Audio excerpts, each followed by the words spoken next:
Hey, how you guys doing? Hope you guys are doing good. Hope everyone's doing good there. How's everyone doing?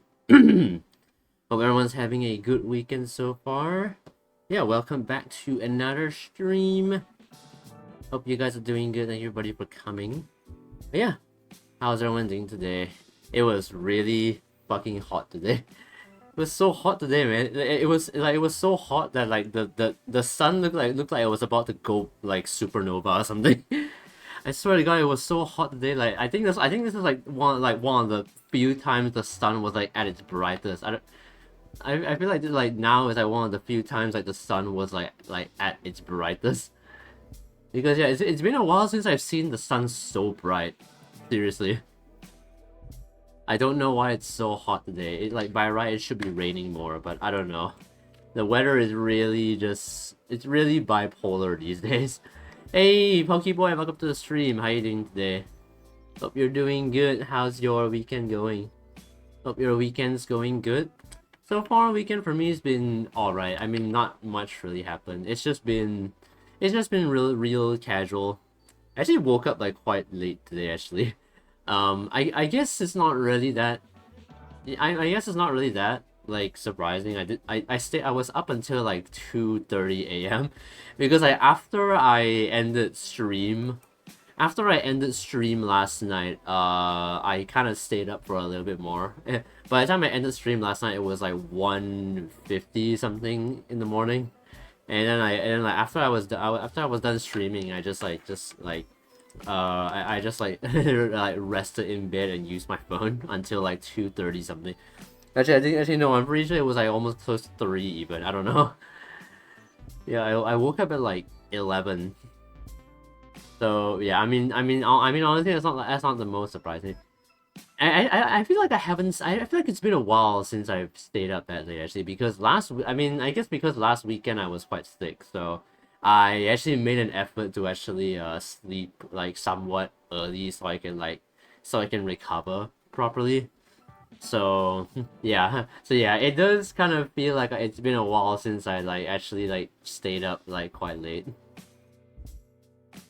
But yeah, I think I'm about to go back to my night owl phase.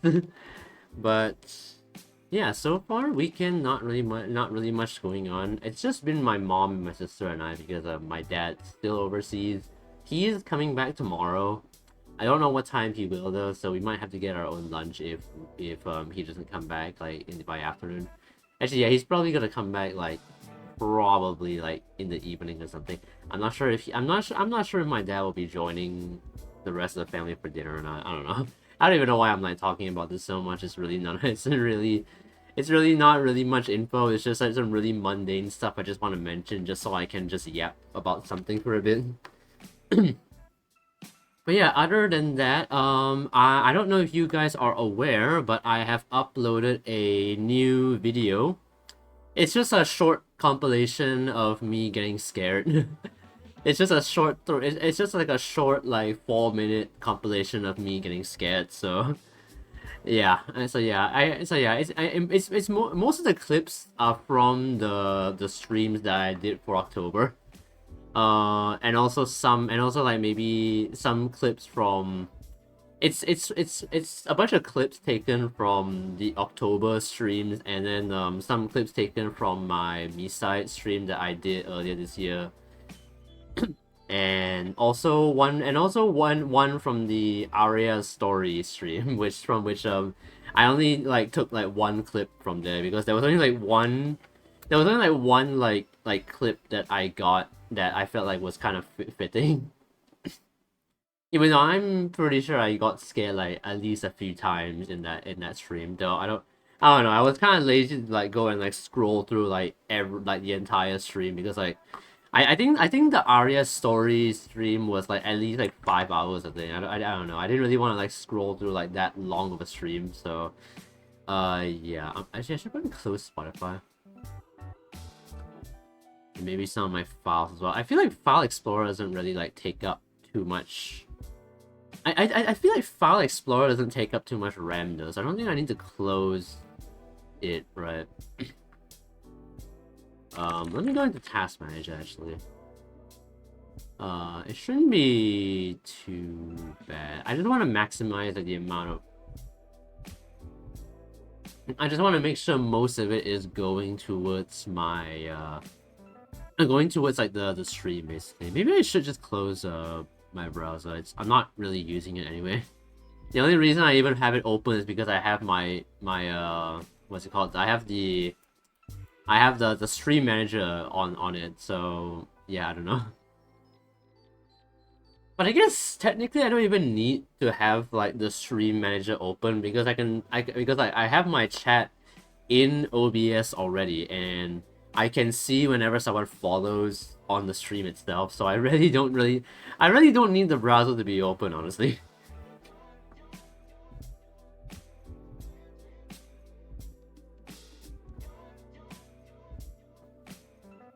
But yeah, anyway. Pokeboy, I hope you're still there. Hope your weekend's going well. Hopefully the ads didn't scare you away. Yeah, anyway, I don't really have much else to talk about regarding the weekend, so I shall go ahead and get back to the game, shall we? Alright. Let's hope that the game has saved. I do think Beacon Pines has like a automatic saving feature, so I don't think I need to worry about it too much. Alright, let's get back to where we started off. So if I remember correctly, Chapter 6. Oh, here we go. Through thick and thin. Despite Luca's bitterness, Gran was right. A big fight changes the nature of a friendship. Whether, in the end, it is for the better or for the worse, all comes down to understanding. If one is not careful, the same familiarity that builds the strongest of bonds can become the wrecking ball that shatters them.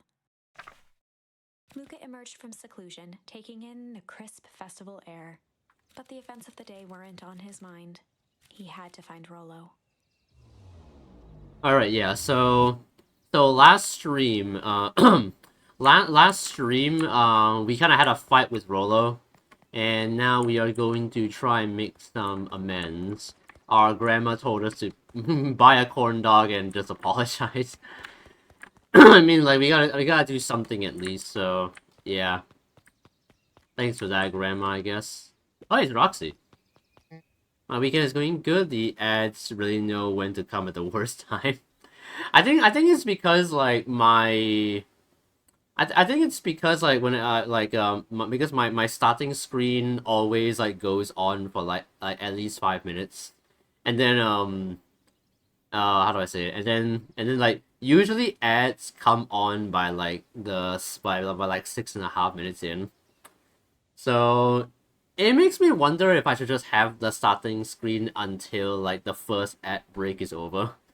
But then that would mean like I would have to wait like 9 minutes before I actually start the stream, and I don't know. That feels a bit too long for me. Because because the reality is that like whenever the starting stream screen is on, I'm really not doing that much behind the scenes. Like at most I maybe leave my room to go and like fill up my bottle and maybe like use the toilet for a bit. And then I'll like scroll on my phone for a bit until like the 5 minute marker hits, and then I'll switch over to like the actual stream.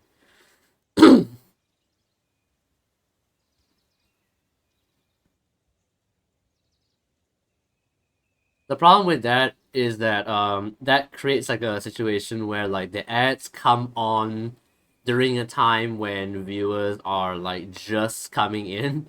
So I don't know. I might need to like change the way I operate my stream, since like it does kind of feel like the ads at the very beginning of the stream might chase some people away. I don't know, man. But yeah, glad to know your weekend is going good. My weekend was pretty good as well. It's been quite chill. I've just been honestly I was spending most of today actually editing the new video that I just uploaded about an hour ago. It's just like a short compilation of like scary moments from October. That's just the whole video. I think this is probably like the first like proper video that I've uploaded in a while. Because so far the past few videos have been song covers. Because I'm not really like too much of a let's player, you know. I'm more like a okay. Well, I'm a streamer that does let's plays kind of, but yeah, I'm not really someone who tends to turn their streams into videos. They just kind of like stay as a VOD that goes to a separate channel. But yeah. Anyway, back to Beacon Pines. Luca, Rollo wanted me to tell you something. What is it? Roxy rolled her eyes, shaking her head. A space adventure. No, you needn't buy it. Maybe you be brave, go somewhere quiet. Roxy? I don't... It's a riddle, Luca. My goofy little brother wants you to find him. Luca looked down and kicked at the dirt. Look, I know you two had a fight. The only thing more annoying than my little brother is my little brother without his best friend. So I'm doing him just one favor. Now I need one favor from you. Whatever it is that went down between you two, wash it.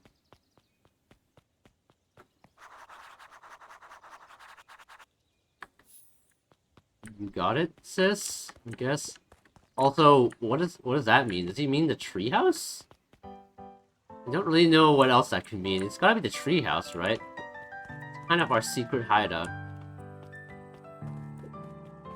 Also, I just realized that I've never actually tried to walk down this path. The road leading to Beacon Pines was long and uninspiring. A sort of natural barrier for the impatient. Okay. I guess you can't go there then. It must be just nothingness over there. Alright, what are you guys doing? Yo, Mr. Kerr! How do I talk to you? I'm trying to talk to Mr. Kerr, come on. Oh, there we go. Unique New York? Unique New York. Huh? Oh, don't mind me. Just wording up my big ceremony speech. Mr. Kerr pointed to his grinning mouth. Yes, I can see that you're very happy for the festival. Gotta limber up the old gap box. You nervous? Oh, heavens no. Well, break a leg. Give me the what? Give me the gift of something sock. What was that? Bro, what are you talking about? Nobody needs to hear about your dirty sock. I think this is Mr. Tolliver. Can I talk to him? It's not. Hey, Roxy. I don't know who Perennial Harvest thinks they're impressing with this ridiculous festival. Oddly, town's still falling apart. The weather's still cruddy, and this season's harvest looks like it's gonna be worse than last year's. You said it. No amount of corporate pandering is gonna change any of that. Exactly. But the lemonade at the drink stand over there does look pretty tasty. Fitz. I'm still gonna be mad at them. I'd just rather be mad while sipping some delicious lemonade is all. See, what you're describing there is capitalism. Welcome to our festival. Don't forget to come back later for Mr. Kerr's speech and the Perennial Harvest Festival sign reveal. You don't want to miss it. Yeah, sure. How good could it be, though? I don't know what Mr. Kerr is gonna talk about. Probably some, like, motivational speech about the founder again, as they do every single year. Honestly, I feel this festival honestly kind of feels I don't know. I was gonna compare it to something, but I don't really think it's like that similar. I don't know. It's basically just like another like speech for a politician, you know? And who trusts politicians these days? Nobody. Jeff was staring into the distance with a wistful look. Hey Jeff, everything alright? Yeah, everything's fine. I mean, used to be fine. They ain't right these days, you know? I really do, actually. Jeff turned to Luca with a furrowed brow, then gave an understanding nod. You do, don't ya? For a moment, the two now shared that same wistful gaze. Yeah. Beacon Pines is not what it used to be. It's a ruined town with a bunch of band-aids stuck to it, as if that distracts from anything. This guy is still napping. He's napping at his own... Oh wait, no, no. I thought for a second he was running a booth, and then I realized this guy is probably too sleepy to run a booth. He still refuses to move though, no matter how many things are there. He's like a Carl from Up.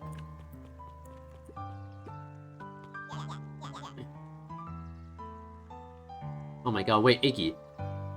Oh wait, yeah, this is like before the whole timeline where we pushed Iggy into the radioactive pond.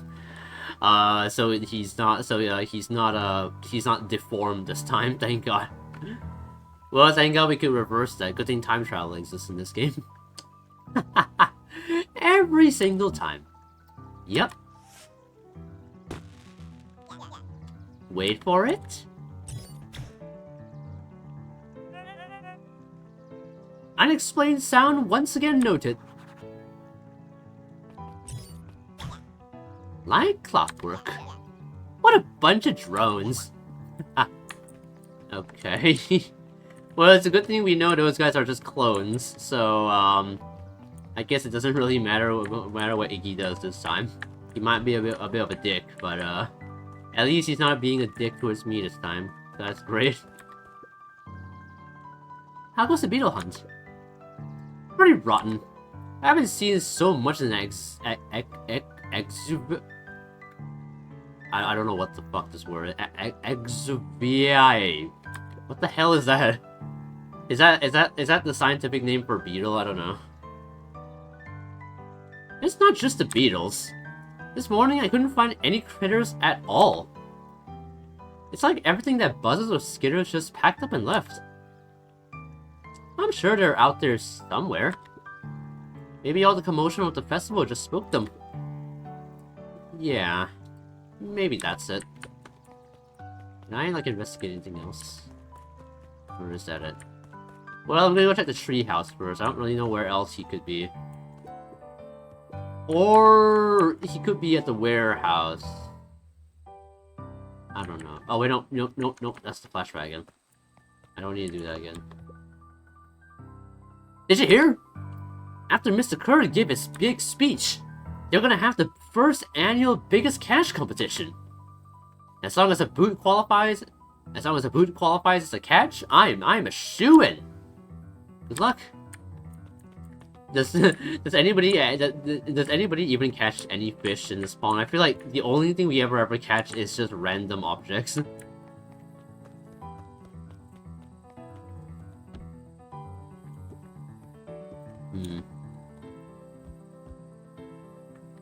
No time to rest, man. You've got a thing to do. Luca's winter coat decommissioned for the summer. With the cold holding out longer than usual, he reconsidered its usefulness. Yeah, I guess a sweater would do. Okay, so he's not at the treehouse. I guess that would have been too obvious. I guess it must be the warehouse probably. I don't really know where else what else it could be besides like somewhere quiet. Somewhere quiet. I'm trying to think. Maybe the cafe? I don't know. I'm sure he just wants to talk things out with us. But I don't know. This is the first time I've seen this many smiling faces since the fowl harvest. I had my doubts about perennial harvest, but I must admit they do put on a nice party. Yeah, that's all it really is. The nice party is just a mask to hide the fact that this town is falling apart. A most welcoming of welcomes. Would you like to share your thoughts? We always strive to improve. Nope. You guys don't improve shit. You say you're gonna improve, but you don't do anything.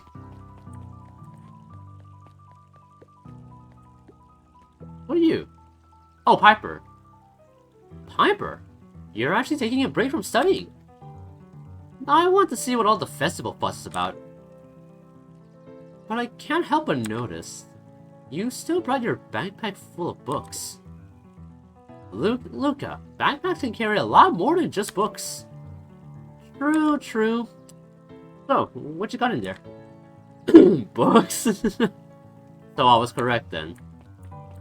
He can't step away from his books. He has to study even when everyone else is having fun.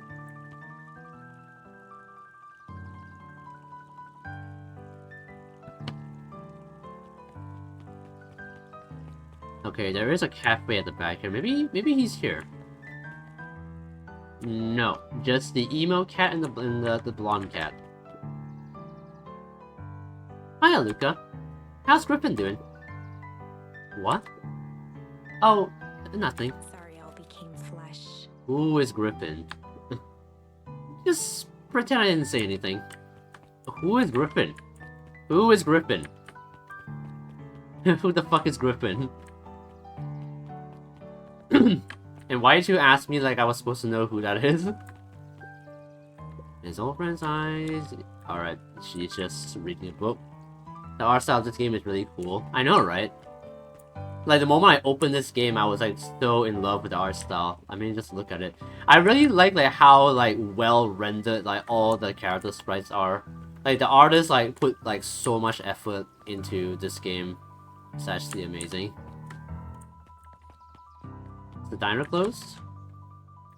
Yep. Yo, Dawn! How's the news coming? I've got a question for you. What do you think this whole festival is for? The way I figure it, Perennial Harvest is trying to win over the town. Like a bribe, but with balloons. Cynical? I like where your head is at. That's what I assumed at first too, until I eavesdropped on a couple of gossipy clips boards. What if I told you that this whole thing is really a special shindig for a super secret guest of honor? A special guest? Who?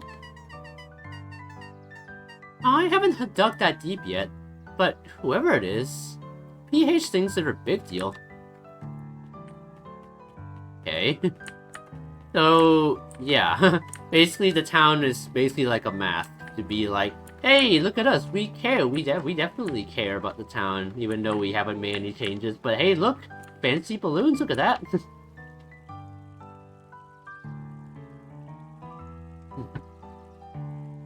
I don't know why my throat feels like a little bit more blocked up than usual. So if I do a bit of these every so often, that's why.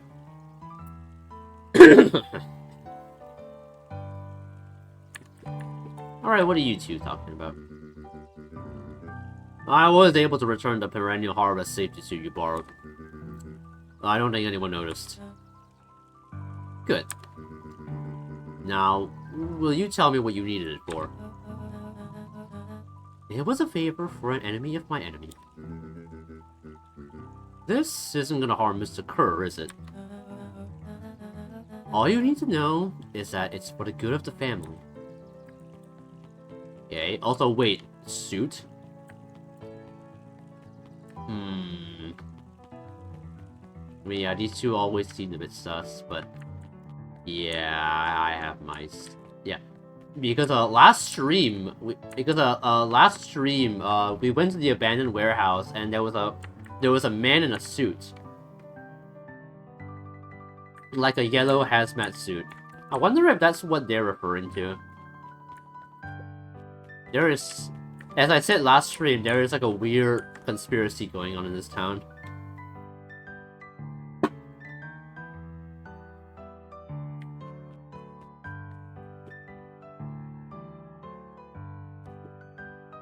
Hey, Luca. So, you're done at the library? Huh? Oh, nothing. Griffin looked away suspiciously. Oh, this is Griffin. Nothing at all. What is up with that?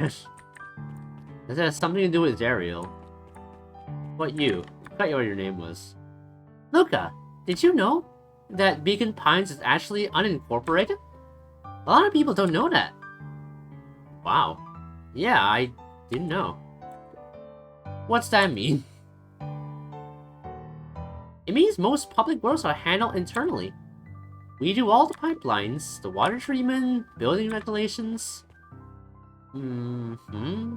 That's great. Census taking? Emergency services? I like how he's like slowly walking away like, yep, he is going on a tangent. This kid knows more about the industry than I do.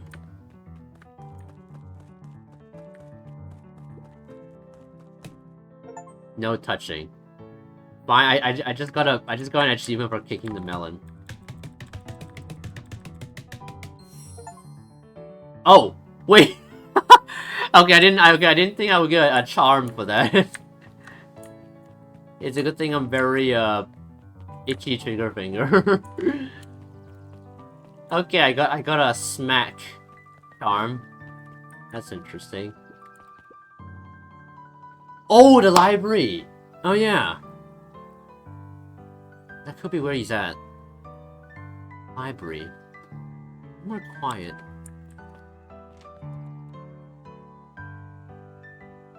Well, he's not here. Hey, Luca! Kato's eyes lit with excitement. I've been expecting you. Bravo on deciphering the first riddle. Oh. Okay, honestly, I wasn't even. I honestly didn't even. Honestly wasn't even like thinking about the riddle when I came here. I kind of forgot about the riddle. I just knew it said like somewhere quiet or something. The first.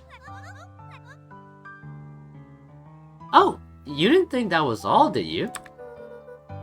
Rollo does school a lot, doesn't he? Kato straightened up and cleared his throat as if preparing to sing. Perfect time to actually do that.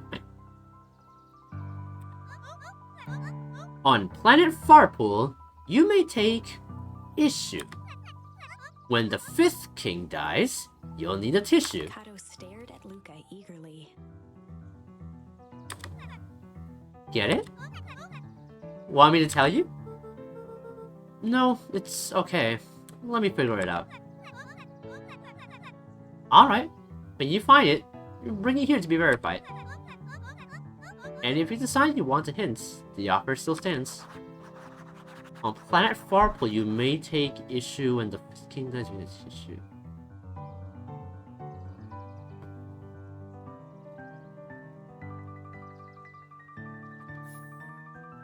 Yeah, I have no clue. I don't know what that means. What does that mean? Hi, Jace. Still working through the newest Hank Atomic? You know it. It's not fascinating canon towards the end. Did you know? Hank Atomic shrink rate doesn't technically shrink stuff. It uses inverse quantum particle decay to literally grow the entire universe around an object, leaving that object unaltered. So it just looks shrunk compared to everything else? Bingo. That's wild. But, Jace, no spoilers, please. Oh, right. Sorry. That's kind of a wild theory. Because like, how would that even work? How do you like expand the entire universe? In that case, does that mean like in Ant-Man, the suit just expands the entire universe around him, so he appears to shrink down into the atoms? I don't know. I don't know how any of this shit works, but yeah. I don't know why I'm theorizing about this. But yeah, I'm still confused as to what the riddle even means.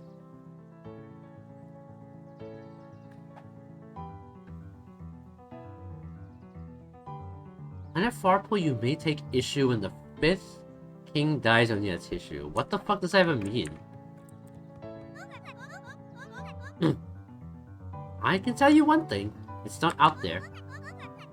What you need to find is inside this library somewhere. Oh. Huh.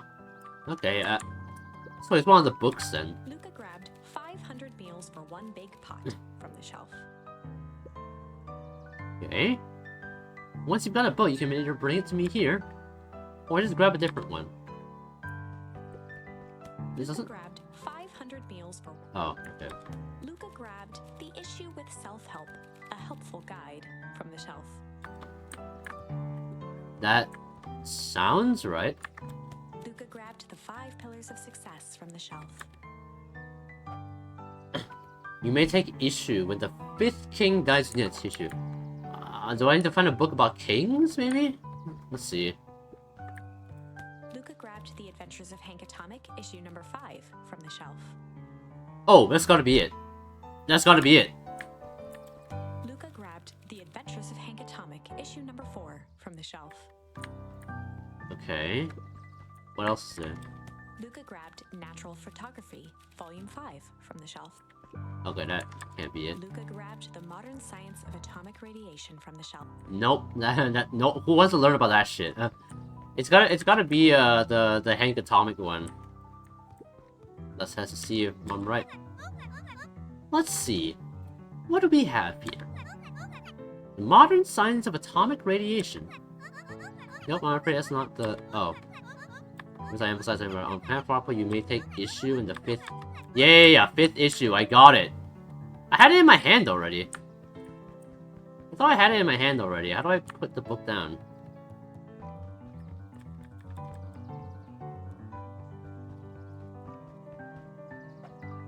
I could have sworn I grabbed it already. Luca grabbed The Adventures of Hank Atomic, issue number 5. Yeah, that should be it. Alright, here. It's gotta be this one. Ah! You found it! Luca removed his book from the desk and replaced it with Luca's, turning on the lamp. Is there a... He slid the book under the purple light. 2 words glowed. Aha. Rollo working with invisible ink, I see. Honestly, honestly, sounds like him. The Adventures of Hank Atomic, issue 5. Luca clicked his Okay. tongue with recognition. Rollo's cipher pen.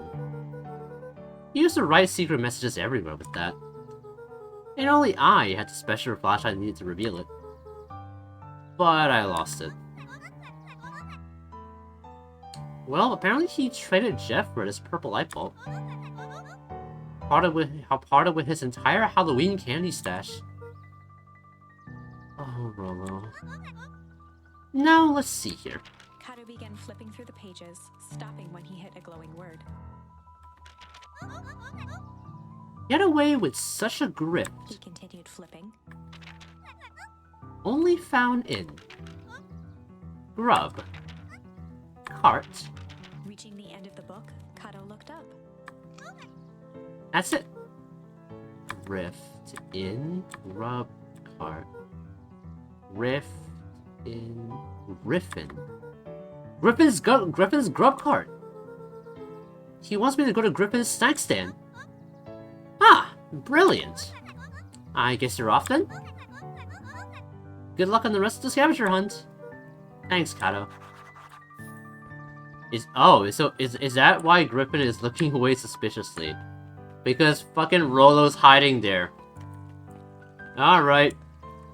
I'm coming to find you, Rollo.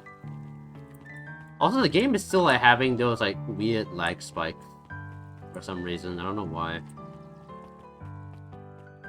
Like I get that it's a Unity game, but like still. I mean, at least the encoding at least the encoding is not at least the encoding is not like being overloaded, so I guess that's good. Hey gamer, welcome to the stream. How you doing today? Hope you're doing good. How's your weekend? How's your weekend going? Hope you are doing good. Hope your Saturday's going well. We are back on Beacon Pines. Right now we're looking for Rollo because he's hiding out somewhere.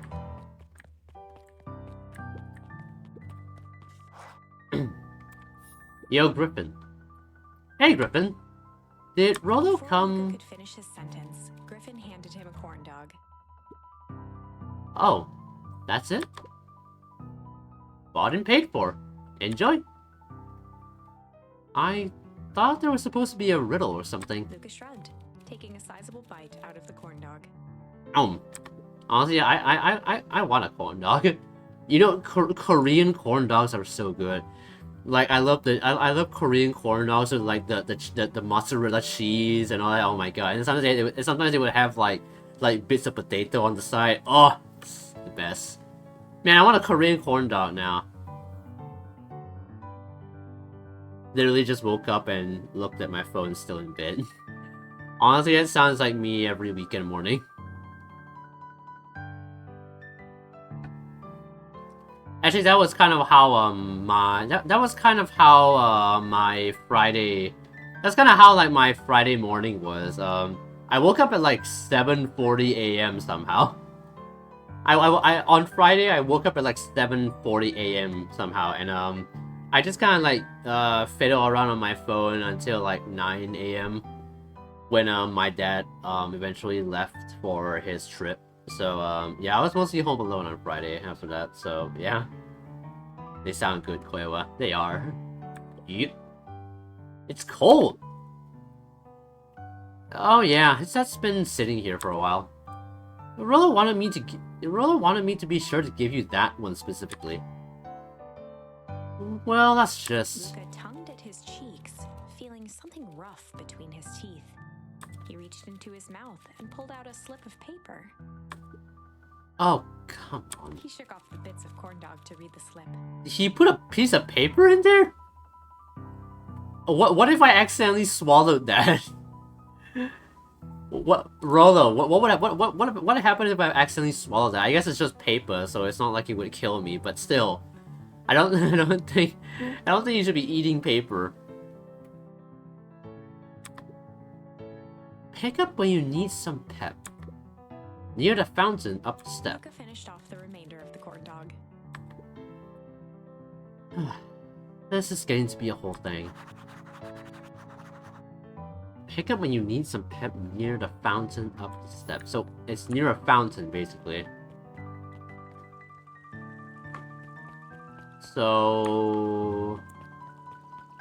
Ah! Is that why you were talking about Griffin? Did Rolo really just like go around the entire town just like asking a bunch of people to uphold this like scavenger hunt? He is like really like doing like some kind of like... It reminds me of like the Hidden in Plain Sight series from Fat 19. Oh man, I gotta rewatch that series, man. That was the series was so fun. There you are, Luca. There's no way I'm actually doing this. It's way below my pay grade. Oh, come on, you big stiff. Let the kids have some fun. Fine. But Rolo owes me one. Lumi waved his hands around sarcastically as he began. Oh, Lumi's a guy. This whole time I thought Lumi was a girl. Okay, the emo cat is in fact a guy. What takes flight but has no wings? Your final task a friendship brings. See? That wasn't so hard. Oh, I've got a new charm for that. Ugh. It's cheapened somehow. I think it's sweet. What takes flight but has no wings? Your final task a friendship brings. Good luck, Luca. What takes flight but has no wings? Oh! Oh, hey, Rolo. Hey. Hey. Did you find the comic book? Yep.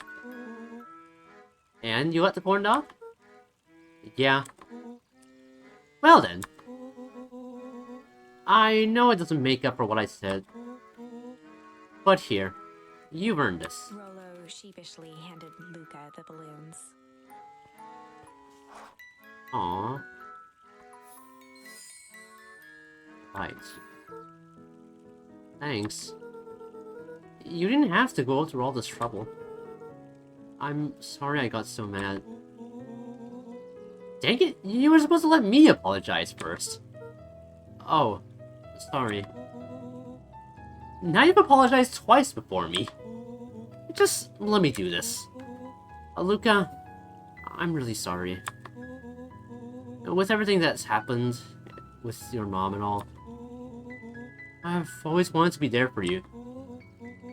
You're a good friend, you know? You said you were hanging out with someone else. I kinda freaked out.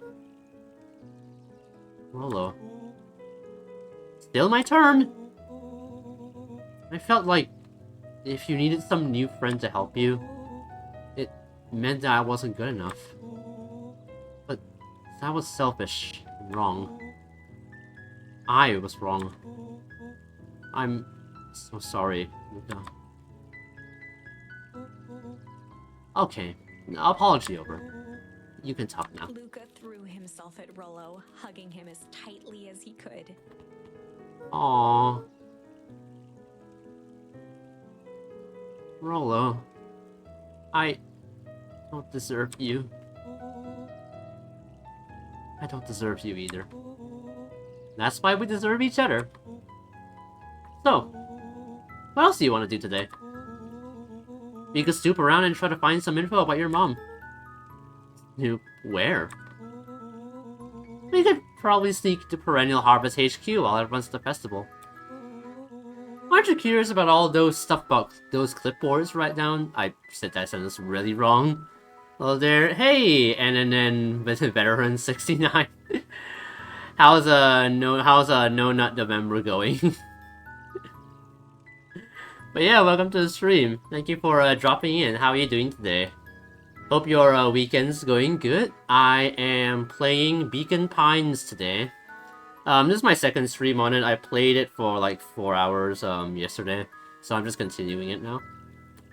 But yeah, hope you are doing good today. And yeah, hope you can have a good time in the stream. But yeah. Somehow I don't want to talk about No Nut November, but like, I don't know. Hopefully it's going good. Aren't you curious about all the stuff those clipboards write down? What if we get caught? I think I've had enough excitement for 1 week. Let's just make the rest of the day about us. Really? Yeah, the rest of the world can wait 1 more day. You know, I have been wanting to get some work done on the MCDC admission control. I'm mating pressing? What the fuck? Alright. The aim is a bit unpredictable. Sounds perfect. Yay! We're friends again! Thank you for the balloons, Rolo. We can hook this up somewhere. I like how the balloons just like bounce around. I like how the balloons just like bounce around as I run. Yo, Roxy! I found your brother! Actually, I wonder if she knew the whole time, but like, she was like just upholding the riddle just because. Let's go! Oh! I almost forgot. I ran into your grand this morning. She asked me to give you this. Rollo handed Luca an unopened letter. I'll wait for you inside if you want to read it now. A letter? Luca, some things are going to happen that might be difficult for you to understand. If I am honest, I hardly understand them myself. But whatever happens, I need you to know that I love you. None of this is fair to you. You have already lost so much. We both have. I wish there was a simpler way forward, but if there is, I haven't thought of it. God knows I've tried. Everything I've done, I did for you. I hope someday you can accept that. Love, Gran. I love you too, Gran. Luca folded the paper into his pocket and headed up the ladder.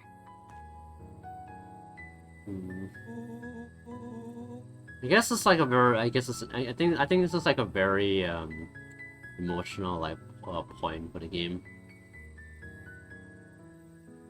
I don't know. I don't know if like the events of the story are like completely different, or if this is just like some other points of view. Like, is our grandma like still like part of that sus operation? I don't actually know.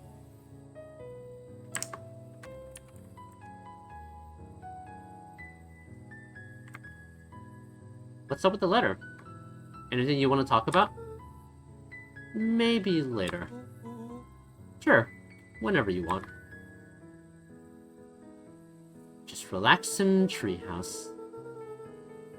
You know, you really didn't have to go through all that trouble just to apologize. I know, but we've been looking forward to the festival for weeks. After I ruined everything with my big mouth, this was the best way to make sure you still had a good time without me. Rolo. Luca was at a loss for words, but that was fine. Words aren't always necessary. The festival seemed nice. Was it nice? We can still go. Nah, this is fine. Well, there's always next year. Sadly, this was untrue. Why? A distant rumble shook the treehouse. What? Wait, what's happening? Huh? What was that? Aw, man, we missed the fireworks? Not fireworks. So what is it, an earthquake? Something the boys couldn't possibly comprehend. Something as old and cruel as time itself. What? What? Cthulhu has woken up? What is going on?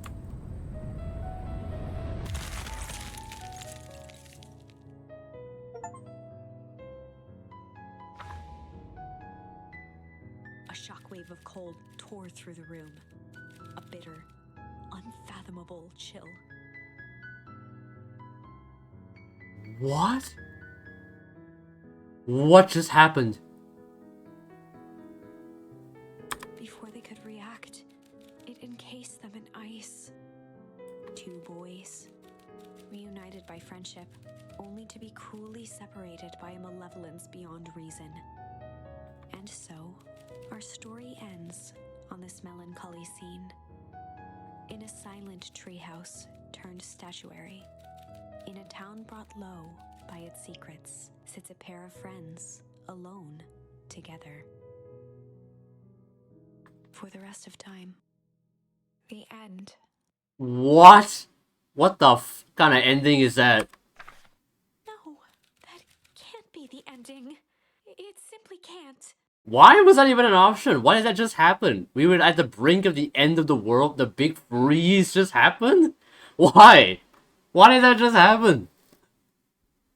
Kind of eldritch, like, end of the world is this? What the hell? I won't accept it, and I hope you won't either. Of course There not. What the are fuck? More endings, more possibilities. I can feel it. We are just going to have to sort through them all until we find the one that fits. Bro, why did that just like... That just like threw me for a... That just like threw me for a... that threw me for a ride. It's like, holy shit, it's like so wholesome, and then just that happens. Just out of nowhere. Why?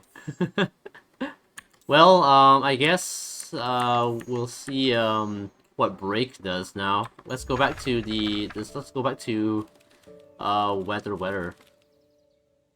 Alright, the clouds begin to break. Maybe it won't rain after all. Luca began to respond, but the sky answered for him as the clouds above began to break, revealing patches of star-filled summer night. Moonlight filtered down, shimmering in the treetops.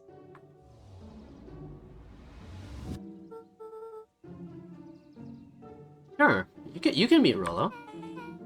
You're not going home? No. I promised Rolo I'd tell him about... Luca stopped himself mid-sentence. Promise you'd tell him what? Spit it out, bub. We're sick as thieves now. If there's a juicy secret, you've gotta tell me. Okay. You can come to the treehouse, and I'll tell you both what happened. Yeah. Dang. She can just like, leave home just like that? Alright. Luca saw Beck skulking. Well, actually, no. No. Beck did say she was gonna walk us home, so... I guess.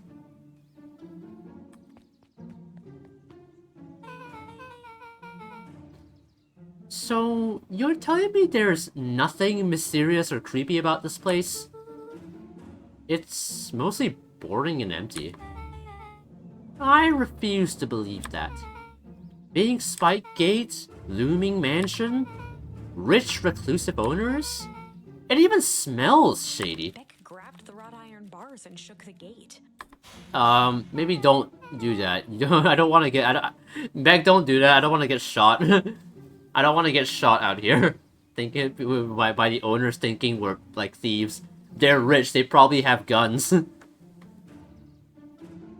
Mark my words, you decadent nightmare house. You will reveal your secrets to me.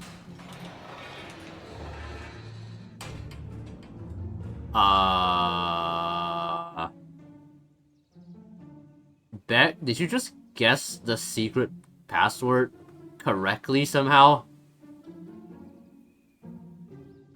What did you do? First of all, I told you so. Second, hi!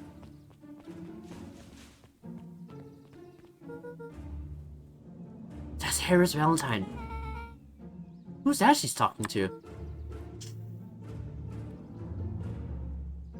I expected you to return that suit in working order. Of course. As long as everything proceeds as planned, there's nothing to worry about. The only thing I'm worried about is what's rightfully mine. If that means making some unsavory alliances, so be it. I couldn't agree more. There comes a time to suspend hostilities. I'll deal with our common threat. Now this is what I was talking about. Beck's voice was an excited whisper. Proper shady stuff. Someone in a suit like that tried to grab me yesterday. Seriously? Shh. You do understand that when this all inevitably fails, I will deny everything? I wouldn't expect any less of you. You just worry about your part in this and let me handle the rest. I can't wait to see the look on that Rube Care's face. Yes, the truth will come to light.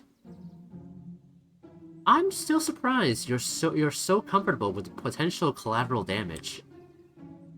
If there's one thing I've learned, it's that change is painful. Wow. I was expecting shady, but that's just flat out supervillain talk. If you don't mind me asking, why? Why are you doing all of this? The mysterious figure retracted their mask, hair pushing out from all corners. It's the mayor, isn't he? No! It's Gran!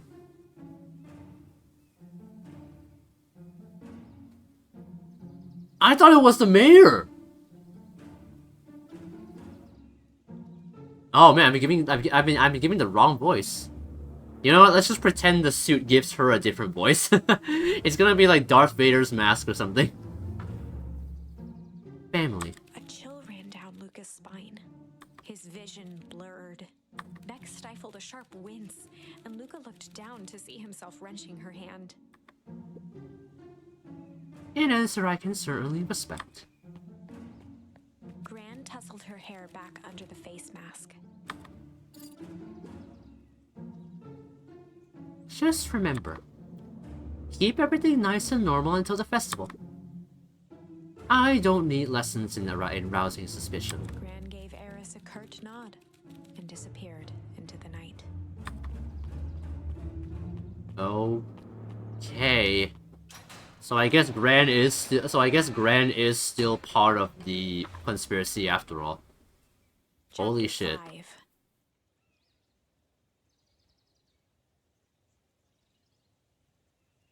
Just give me a second, guys, to check something. Okay, we're good. What big ears you have. Lucas sat shivering in the bushes, staring at his feet. After checking to make sure the coast was clear, Beck gave him a gentle tug on his sweater.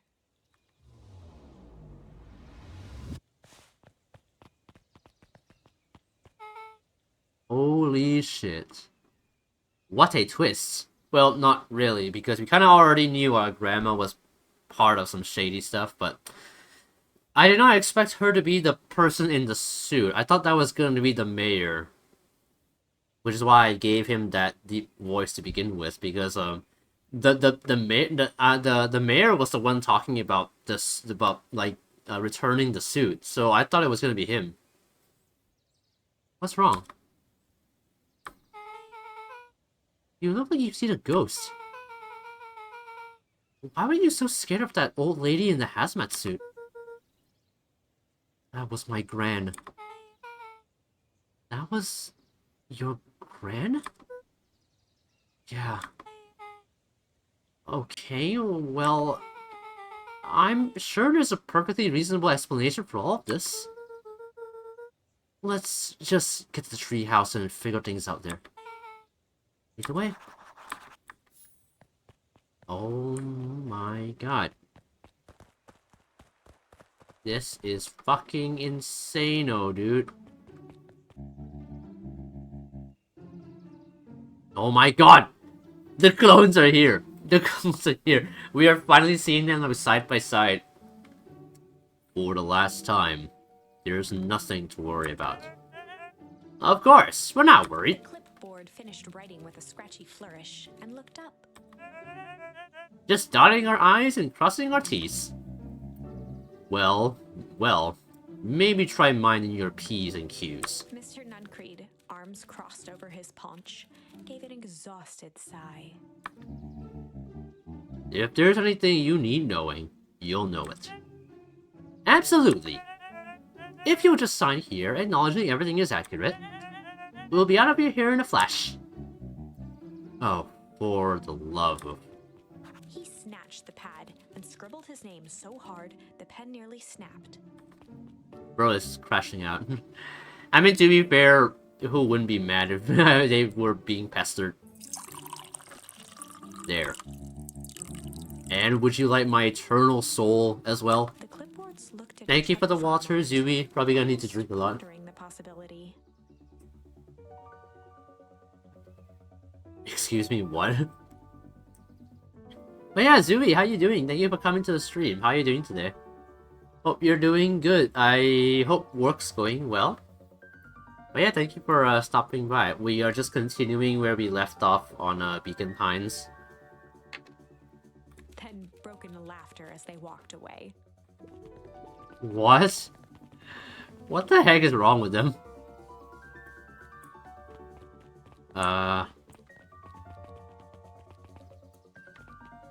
Hi, Mr. Nuncreed. Hi, Mr. Nuncreed. Luca, let me give you some advice. Next time someone you don't know asks to hear your thoughts, give him a good hard bop right in the kisser. Been playing Minecraft all day, nowhere today. Oh, nice. That sounds nice, actually. Oh man, speaking of Minecraft, actually, I've got to get back to playing some Minecraft. I've been saying that I need to wait, what? Wait, what's happening? Wait, hold on. Wait, something's come up.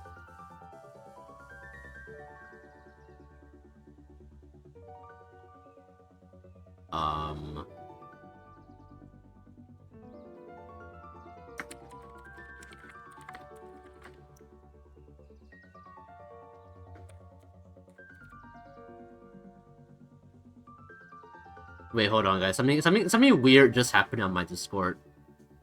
Apparently, someone sent something weird to one of my friends.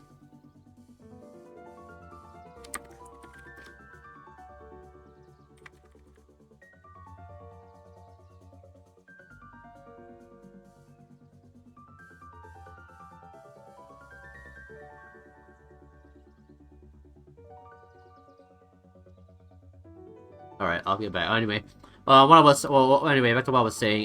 Yeah, speaking of Minecraft, I have said previously that I've been wanting to go back to streaming Minecraft for a while, but I just haven't done it. Yeah, a new person sent me a message as well. Yet. Okay. Okay. This might be Okay. I think we might have a scamming thing on our hands. Is it someone by the name of Frida VT? Because they joined my server like a few minutes ago, and apparently they've sent like my friend Dylan something, and he told me that it feels like a bot. Yeah, this might be a bit of a this might be an issue. I'm gonna have to look into it after stream. Yeah, it could possibly be a bot or a scammer trying to scam. I don't know. Zooey, if you don't mind, can you like let me know like in DMs like what what they sent you? I need to see like what they sent just to see like what kind of thing they're doing. Because yeah, as someone who has been hacked before, I need to make sure that this is not some kind of like scamming scheme.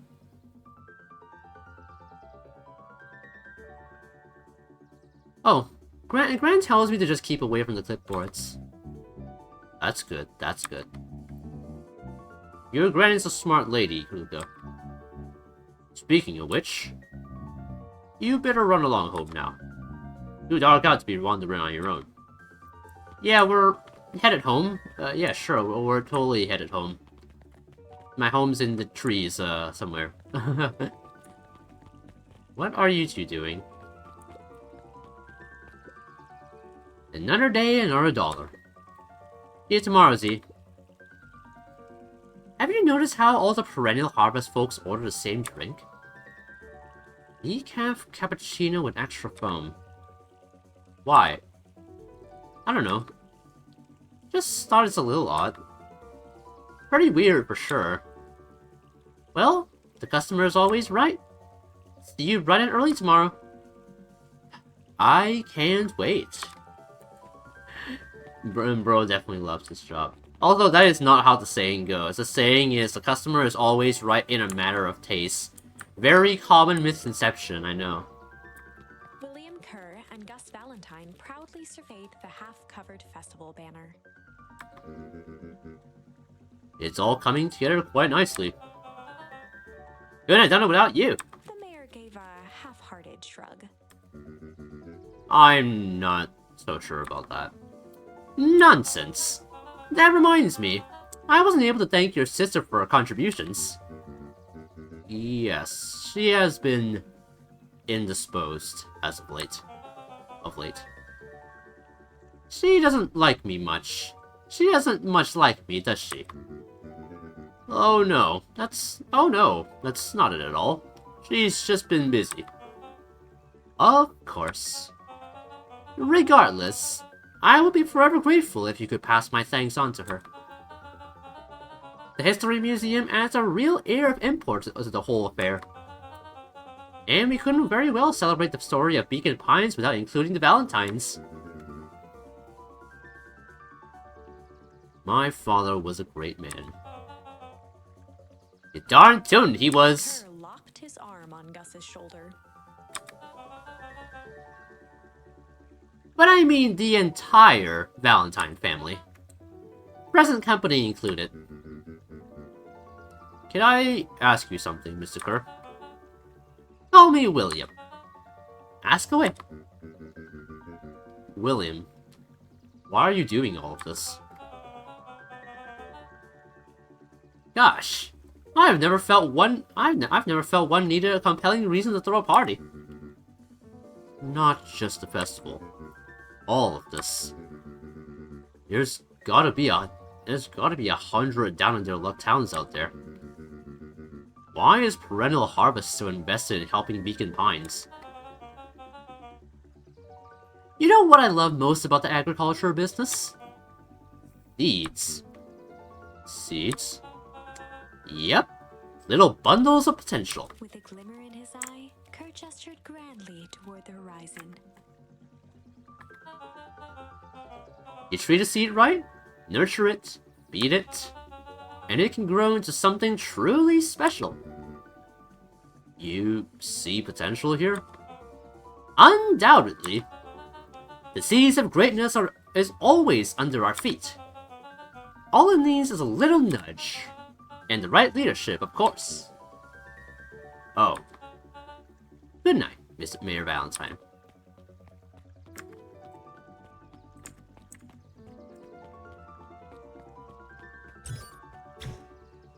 Oh, what? Come on, man. What the fuck? Oh my god, okay. Alright, time to do some push-ups. Here we go. I mean, I haven't done these in a while, so let's do it, I guess. Okay. Okay. 1, 2, 3, 4, 5, 6. Oh my god. Oh man, I haven't done push-ups since like my last fitness test, which wasn't even that long ago. It was like last month. That doesn't mean push-ups are any easier for me, and not with my fucking noodle arms. It doesn't look like Valentine. Doesn't look like Goose really cares about us that much. Okay. Alright. Oh, this is nice.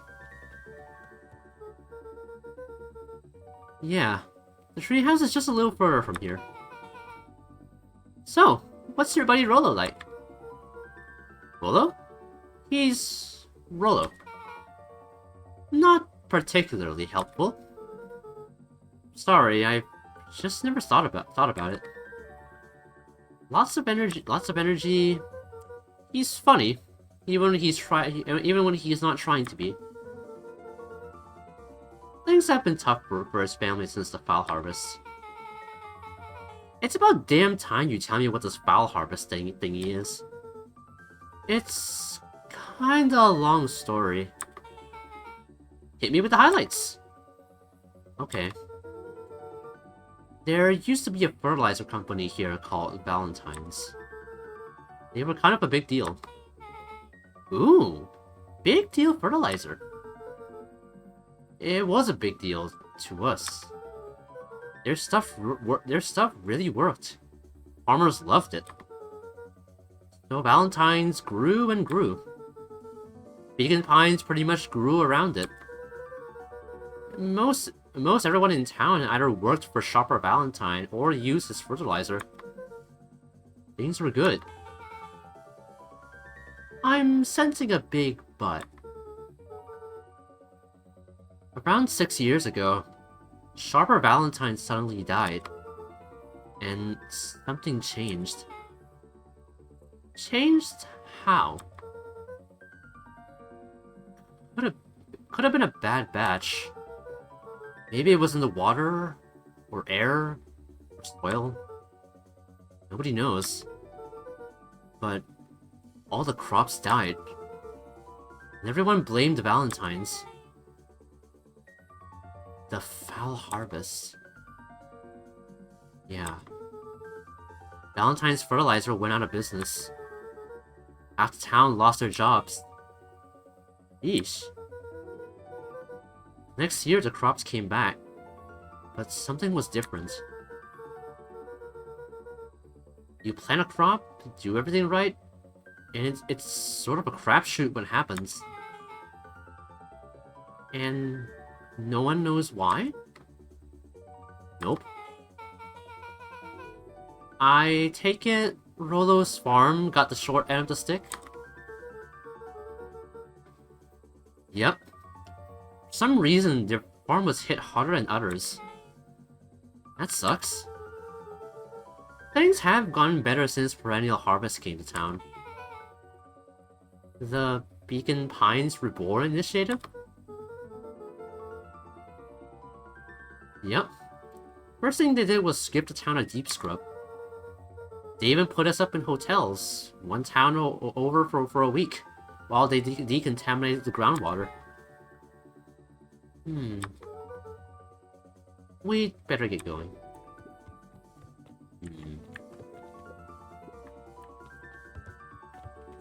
Yo, Rolo, my boy! It's about time! I was about to give up and go home. Who's the new kid? Name's Beck. You must be Rolo. I see my reputation precedes me. Welcome to Mission Control. Rolo waggled his head with pride. You'll find we've spared no expense in construction. I've seen worse-looking piles of junk. Thanks. Hey, Luca, you know the security concerns we talked about? Yeah? While I was waiting, I made some improvements. Let me lock this baby down for a little test infiltration. Can't be too safe these days.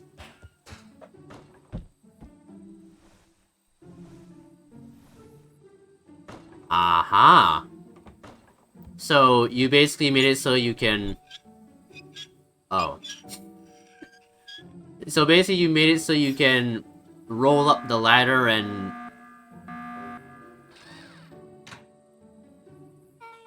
What? Okay, so alright. Cool, Rolo. So you can roll up the ladder, shut the door window, and put a target down for some reason. He goes all out, doesn't he? Always.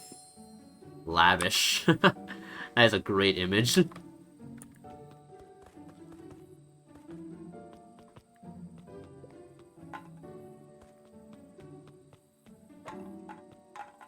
Oh, I see. I have to hit the target.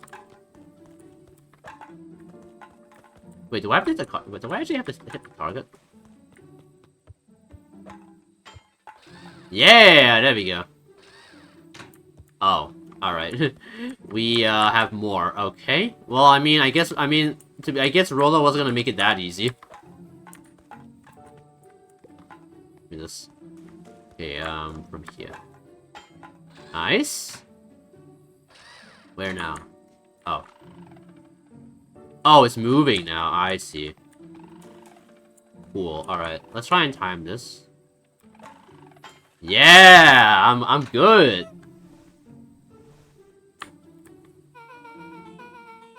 Where did you guys get all this junk in the first place? There's a guy in town named Jeff who trades us junk for snacks. Junk food for junk. Nice. Yeah, Becca's definitely one of the boys now. So, pretty sweet security, right? It was imaginative, I'll give you that. Luca, are you sure we can trust the new recruit? I'll vouch for her. Thanks, I guess. Okay, Luca, you promised to fill me in about the Valentine warehouse. Luca sucked in a long breath. I almost got kidnapped. So, like I said, there was someone there. What were they doing? I don't know, but the place was lit up and active. Maybe they were squatters? I don't think so. It seemed more organized. When the man pulled me in, I saw some sort of equipment running. A man pull you in?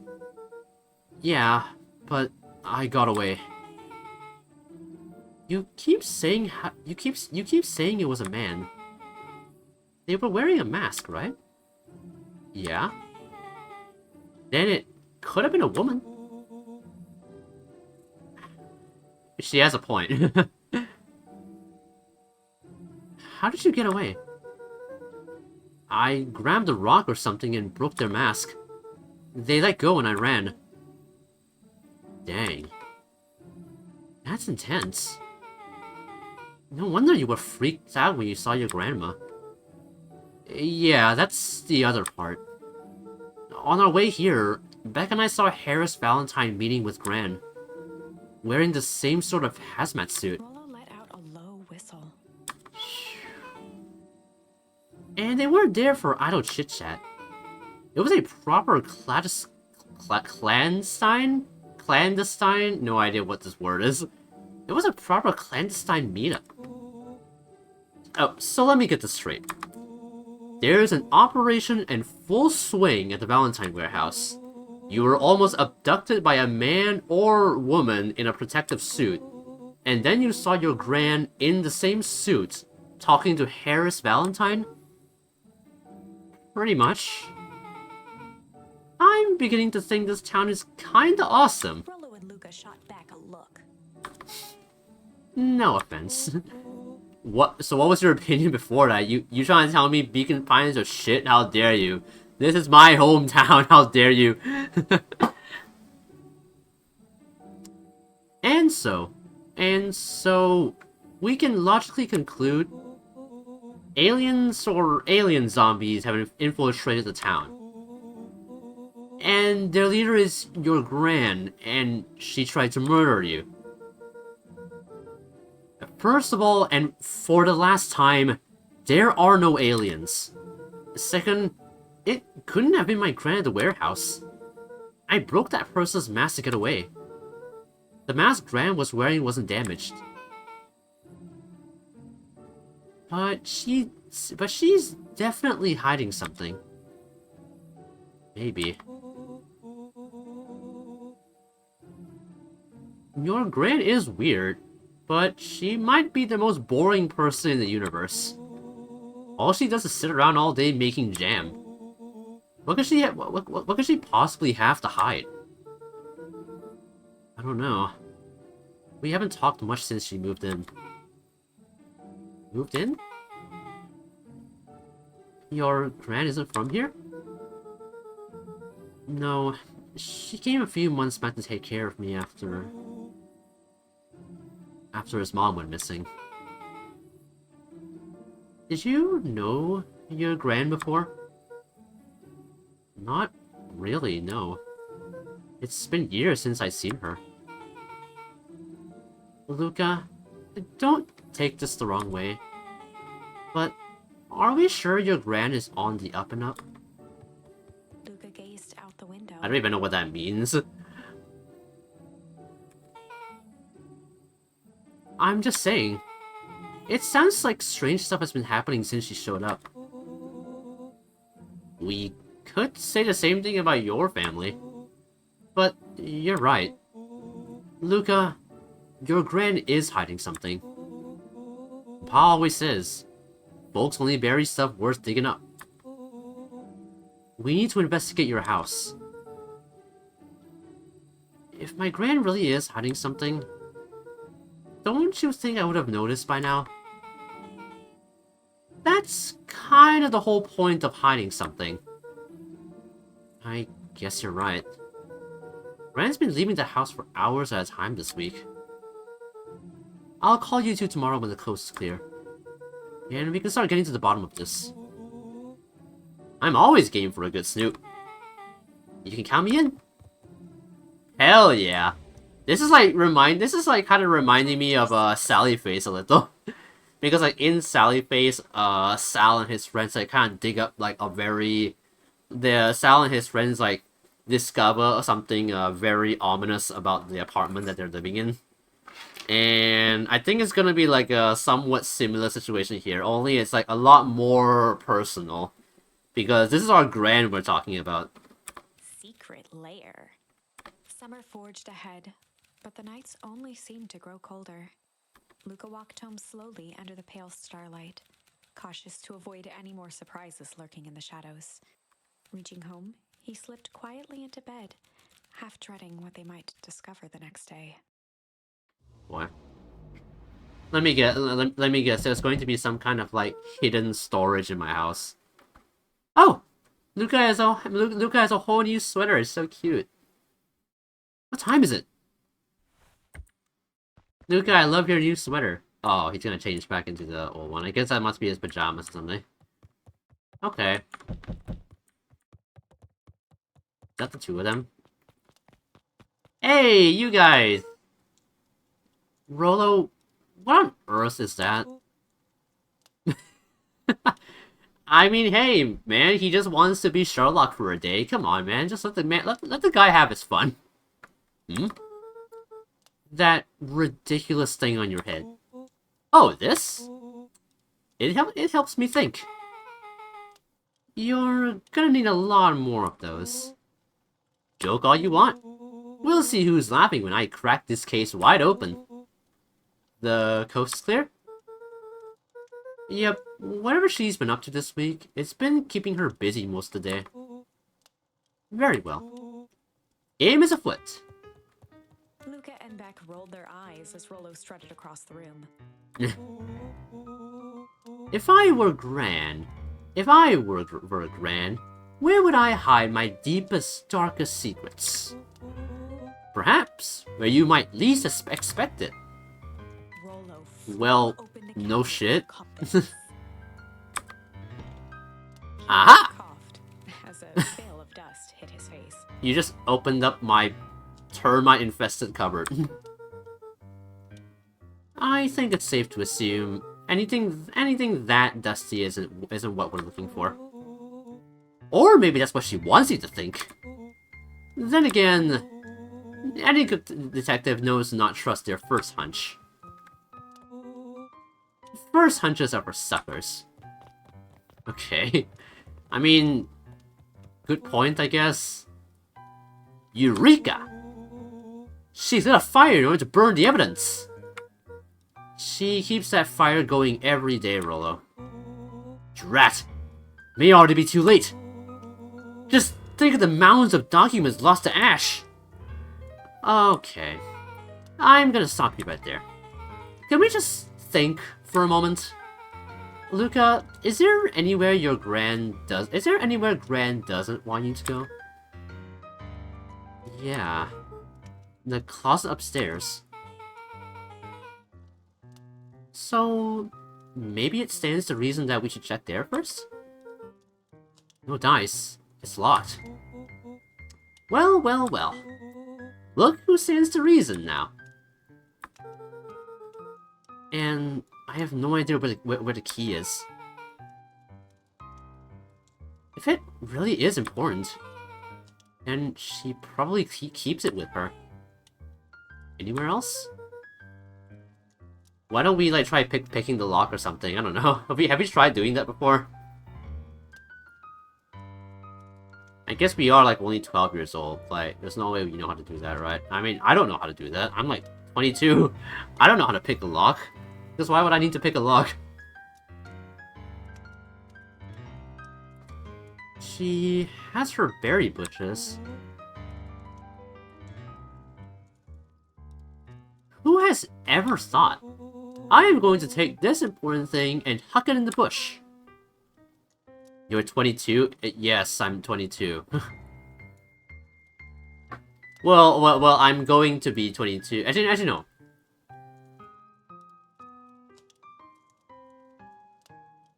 No, yeah. I'll be 22 this year. At least when my birthday comes, which, I mean, I won't be 20. I guess I technically won't be 22 until, the 8th of December passes, so, yeah. Dang, you're old. What do you mean I'm old, dude? I am young as fuck.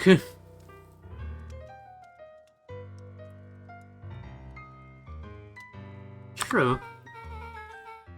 Anything else? Maybe something out of the ordinary? Well, she is always worried I'll break her fancy dishware in the kitchen. But it doesn't matter anyway. I can't reach the latch. A look of realization crept onto Luca's face. All three kids snapped to glance at each other, then sprinted in turn toward the kitchen. What? Did we just have, like, a realization or something?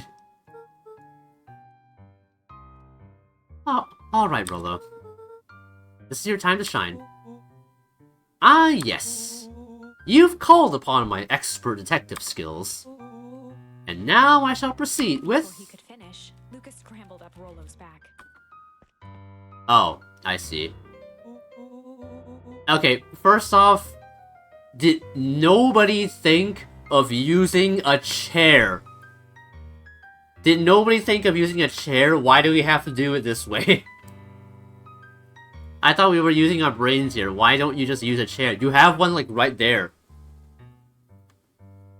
Hey, this isn't my idea of detective work. Every squad needs a good lockpick. And every good lockpick needs a sturdy head to sit on. This is beneath my standing. Stop complaining and hold still. Got it! The three crowded around the hutch to peer in. With the glass doors opened, a perfect porcelain display gleamed in front of them. Their eyes searched for anything amiss. But the only distinct feature was its impeccability. Well, that was anticlimactic. Yeah. I don't really know what we were expecting. Like, oh hey, let me just yank on this random teacup and... On one of the teacups, it slanted forward with a hollow click. Oh. Secret lever! The entire hutch began to rustle and slide under its own power. Hidden tunnel? Oh my god. I was kind of like thinking that I'm gonna find like some kind of like hidden tunnel in my house. Look what we have.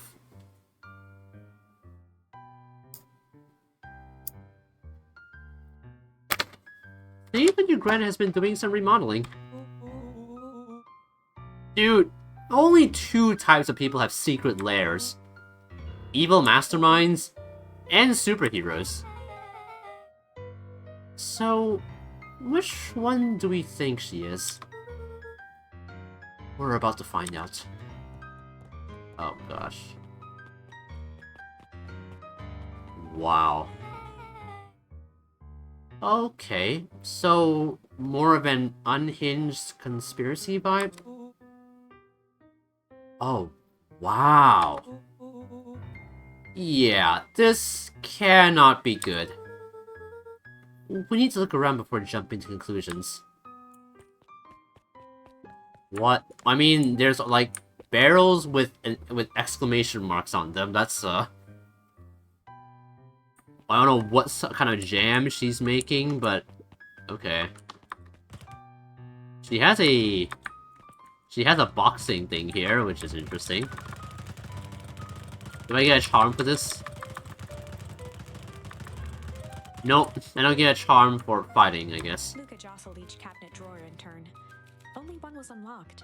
He fingered through the filing cabinet, pausing at a bulging folder labeled Walter. Walter? For a long moment, he just stared at it. Who the hell is Walter?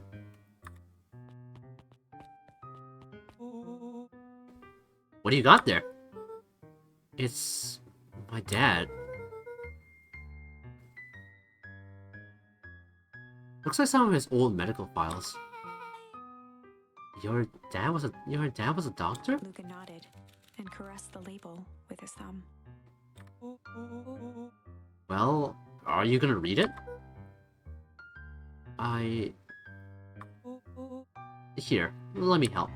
Rollo swiped the folder from the drawer and began leafing through the pages. Oh, now already? I'm yawning already? Wow. He whistled to himself, barely looking at the text. How about you actually read some of it?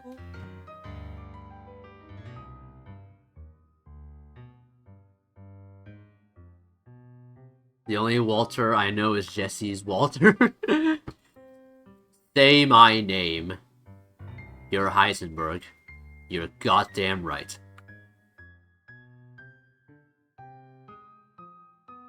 One sec. Dense documents such as this are a lot like a cheeseburger. It's best to skip straight to the middle. That's where all the meaty bits live. Wow, I had no idea we were in the presence of the preeminent scholar in dense documents. And cheeseburgers. By all means, proceed. He stopped at a page and mimed holding up a monocle. Ah, here we are.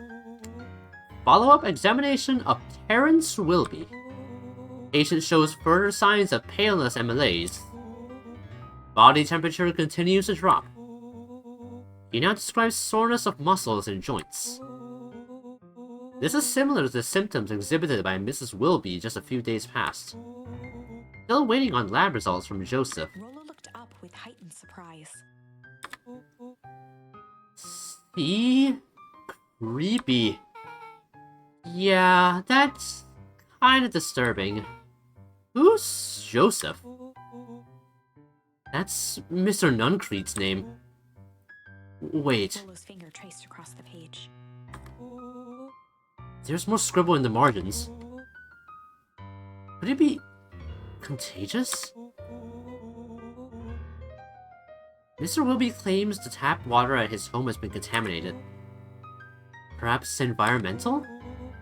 Lab results only raise more questions.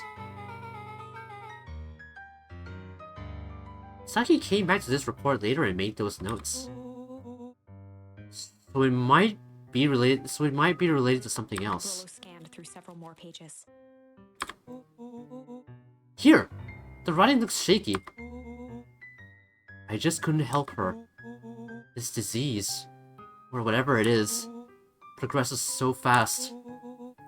And with his wife passing, Terrence's condition follows close behind, exacerbated by the loss. Enough is enough. I need to take matters into my own hands. Luca, staring blankly at the cabinet this whole time, spoke softly. What does it say next? Rollo rustled the folder, trying to loose more pages. That's where it ends. What? There has to be more! Luca frantically shoved the remaining cabinet folders, trying to find another labeled Walter. Luca, I think that's the only one. It's alphabetical, see? What did he mean by enough is enough? How did he take matters into his own hands? This is bullshit! Luca slammed the drawer shut. A spider web of string connected photos of people from the town, interspersed with hastily scrawled notes. Well, she sure has kept herself busy. Is your gran a serial killer? Cause I'm starting to get a vibe. Don't be ridiculous. Sure, she's just tracking the movements of everyone in town out of the kindness of her heart. She put little symbols by some of them.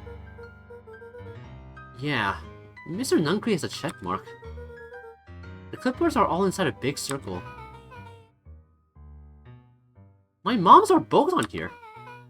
Both are question marks.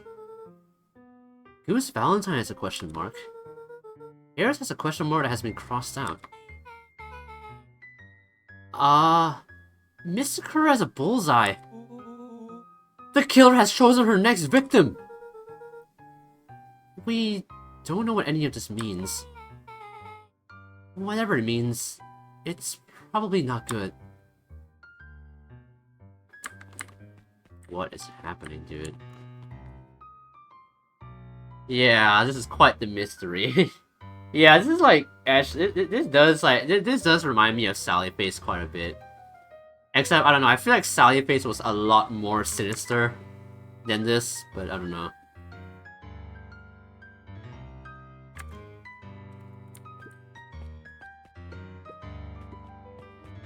What about these things? Is that the gem? What do we have here? Barrels marked caution explosive. And jam jars? That's enough jam to feed the whole town. What kind of incendiary jam is your gran making? Incendiary. That is a cool word, to be fair. But yeah, I don't know why the jam is like put like so close to the explosives. She wouldn't have had let me she wouldn't have had me walk around the town delivering bombs. Right? Only way to find out. Rollo casually spun open a lid and dipped his finger in the jam. Maybe don't do that. He Huckleberries. smacked his lips. Hint of brown sugar and ink? Ink? Wait, how do you know what ink tastes like, Rollo? Actually no, you know what? No. I think we all know why Rollo knows what ink tastes like. What? Rollo plunged his hand in the jar, fishing out a soggy slip of paper. Oh, okay. I thought she mixed ink in. Okay. Aha! Rollo offered the slimy note to Luca and licked his fingers clean. It's addressed to Mrs. Fratelli. A grand jamgram? It says, last time I used the disguise Harris provided to scout the location. The timing window should be possible. Operation Spark Plug is a go. Oh man, they're doing a heist? Whatever it is, it can't be good. So, more bombshell than a bomb, am I right? You're new here, so I'll let it slide. But I'm the bad joke guy around here. Oh, come on, dude. Come on, Dewey. Come on, dude. 2 times the charm. Old map of Beacon Pines. Can't hurt to have 2 jokers in the house. Cool. This is like a treasure map. Not every old map is a treasure map, Rollo. Yeah, but every treasure map is an old map. Can't fault that logic. Look, there's even a pathway drawn on it.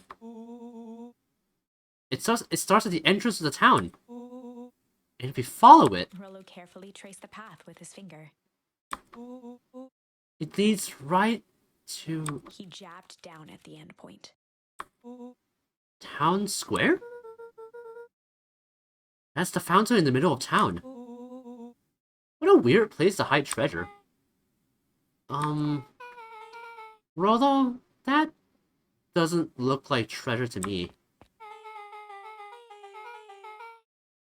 The end of the path on that map has the same symbol as those explosives over there. So it's not hiding treasure. Real bummer. Rollo, what's the thing you've been excited about for the past month? The festival. Oh. Did you just say? Oh, he literally said the word gulp. I guess there were no asterisks, so yeah. Did you just say gulp? This feels like a gulp kind of situation. Everyone will be gathered near the center of town. She's gonna blow up the festival! Not if we stop her. What was that? Luca looked up from the map. Uh-oh. Oh no, Gran's here. Was what? No, I heard it too. That was the front door. Which means someone just shut the door. Which means someone's upstairs. Shh, quiet. Hit the lights. Beck flicked off the light, and they became statues in the dark. Overhead, creaking floorboards bent under slow, deliberate steps. I don't know why we didn't just like run out. I'm sure we still had time to like run out and like shut the secret door. The kids looked up, the tilt of their necks following each footfall. Oh god, Gran. Then suddenly, it stopped. Oh shit. Without realizing, they'd been holding their breath. All 3 exhaled shakily and glanced at each other. A muffled male voice broke the silence. Oh, it's not Gran? Hello? A final few footsteps reached the entrance above them, and the voice now echoed down the stairs. Anyone down there? The three kids Oh wait, shuffled to the isn't corners that Mr. Tolliver? As he began to descend the stairs, the man's voice punctuated every new step. Thump, Yoo-hoo! I'm not here to hurt anyone. thump, I'm just here to help. Just... At the bottom step, the man paused, squinting to search the room for signs of life. Oh god. Huh. Guess it's nothing. Rollo shifted suddenly. Luca gave him an intense, chastising look and whispered through clenched teeth. Rollo, don't. It was too late. Rollo was already inching toward the stairway. He screeched as he charged toward the shadowy figure. Bro, what the hell? What? Flaming chicken coop! With all his weight, Rollo tackled the man to the ground. Rollo? Mysterious creepy man? Anyone there? From the dark corner, they saw something move. Well, I didn't know if I had it in me. But there was only one way to find out. Holy crap, Rollo, that was awesome! Wait, did you just kill that person? Luca scrambled to the hunched figure on the ground. I hope not. Pressing his fingers to the man's neck, he sighed with relief. Okay, if he's not dead. You sure clobbered him good, Rollo. He's knocked out cold. As Beck flicked back on the light, Luca and Rollo both gasped in stereo. Yep, Mr. Tolliver. Mr. Tolliver. Chapter 7. The Interrogation of Hiram Tolliver. Still unconscious, Mr. Tolliver slumped heavily in a shoddy old chair. His hands were bound with rope, his feet tied with some loose string. The kids huddled in a circle, discussing their plan. One thing was certain, they couldn't just let Mr. Tolliver go. Oh They my needed to know god. what he was doing in Luca's house. After some deliberation, it was decided. It run the the classic good cop art cop. It should be good cop bad cop. I guess art cop is the closest thing. Yeah, I'm going with that. They'd run the classic good cop, hard cop interrogation. Rollo brandished a steely gaze. I've got this. Read about it 100 times. You got what? Rollo, I think you've just been watching too many movies. Past the chair which propped up the slumping. Actually, yeah, I'm sure. Yeah, Rollo does sound like someone who would just watch a bunch of movies and think he's like an expert.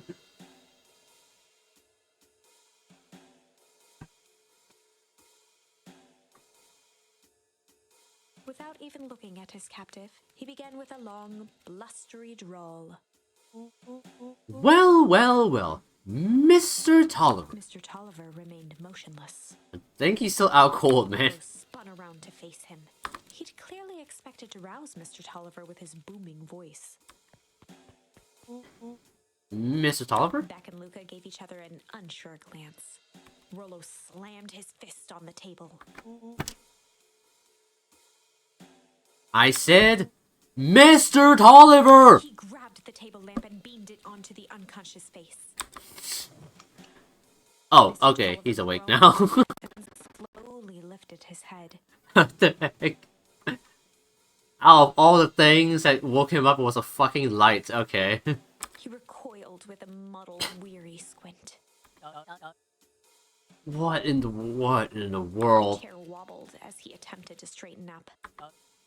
Who's there? Tolliver could only make out rough shapes through the glaring light. With a gruff tone, Rollo hoped to both conceal his voice and intimidate. I'll be asking the questions here, punk. Now, hold on, let's just calm down. Oh, I am calm. Calm as a carrot in dirt. As for you, looks like you're sweating. Doubtful expression on Beck and Luca's faces transformed into awe. We can do this my way, or... Well, let's just say, I've never needed another way. Rollo, Hitting his stride, was now channeling every detective trope his memory could recall. He slammed the table again. Now dance! What? I don't even... Tolliver's voice became desperate. He was nearly in tears. You've tied me down. How on earth could I dance? Dance with your mouth, punk. Spill the beans. What are you doing poking around this house? I'm here to help Juniper. To make sure everything's ready. Oh, so you're in cahoots with Gran? Gran? Mr. Tolliver was in a daze, now more confused than ever. Gonna help her blow up the festival, eh? Blow up the festival? Good lord! His head, feeling more and more dizzy. No. You got it all wrong. Where is she now? She's headed to the source. The source? What's the source? It's where... His voice faded to a whisper. Town began. Where it all began. What is Operation Sparkplug? With that, Mr. Tolliver passed out cold. Oh, shit. Yeah, we interrogated him a little bit too hard. Repentant grimace. Damn, Rolo. I think you went a little too hard on him. What did he say about the... What did he say about the source? It's where the town began? We need more information. Yeah, but we'd better not push Mr. Tolliver any farther. Is there anyone else who might know more? What about the History Museum? It just got set up for the festival. Nah, that tent was put up by the Valentines. Everything they do is just a bunch of fluff to glorify themselves. Is there anything more reliable? The library. If there's any information about the source thing, Kado can help us find it. Let's go get some answers. Oh boy. We are getting to the bottom of this. Also, wait, did we just leave him? Did we just leave Mr. Tolliver down there? I mean, okay, I mean, like, we basically just, like, restrained the man and just, like, left him in the basement. It's a good thing there's, like, no law enforcement here. I have yet to see, like, any form of police in this place. This is a dang nice library. Thanks, we work hard on it. Aren't you a little too adorable to be a librarian? Adorable. Oh, Kado hung out here so much, eventually they gave him a set of keys. I just keep an eye on the place for Mrs. Novak sometimes. They got you working for free? It's quiet and I get access to all the books I can read. What more could a person want? Fair enough. What can I do for you all? We need a favor. I already told you and Rolo. I can't put you any higher on the waitlist for the next Hank Atomic. And if you're here with more candy, I'll have you know I can't be bought. Call it a personal code of conscience. Actually, we're looking to do some research. Now you're speaking my language. What are you looking for? That's the thing. We sort of don't know. What do you got on the history of the town? There's the county record archives. What's in those? Births, deaths, newspaper clippings, stuff like that. Pretty boring reading. But they do go all the way back to when the town was founded. Great. We'll start there. Chapter 8. 6 feet under, 3 towns over. The kids spent the rest of the afternoon combing through dusty piles of old county records, desperately searching for anything that could help them make sense of Mr. Tolliver's cryptic utterance. Luca tried to shake the thought of Gran's basement, but his focus wavered. Explosives. messages hidden in jam, dossiers on various town figures, and a corkboard threaded with photos. Gran was the only family he had left. He still couldn't bring himself to believe the worst. But the old map with the symbol of explosives in town square made that difficult. And yeah, I'd be shook too if I found out my grandma was trying to, like, commit terrorism. As the sun began to set, the kids were no closer to the truth. Also, we should probably get Mr. Tolliver out of there. If I have to read any more records, my eyeballs are gonna pop. We have to keep digging. If I dig another word, I'm gonna end up in one of those of these asinine death records.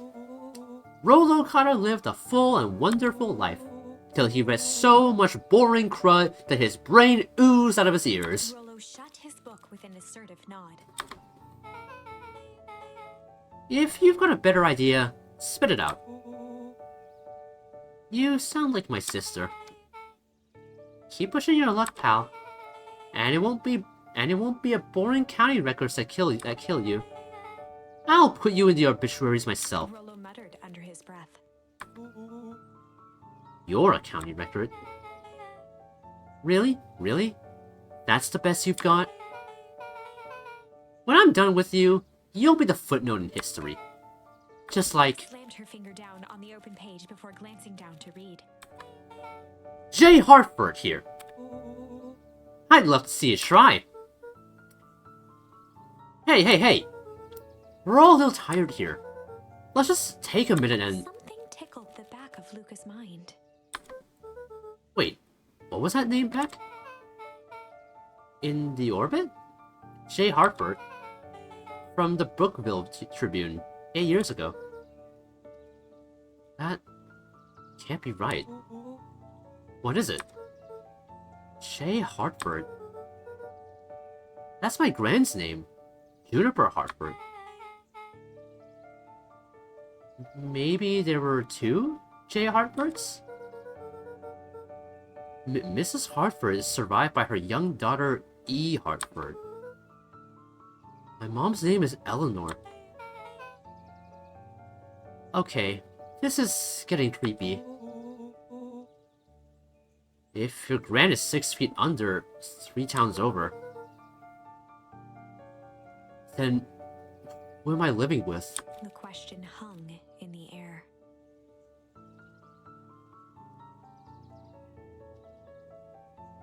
Oh. Oh god. That's not my grandma. Yeah, there's a reason we only call her. There's a reason we only ever call her Gran. She's not my real grandma. Guess that would make sense. She does not look like a reindeer like I do and my dad. She doesn't have the antlers. So I guess to be fair, deer and antlers do shed their antlers, but I don't know. Yeah, now that I think about it, our Gran doesn't really resemble us. I don't know, it could be a genetic thing, but like...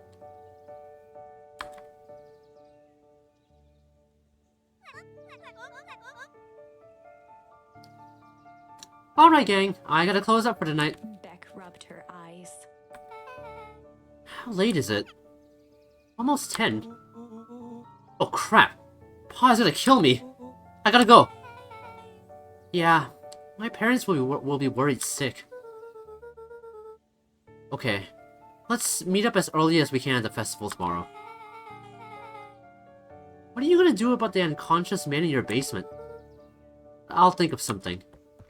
Did we even shut the door? I hope we shut the door at least. Like, Luca's heart was pounding as he approached the house. If he was lucky, Gran, or whoever it was, hadn't gotten back yet.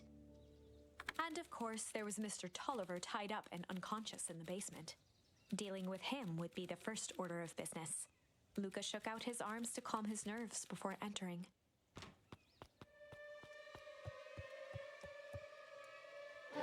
He held perfectly still, tempering his breath and she's right there. was asleep. His only hope was that she hadn't found Mr. Tolliver before dozing off. Oh my gosh. I don't know why we left that thing open.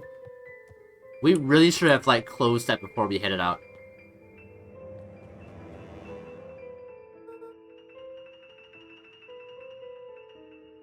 She's gone. Oh shit. Shit, she knows.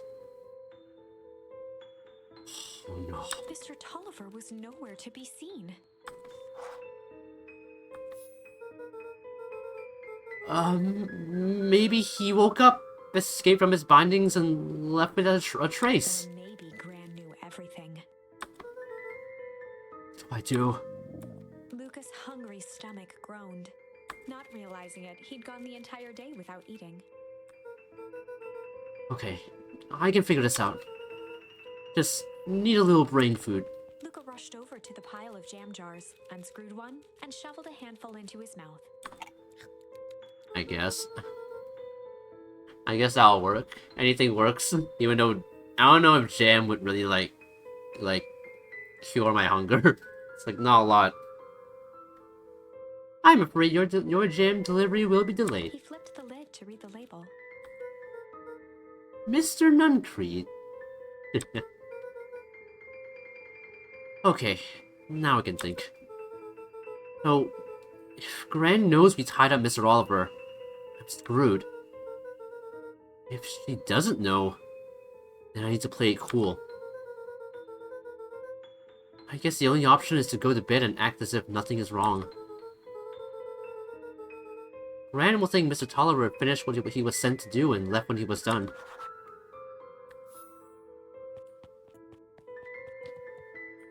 Well, can we at least close the door, at least? So that it doesn't look like someone was in there? She's gone! She's gone! Where is she? Don't tell me she's like waiting for us in the fucking bedroom. Gran? Okay, stick to the plan. Go to bed and play cool.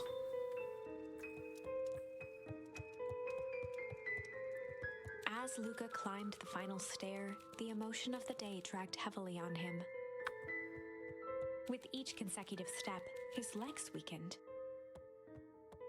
His stride began to falter. He tried to grab for the railing to steady himself. Something was wrong. Legs. Just a few more steps.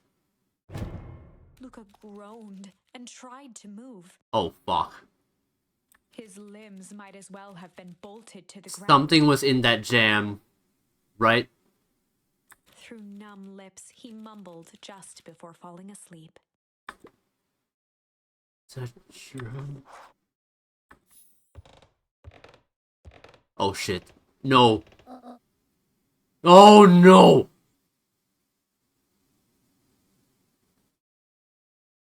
Sweet boy. What did you get yourself into?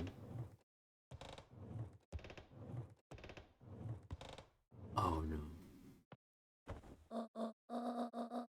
Rest now, and let me handle everything. Okay, well, at least she didn't, like, put us in a body bag or something. But, Chapter 9. what the hell? A speech to end all speeches.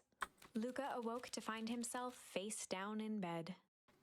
I have a feeling Gran is, like, attempting to assassinate Mr. Kerr. He moaned into his pillow. Why would Gran drug him? Or rather, why was she trying to drug Mr. Nuncreed? Shaking the questions from his woozy head, Luca snapped back to the matter at hand. The festival! Oh my god. Oh god. I hope Gran's not down there.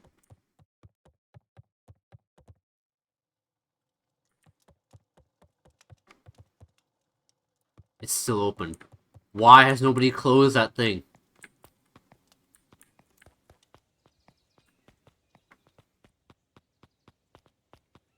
Oh! You guys!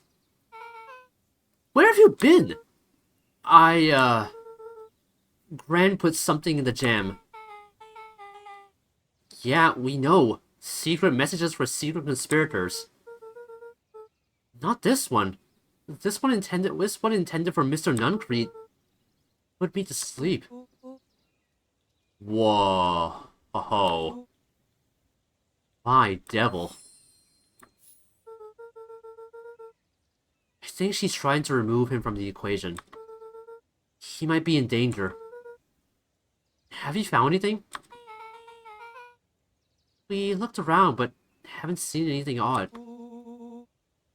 Gran is nowhere to be found. Or Mr. Nuncrete is just loping around waiting for the speech. What speech? Mayor Gus just got up to the podium. Everyone is gathering at the stage. Let's get moving. Oh wow, everyone is here. Augustus Valentine nervously wiped his brow. Is this thing... Oh, yep, it is.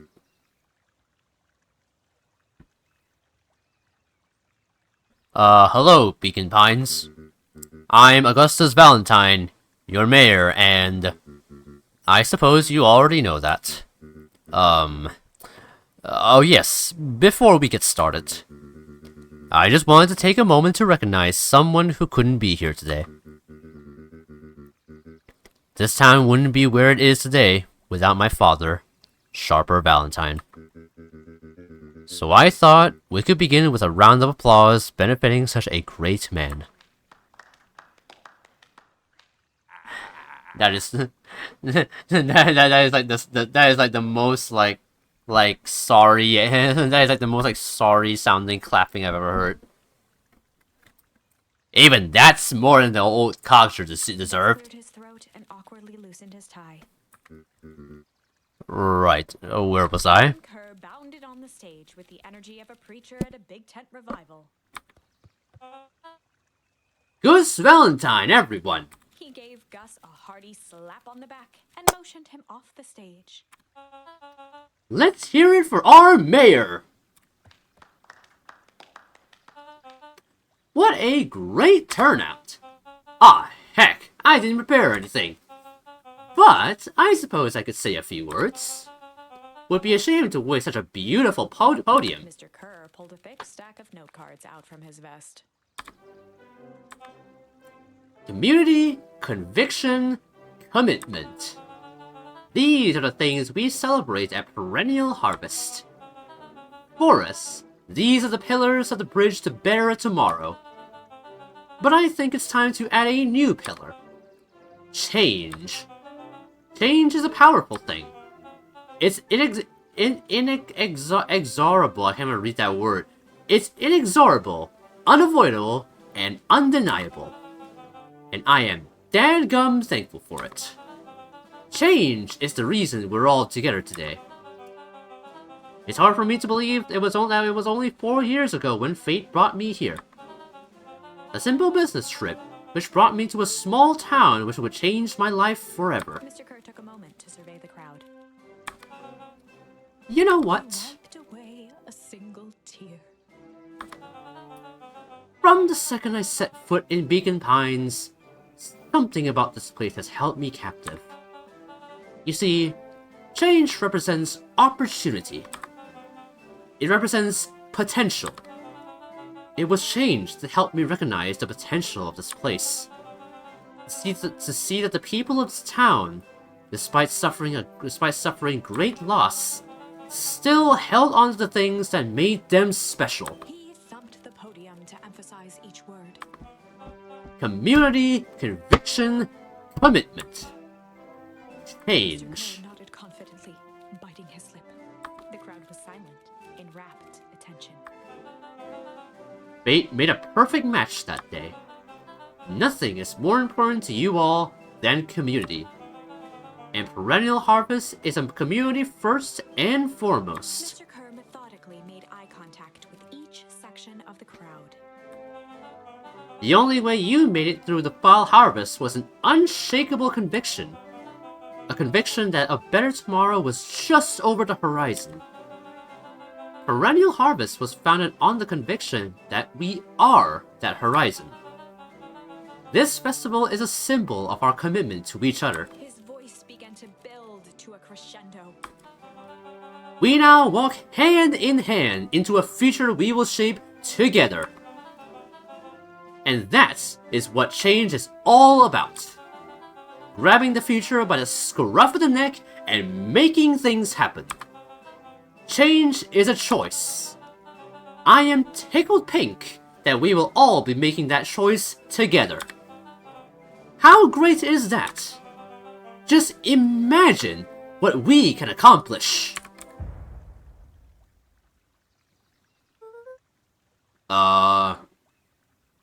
Did the bomb just go off? Oh god. What was that? The crowd began to look around nervously. Don't worry. A little thunder isn't gonna ruin this day. Everyone remain calm. Mr. Kerr quickly flicked through his note cards. Where was I? Through all my travels, I have learned one true thing. One always reaps what they sow. We have all planted a lot of good in this town. And so, it is with a happy heart that I can proclaim, Raised his hands up to the heavens. our harvest away!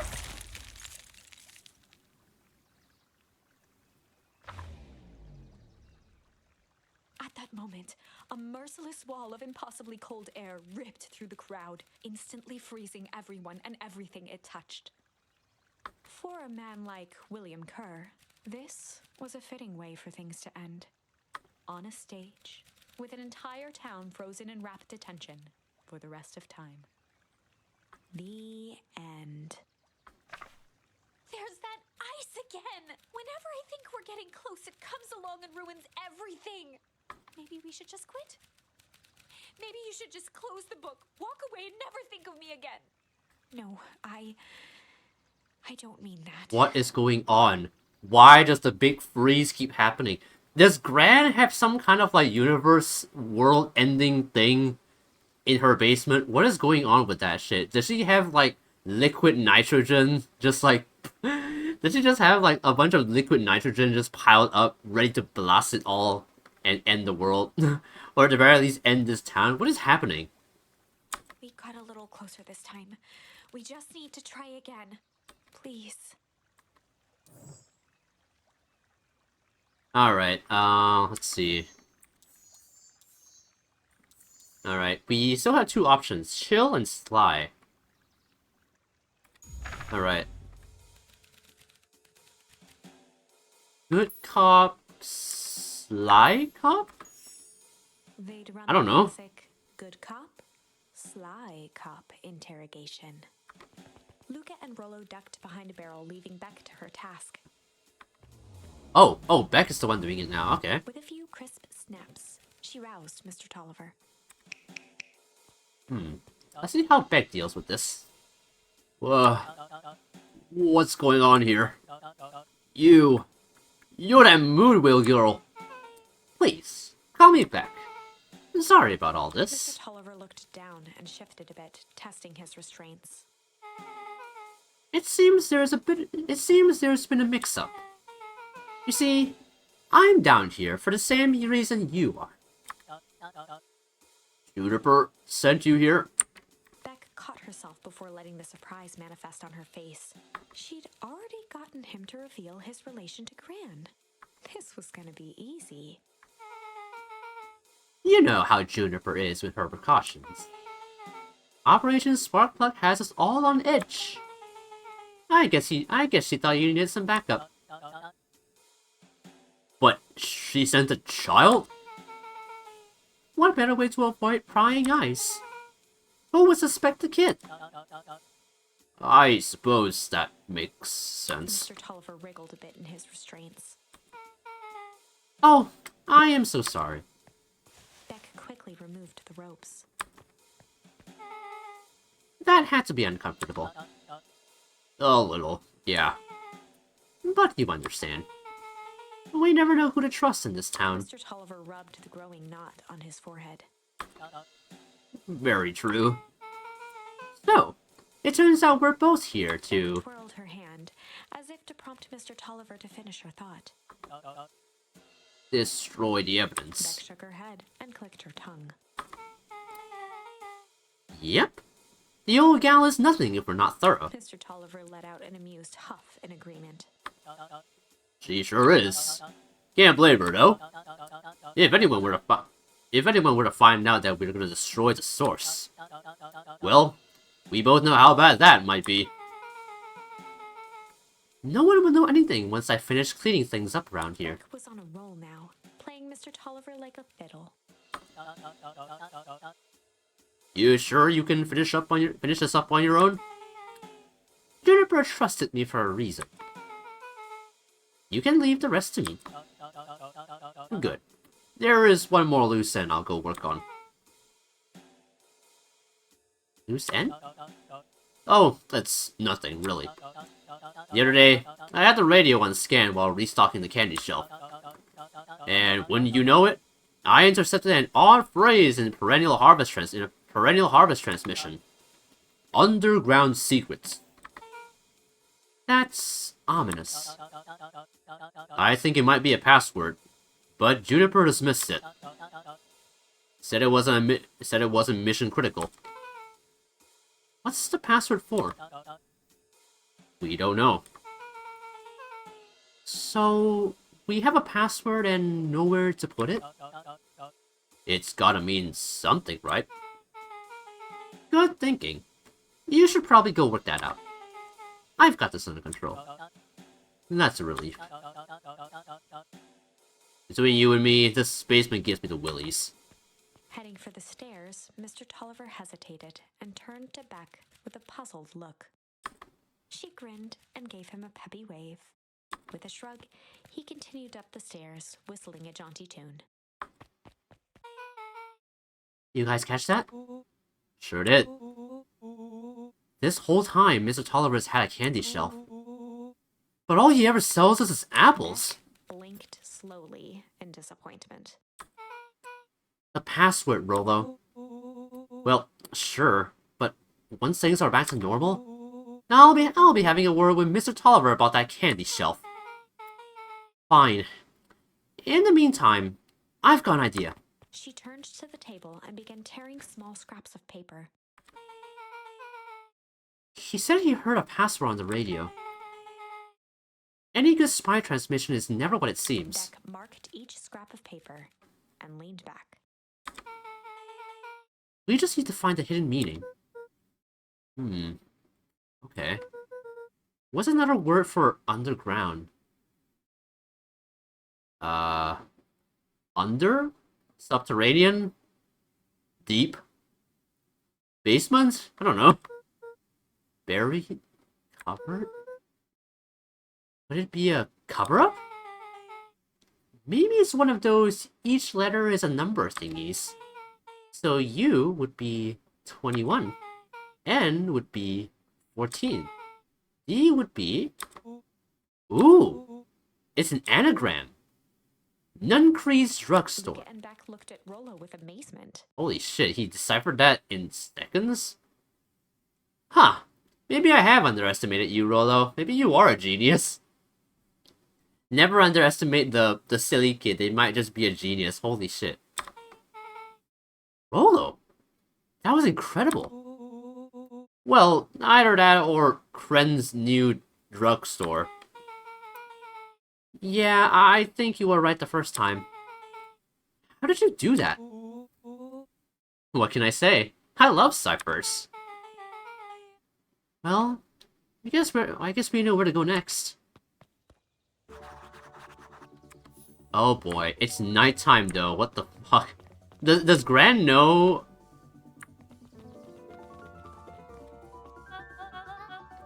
You scared me half to death. Sorry. You kids haven't seen Mr. Tolliver around, have you? Nope. He's got me waiting around like the last slice of pie. I swear, that man would be late to his own funeral. Okay. I like how she doesn't seem to care that like 3 kids are out late at night.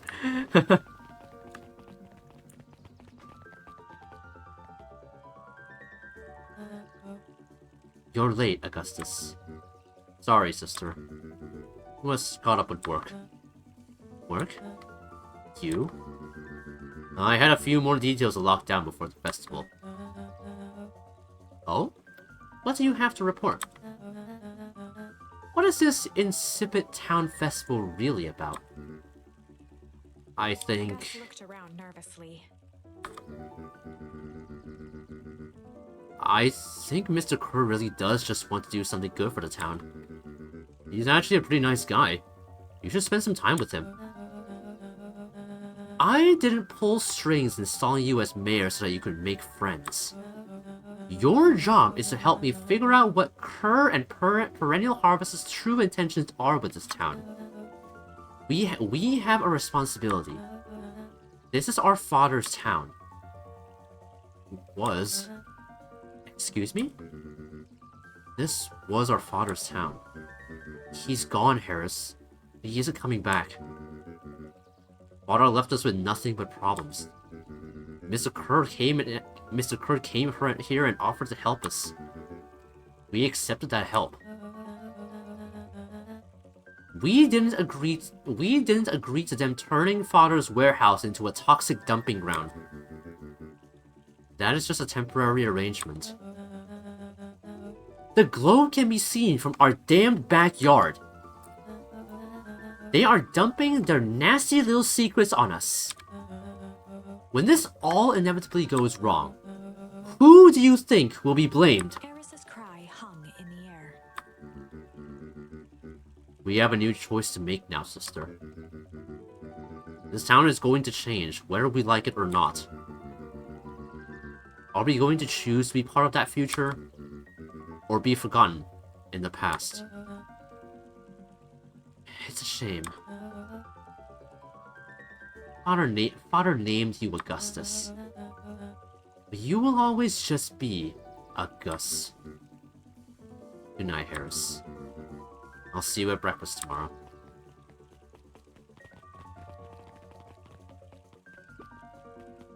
It's getting late, children. Yeah, just don't mind us. We're going on an adventure. Just go do what you need to do. Where do I have to go again? Oh yeah, the drugstore, yeah. Nuncree's drugstore, yeah. It's gonna be locked though. How are we gonna get in? Also, who are you? Oh wait, it's you. Solomon stood proudly Oh, it's Solomon. Yeah, outside the yeah. drugstore, holding a brown bag overflowing with black licorice. Hey, Solomon. We're looking for Mr. Nuncreed. Is he still in there? I'm afraid not. Then, where'd you get the candy from? You might say, we have an arrangement. Solomon shoveled a surprising amount of licorice into his mouth. Sometimes it's the small pleasures in life. Though we might not always have family to rely on. Licorice has never let me down. I don't know what kind of fucking accent I'm giving him. It's hard to give, like, unique voices to the characters because, like, my voice can only do so much. I'm not a professional voice actor by any means. I can only make maybe, like,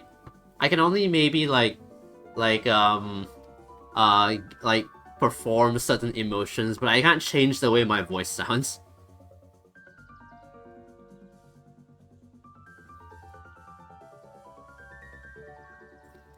I'm not really like the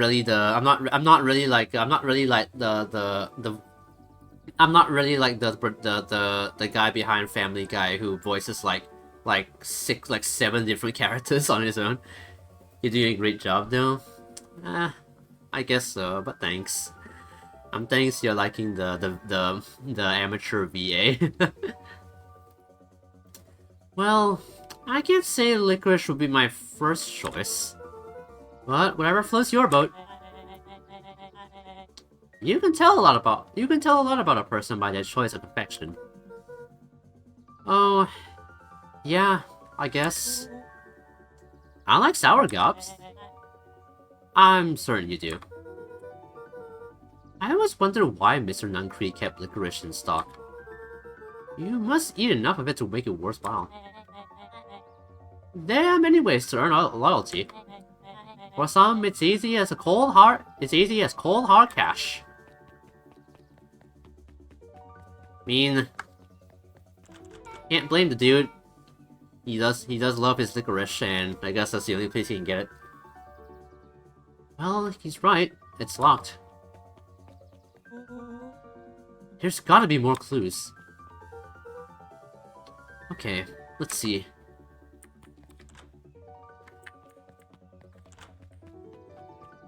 What you got here?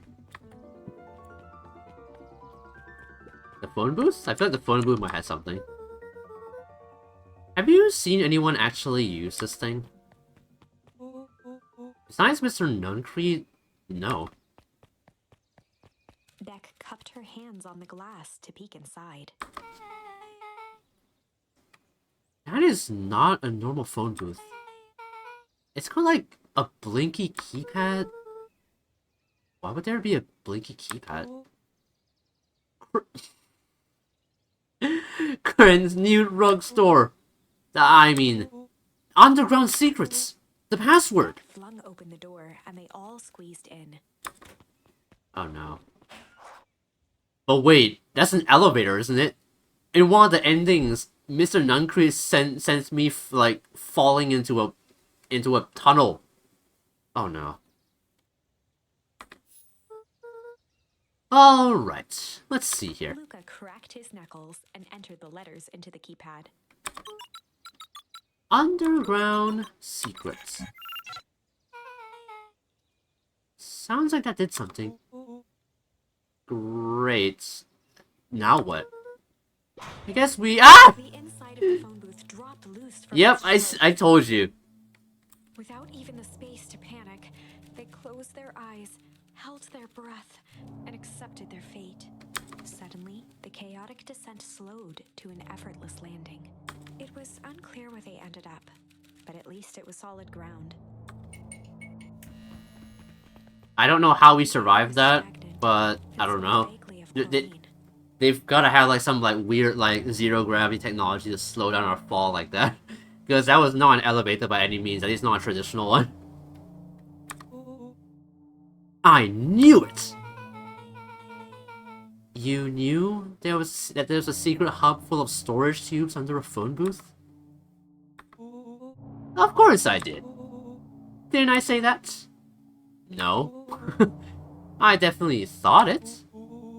Luca, do you remember do you remember when I said how cool it would be if the trans-dimensional conduits from Hang Atomic issue 12 were real? Rollo, at one point or another, you've said that about every technology ever discussed in Hang Atomic. That's why I'm such a good predictor. It looks like each of these has something written on them. Mining Operations Alpha. You guys have mines here? Not that I know of. This town is all farms and fertilizer. And a series of tubes. Pa always says you can only trust a miner up to the point when they hit gold. Not sure how that wisdom applies in this exact situation. That's the thing about Pa. You don't always realize what he means until it's too late. Perennial Harvest main office. That's where my mom works. What does she do? Find stuff? Is she involved in all of this? We just moved here. How could she be involved? True. Unless she's part of it too and she just hid it from us. I mean, have you seen your mom at work? Maybe not.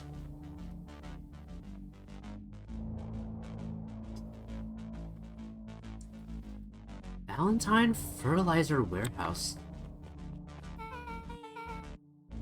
Isn't that where you almost got snatched? Yeah.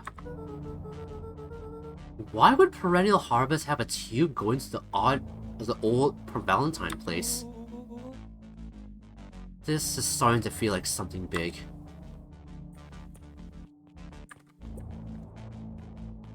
We've got a huge conspiracy going on. This suit has a broken mask. So, have we found our mystery warehouse creeper? We've at least found their hazmat suit. If it walks like a nuncree and talks like a nuncree, let's not jump to conclusions. Just saying. That's a lot of buttons. Stand aside, Earthlings. I've read enough Hank Atomic to know my way around sci-fi tech. Willow's hands hovered over the field of blinking buttons. Eeny, meeny, miny.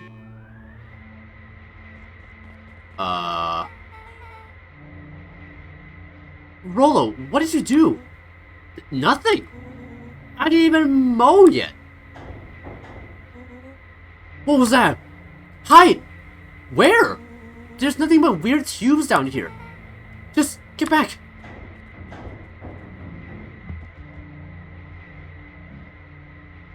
Shit.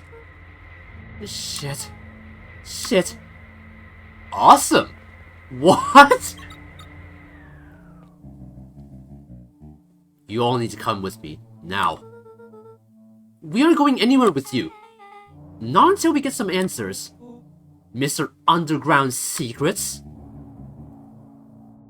I told them it was an absurd password. They love anything that makes them feel clever. They... who? That's no matter. If I can keep you hidden until after the festival, I might be able to save your skins. We don't care about our skins. Hold on now, I like my skin. This all stops now, This all stops now, Nuncrete. Joseph waited for a moment in silence. You sound just like him. Who? Walt. You don't get to talk about my dad. You know, your father and I were friends back before He gestured toward the strange tubes. all of this. That's a lie! It's true. I used to bounce you on my knee. What happened? Same thing that always happens. Reality, complications, life. We were a team, Walt and I. An idealistic doctor and a bright-eyed pharmacist. Both hell-bent on helping folks. So, you were his sidekick? No. We were partners. He helped the patients, and I helped him. Yep, total sidekick. Nuncrete let out a growl of a sigh. Ugh. Luca, I need you to know this. I need someone to know this. One day, Sharper Valentine comes to us. Says he's got an opportunity. He'd found something he didn't quite understand. And he was willing to pay us both handsomely to help him understand it. And my dad said no. Your father and I both believed in helping people. But the thing I could never get him to understand was... it's a lot easier to help yourself. Oh wait. It's a lot easier to help others if you help yourself now. And then. Classic sidekick into villain plotline. Walt loved being righteous, almost more than he loved his family. He was wrong about one thing, though. When he begged me not to take Valentine's offer, he said,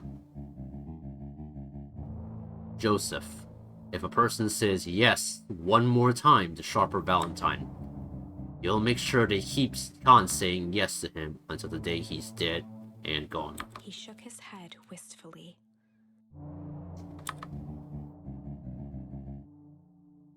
Sharper's long gone, but he still got me saying yes.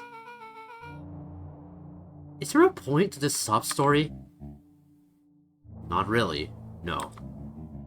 Just an old man trying to delay what needs doing. Nuncreed took a menacing step towards the children. I tried to keep you safe. I tried to keep you and Juniper out of this. But you forced my hand. Luca began to laugh. What? You really don't know. My Gran isn't out of this.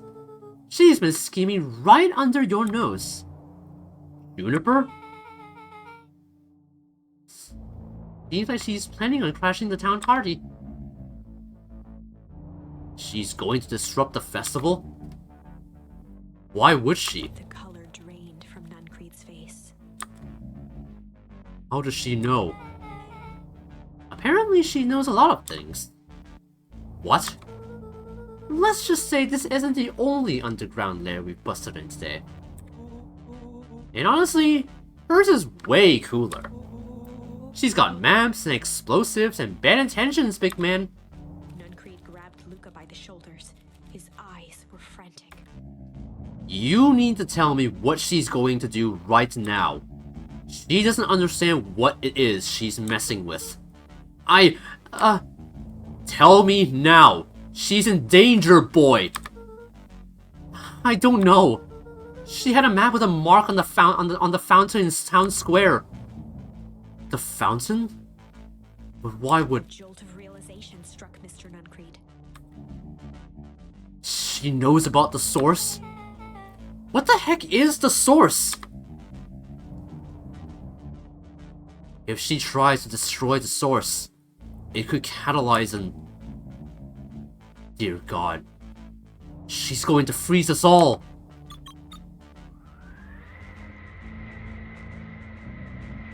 You all need to run. Run where? Away. As far away as this town you can get. As far away from this town as you can get. Head west and don't look back. That did not go how I expected.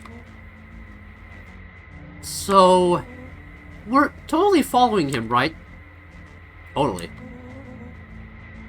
See you on the other side. I can't help but like imagine. I think of that song. Holy shit! So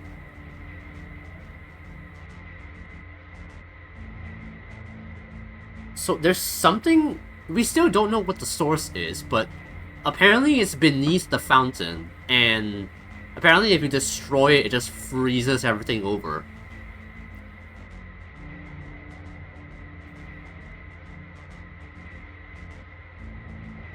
So Mr. Nuncreed is like secretly working with Perennial Harvest? Is that it?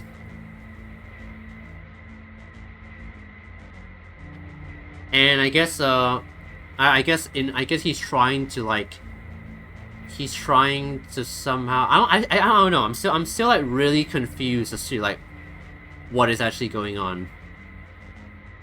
She's trying to make a new ice age. It definitely sounds like it.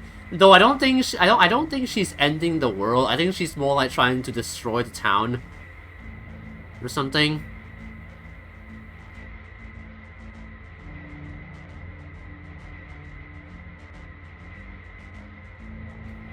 So I guess Walter, our dad, I guess he was in so deep that that I guess he kind of almost owed his life to Sharper Valentine in a sense. That's what it sounds like to me.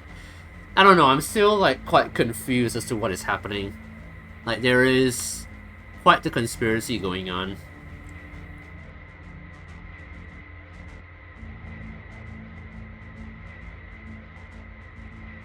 Also, what was that dog's name again? I forgot. The other Valentine.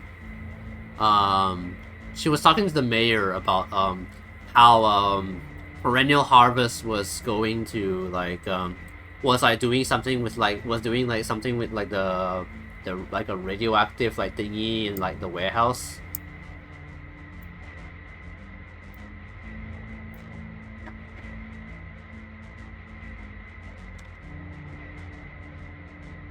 So I guess that makes sense as to why like there's a tube connected to the old warehouse in the first place. They're doing something in there. And remember how like there was a body like in the other timeline? What could this all mean? Don't know.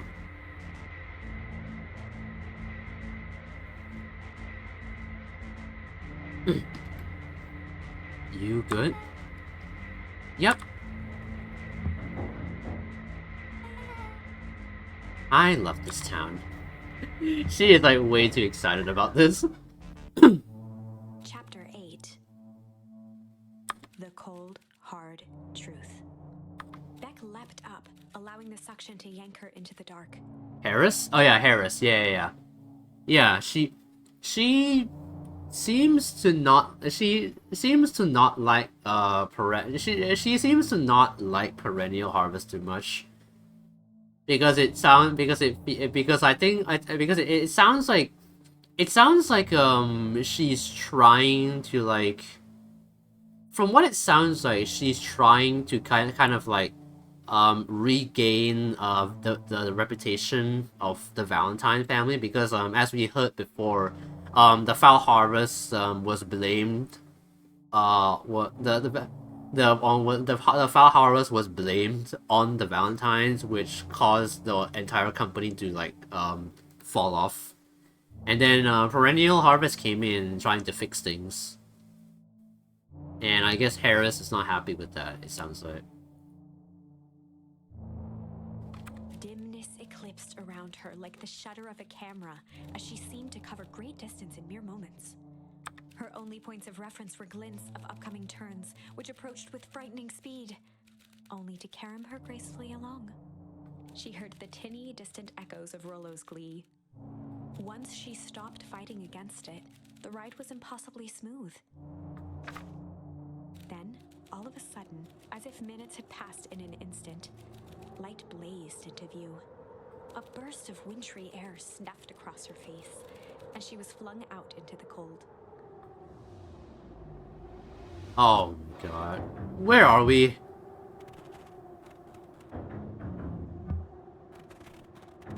I don't know if we're like appropriately dressed for the occasion. Like, Rollo literally has short sleeves and shorts on.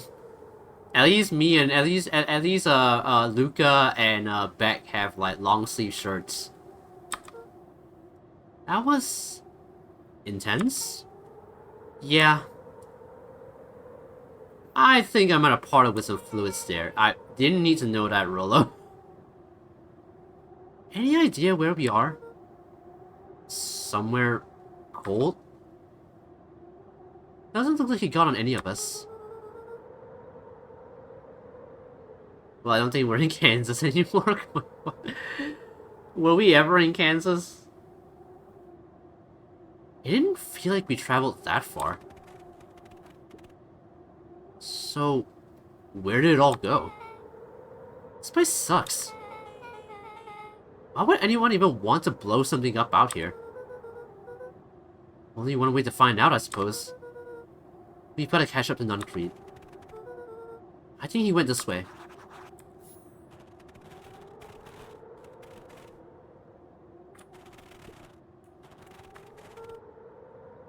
This looks familiar, yeah. Maybe we can clear off the snow. No time. Nuncrete's getting away.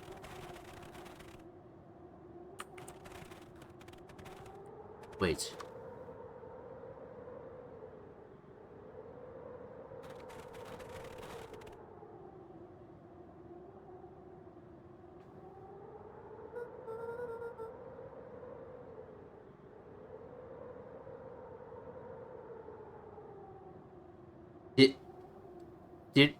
Did we just go back in time?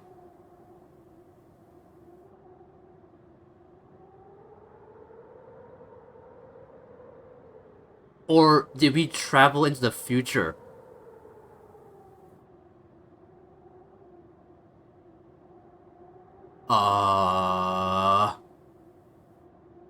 Okay. This is... Okay, this game has... This game is actually becoming more and more wild. Honestly, I was expecting mystery. I wasn't expecting this kind of like mystery. Holy shit. Cool. Okay. This is starting to feel really familiar. I may not be the most well-versed in all things Beacon Pines, but this does look like some sort of frozen replica of town. Ah, I got it. It's so obvious now. Mr. Nuncree is an alien. Rollo, stick with me here. His species can only live in sub-zero temperatures. Oh boy, here we go. The source is their space camp dimension, so naturally they keep it cold. So it's not a where are we, but when are we? Yeah, kind of, I guess. It's like Mr. Peabody said.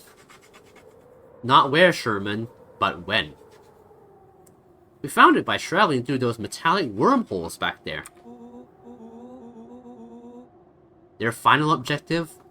Kill us all and shapeshift into a Beacon Pine citizen of their choosing.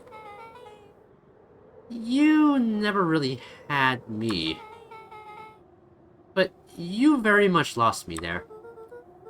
You get used to it. We should keep moving.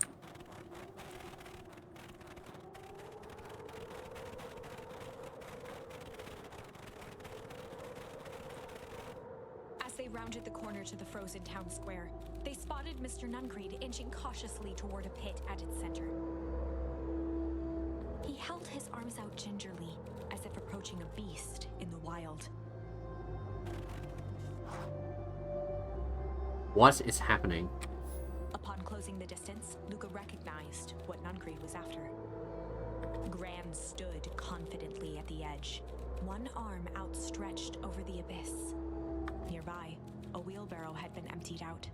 She held a lit torch, which flickered in the bitter wind.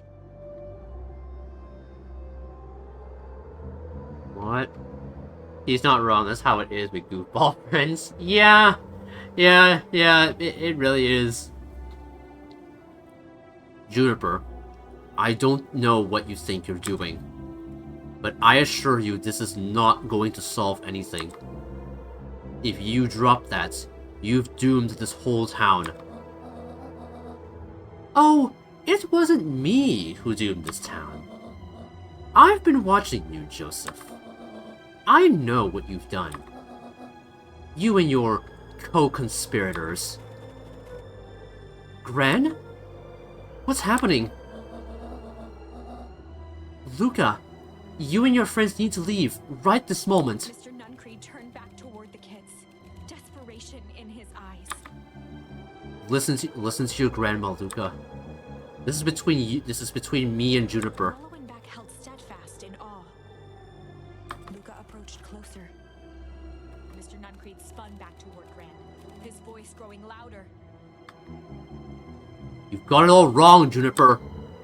Just hand over that torch. You don't understand what you're doing. How could I possibly trust you to do the right thing? Walt told me everything. He trusted you, and you betrayed that trust. Luca, did you know that this man's entire life is a lie? If it weren't for him, your father might still be alive. Mr. Nuncreed winced with anguish. His voice hardened. That's not true. They both now yelled, not to each other, but at fate itself, making their peace with long-held burdens. The wind howled with encouragement. Walt was like a brother to me. We just had different ideas about how to effect change. Very convenient that your way just happened to line your pockets. Now, that's not fair. They menaced at each other, both catching their breath. The moment balanced on a knife's edge. Amid a blur of emotions and memories, Luca's mind flooded with questions. The wind calmed, as if to give him the stage.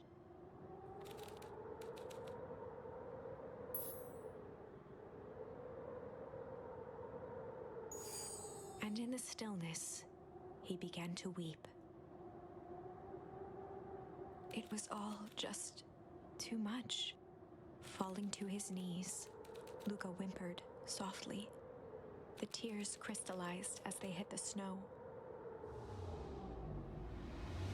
Gran stared at Luca for a moment with warm sympathy, remembering why this was all necessary.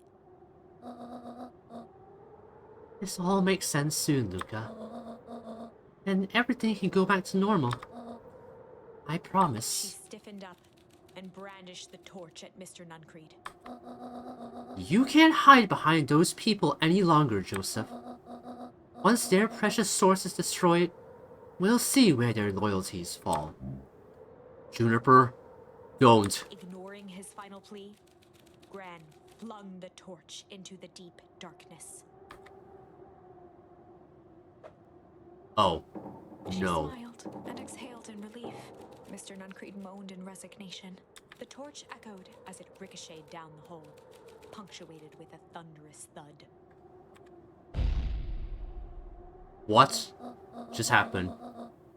You see, Joseph, I've learned one very important lesson in this life. If you want things to change, then you must be willing Before to... Gran could finish, the ground shook her to silence. Oh no. The freeze is coming!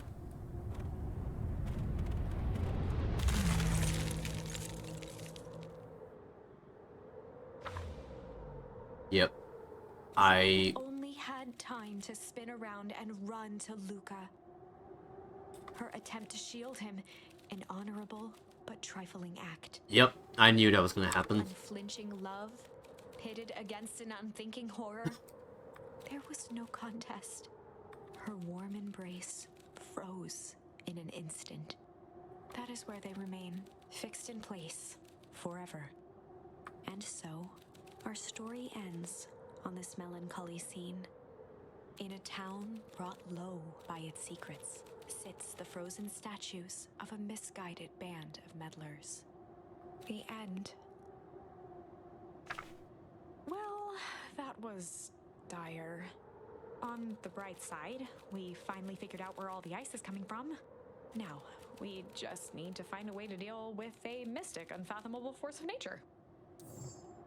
What? What the fuck?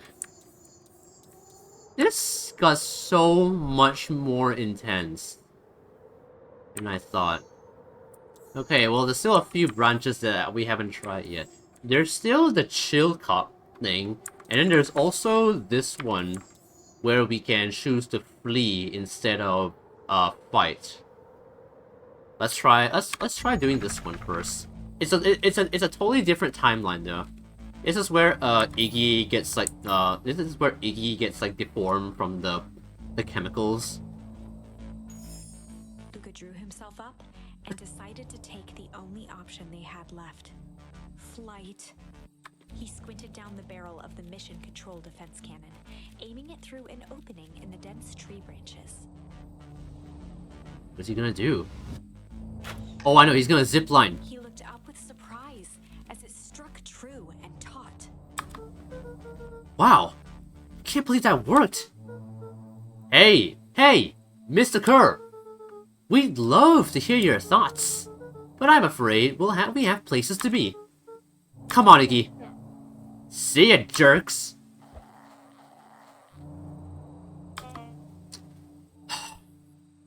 Fine. We know where that leads them. This way. We'll take the tunnels. Of course. Luca and Iggy winced as they sprinted through the thicket. The branches clawed at them, reluctant to give passage. After what felt like a marathon, Luca stopped in his tracks as they reached the clearing. What the?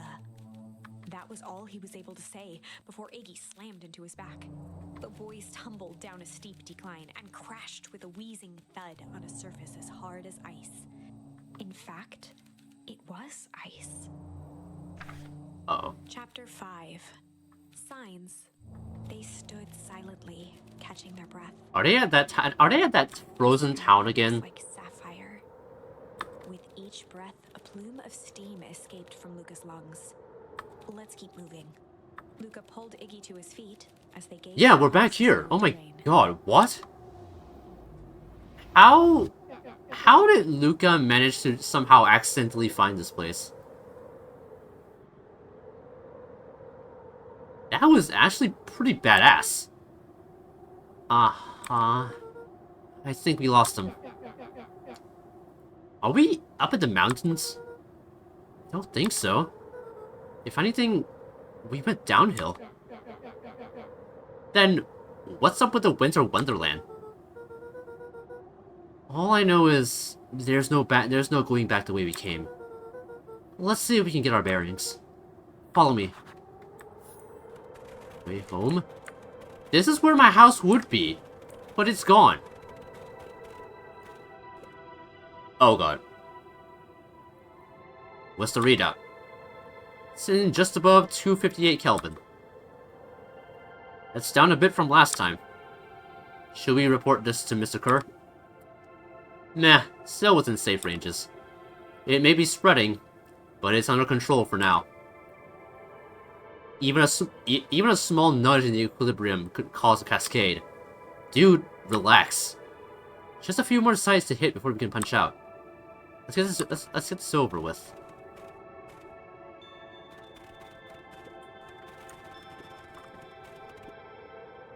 What's all this? Hard to say with all this snow. I think it's a town sign. I can almost make out letters under there. What town could this even be? There couldn't be another town this deep into Weep Wood. I'm looking at evidence to the contrary. Let's figure out what we're dealing with here. Step 1, snow's gotta go. I'll see what I can do. Can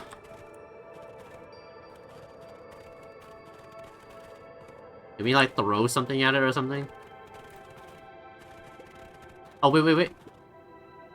In situations such as these, I find it best to chuck stuff first, and ask questions second. Yeah, I was about to do that. I just noticed I could pick something. Yeah. Oh. Oh yeah, I forgot. That's not how it works in this game. It's Beacon Pines! The boys stared in disbelief at the sign that now clearly read, "Welcome to Beacon Pines." This doesn't make any sense. We're in Beacon Pines? How's that possible? We ran away from town. How did we get back here? I guess we got turned around. Where did all the snow come from? They said the thing. Beacon Pines. I mean, they've said the thing like plenty of times throughout this game. Well, it's been colder than normal lately. There's a pretty big difference between sweater weather and this Arctic hellscape. The puddle we fought at before, it was cold too. Maybe all of it leads to one source. You think it's related? What the hell is going on? We're gonna get you some answers. Let's keep moving. So, does that chemical does it like move forward and move everything forward in time? Luca? Luca, are you there? Luca had almost forgotten the walkie-talkie he was carrying. Oh yeah, in this timeline, Rollo went missing. It's that bozo Kerr. Oh wait, no, it's Kerr this time. I hope nothing bad has happened to you out in those woods. Luca looked at Iggy with hesitation. No need to be rude. With a resigned sigh, Luca responded. Seems like the only dangerous thing in the woods is you. He speaks! The young man of the hour! Now, how in tarnation did you end up with one of our radios? Just lucky, I guess.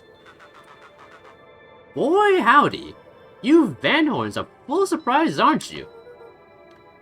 You my parents?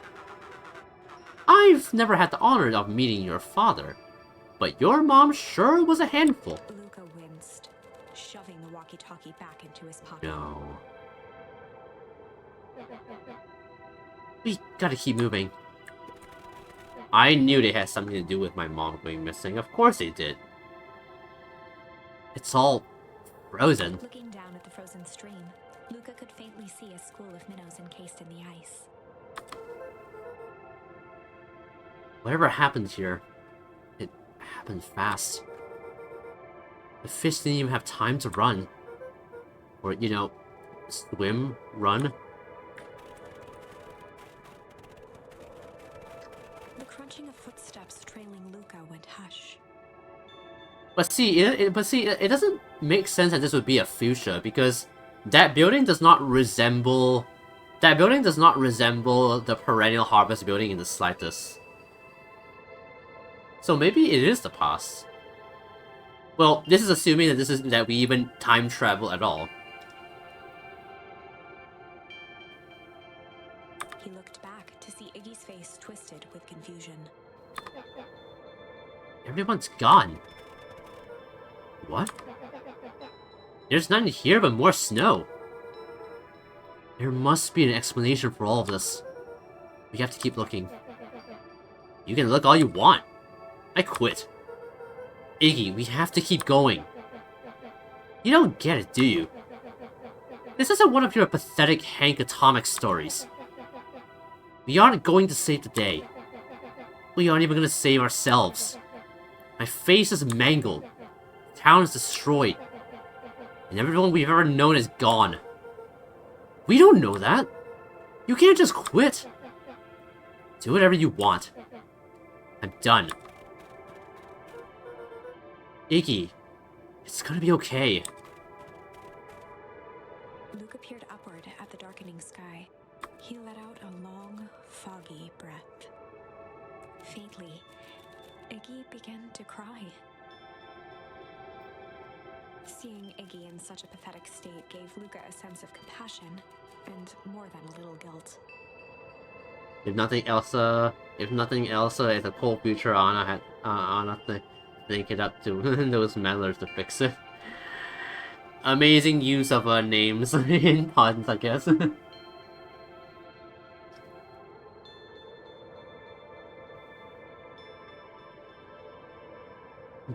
I'm trying to figure out what word is supposed to sound like Anna, though.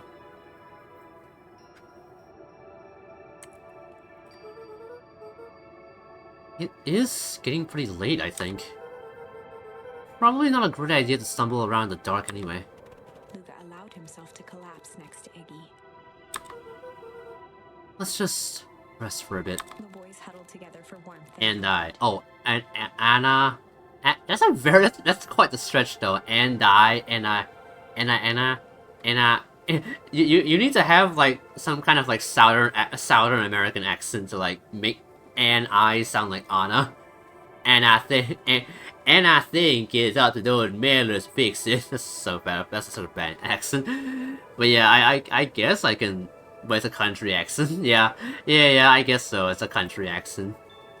If not, they'll say it's cold future, and I think it's... How do you do a country accent? I don't even know. If not for exhaustion, their minds would be racing, trying to make sense of the events of the day. As it was, all they had energy for was to sit in silence, numb.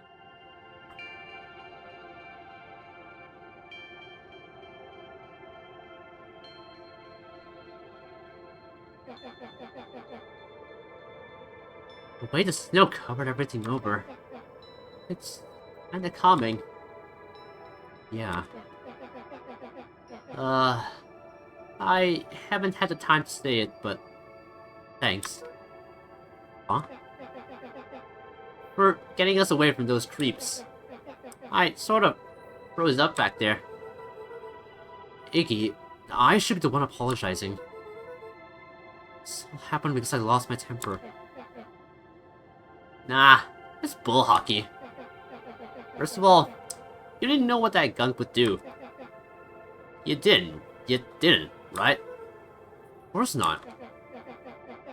And second, stop with this baloney about losing your temper. But I did lose my temper. Iggy motioned sarcastically to his half-deformed face. Obviously. But that's exactly what you should have done. Huh? I'm a Southerner? Oh. I guess, so I guess you rate my country accent, I guess.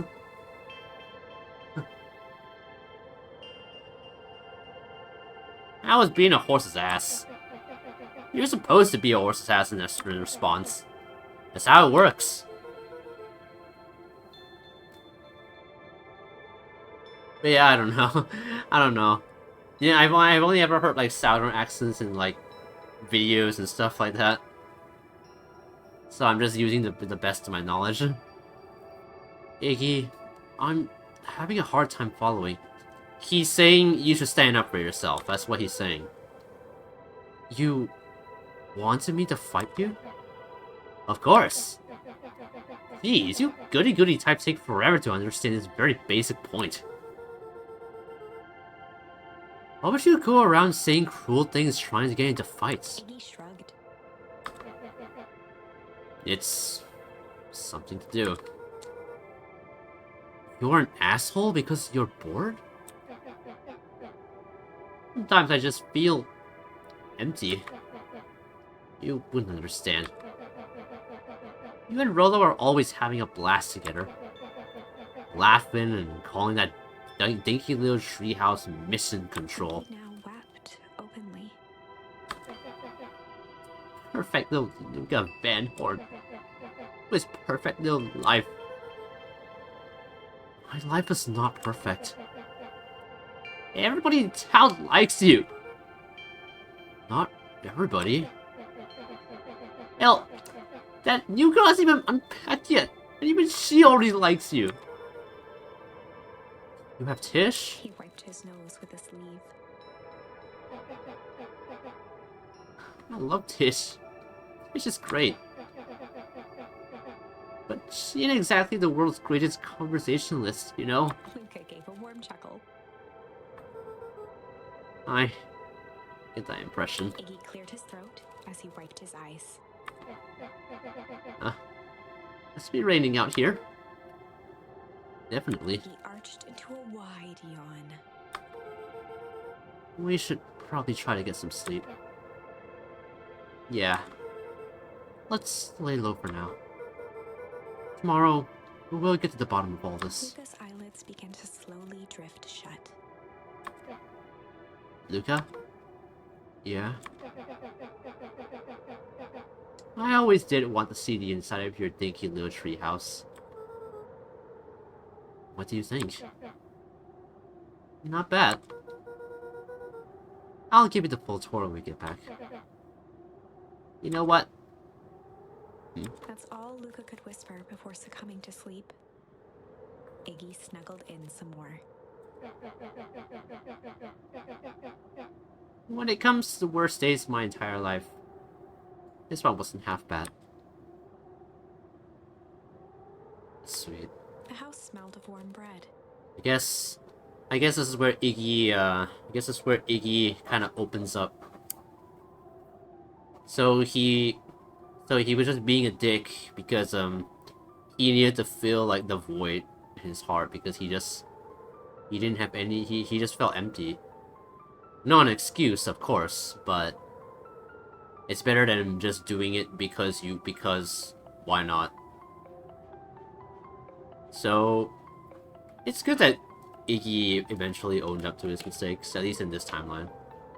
Luca was playing with toy blocks on the living room rug. He looked up to see his parents on the couch. His mother held his father's head in her lap. She idly stroked his hair while humming a song.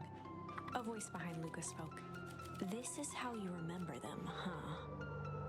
Luca turned to see his own face. The doppelganger from his dreams, still clad in a yellow hazmat suit, still carrying a look of disdain behind empty eyes. Aww. at this perfectly cozy scene.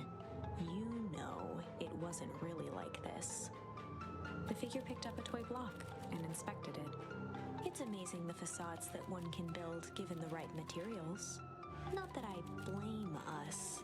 These are a child's memories, all warm and fuzzy. You don't remember, do you? Lucas snatched the block from the figure's yellow gloved hand. Remember what? The doppelganger pointed to the couch. The last day we saw him alive. The day he chose to abandon us. Luca turned to look at his father, still lounging on the couch. That's not true. He didn't abandon us. The doppelganger waved his hand dismissively. Everything is true here. It's just a matter of what we choose to see. So, is this like our subconscious talking to us? So we do. So I guess it sounds like we do know what. It sounds like we do know. We do know for real what happened to our dad, but it was so traumatic that we just sealed it away and pretended like it was just like a mystery. But the fact of the matter is that we do know what our dad did, and this doppelganger is kind of. It's kind of like how it worked in Omori, sort of. Except not really, because in Omori is the one trying to stop Sunny from discovering the truth. This one, the doppelganger is actually trying to get Luca to realize that this is the truth. So it's not the same, but it kind of reminds me of it a little bit. Also, again, I know, I'm sorry, I keep drawing comparisons to Omori. It's just that like Omori is one of my favorite games, and like I guess like whenever a game touches on like mental health and something like that, like even slightly, my brain automatically goes to it. So yeah. Well, let me show you. The world flickered and pulsed. Luca was sitting next to his bed, listening to his heartbeat with one of his dad's stethoscopes. The doppelganger limped into the room. No, we both know that's not how this went. He grabbed Luca's hand and guided the stethoscope to the floor. Luca heard muffled shouting, brought close by the stethoscope. It was his parents, fighting. Do you remember what we did next? Luca gave a slow nod and crept down the hall to peek through the banister. He could see the outline of his mother at the bottom of the stairs. Damn it, Walt. We can't afford to get involved in this. She was scared. His father stepped forward. What am I supposed to do? Just watch? There's a sickness in this town, and we both know who's behind it. I swore an oath to help people. I won't turn my back on them. Luca's mother grabbed Walt. She was crying, pleading. I can't lose you. Walt calmly removed Eleanor's hand from his shoulder.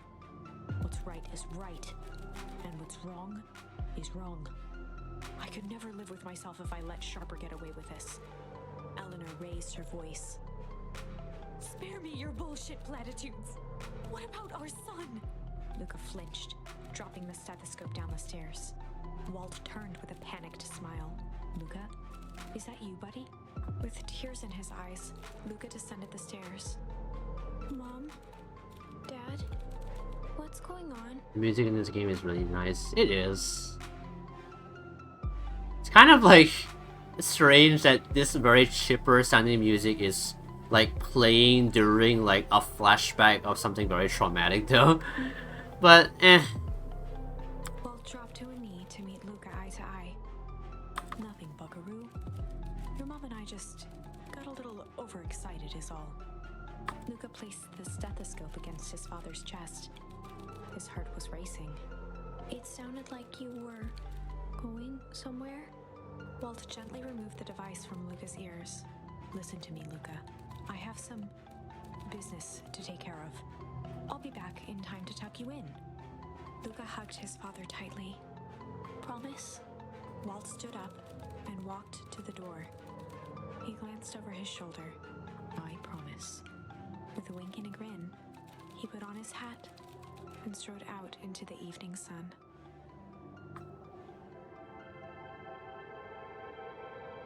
A figure approached soundlessly from the foggy snowfall.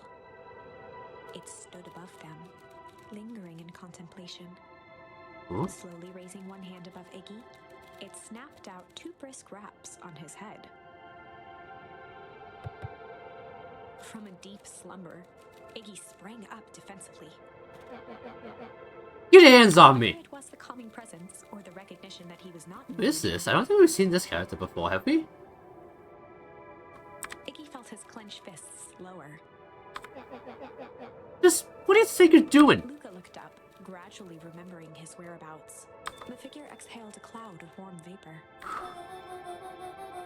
You two certainly have caused a lot of commotion. What's that supposed to mean? Take it easy, Iggy.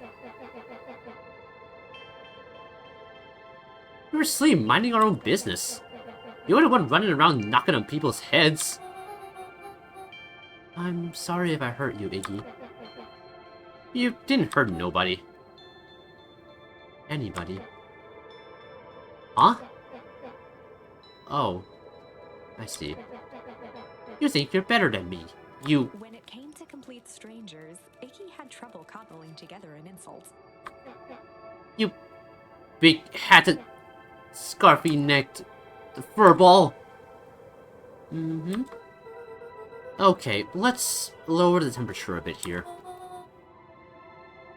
Interesting choice of words. I mean, let's all just calm down. Who are you? A friend. An observer. A hitchhiker on the infinite expanse of possibility. Great. How about a name? If you must call me something, you can call me Nat. Iggy huffed with gratification.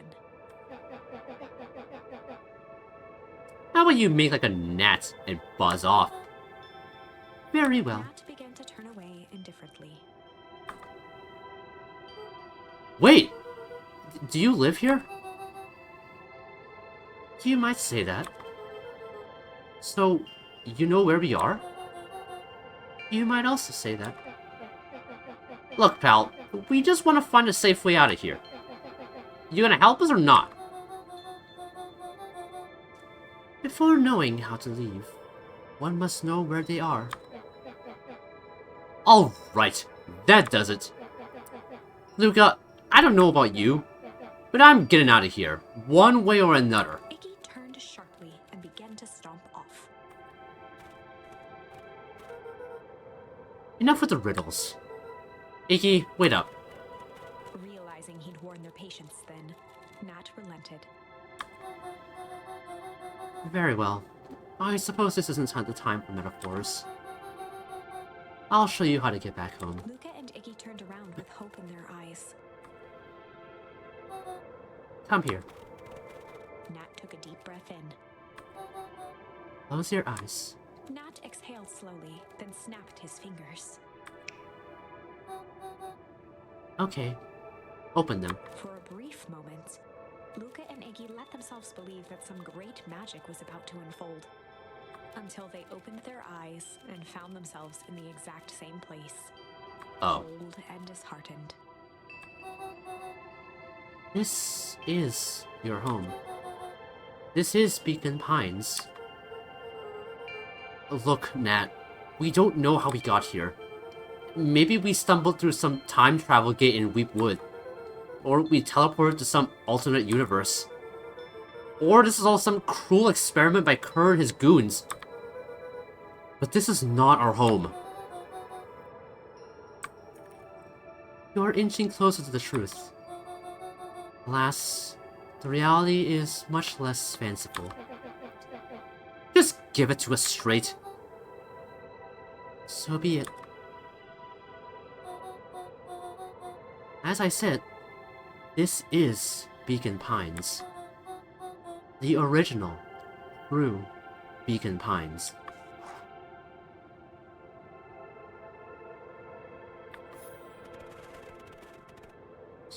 So...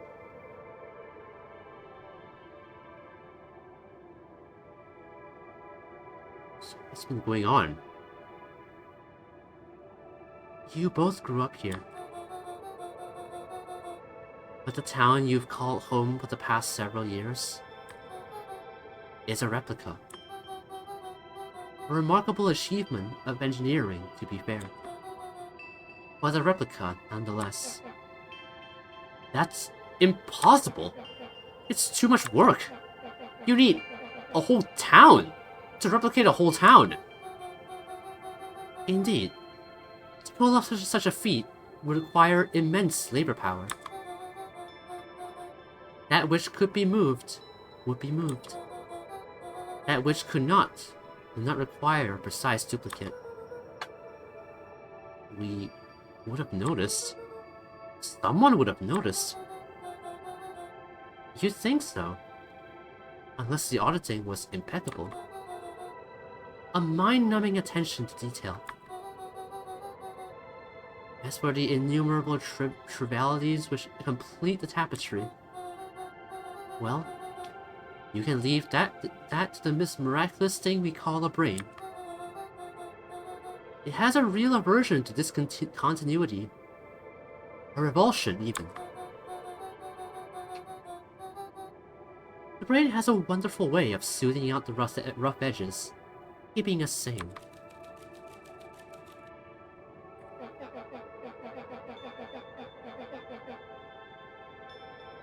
So, you're saying that someone made an entire town and moved us all and no one noticed? Precisely. But why? Why is the question that can never be answered with certainty. The best one can do is to uncover. Nat narrowed his eyes, furrowed his brow, and uttered, The source. Why'd you say the source like that? Why indeed? Luca began to laugh uncomfortably. It's all ridiculous. There's no way they He could. looked down at his feet.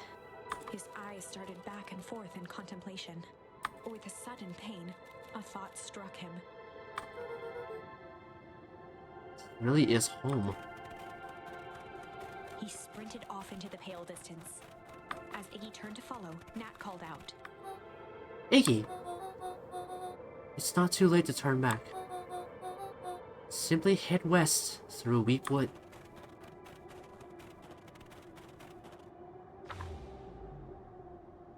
Chapter 6. Oh my god. Well, I mean, it was mentioned that that during the foul harvest, the town was relocated to hotels in the town next door. So that means they weren't moved back here. They were moved somewhere else. Holy shit. The source. Nat expressed his sympathy with a shrug and sauntered off as unassumingly as he'd arrived. He'd given Luca and Iggy what they needed, and nothing more. As Luca sprinted across the snow, the events of the past few days became clearer, pieces to a larger puzzle. Rollo said he was underground somewhere, captured. Mr. Kerr tried to cover it up with lies. The clipboards were hell-bent on capturing Iggy. It all seemed to point to perennial harvest. But right now, there was one thing that Luca needed to know.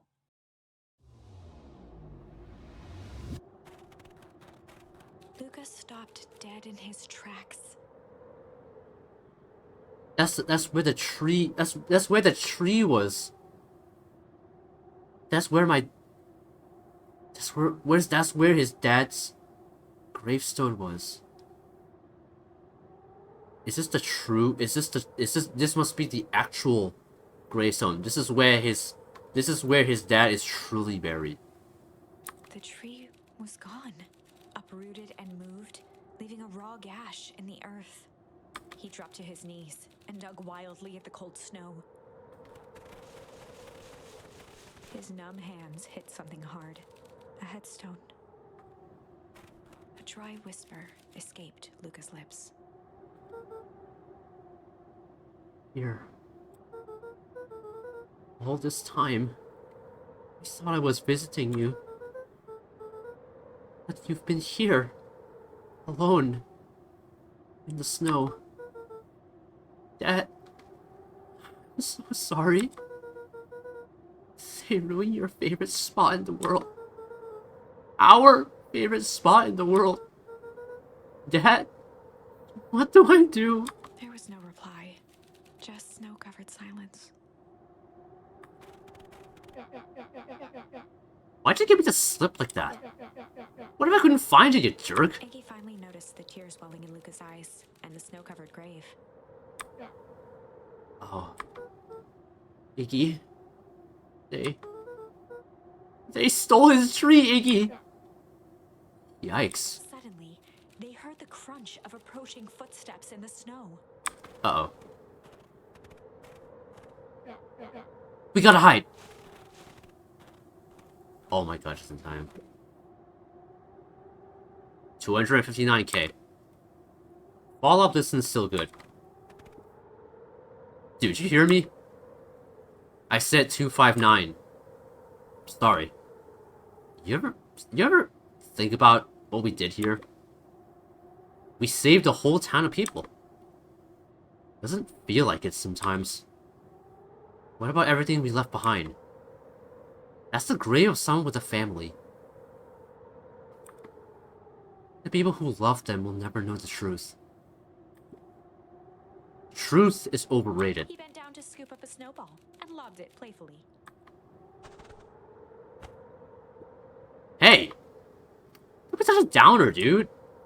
We took this job to change the world. Yeah. Come on. It's almost lunchtime. Weirdo.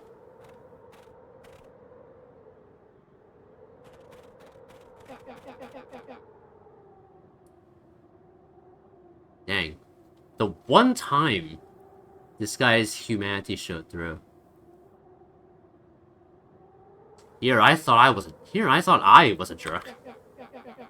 These dinguses are out here literally dancing on graves. Luca stuttered through heaving sobs. When I was visiting him, I thought he was with me. Not gonna lie, a bad break. Here's some advice. Gave Luca a solid smack on the back of his head. Hey! Who's any of this helping? What?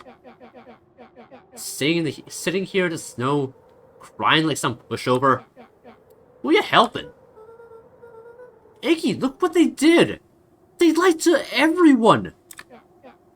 Blah blah blah. Luca Van Horn. You're a lot of things, but you ain't no pushover. What did I tell you before?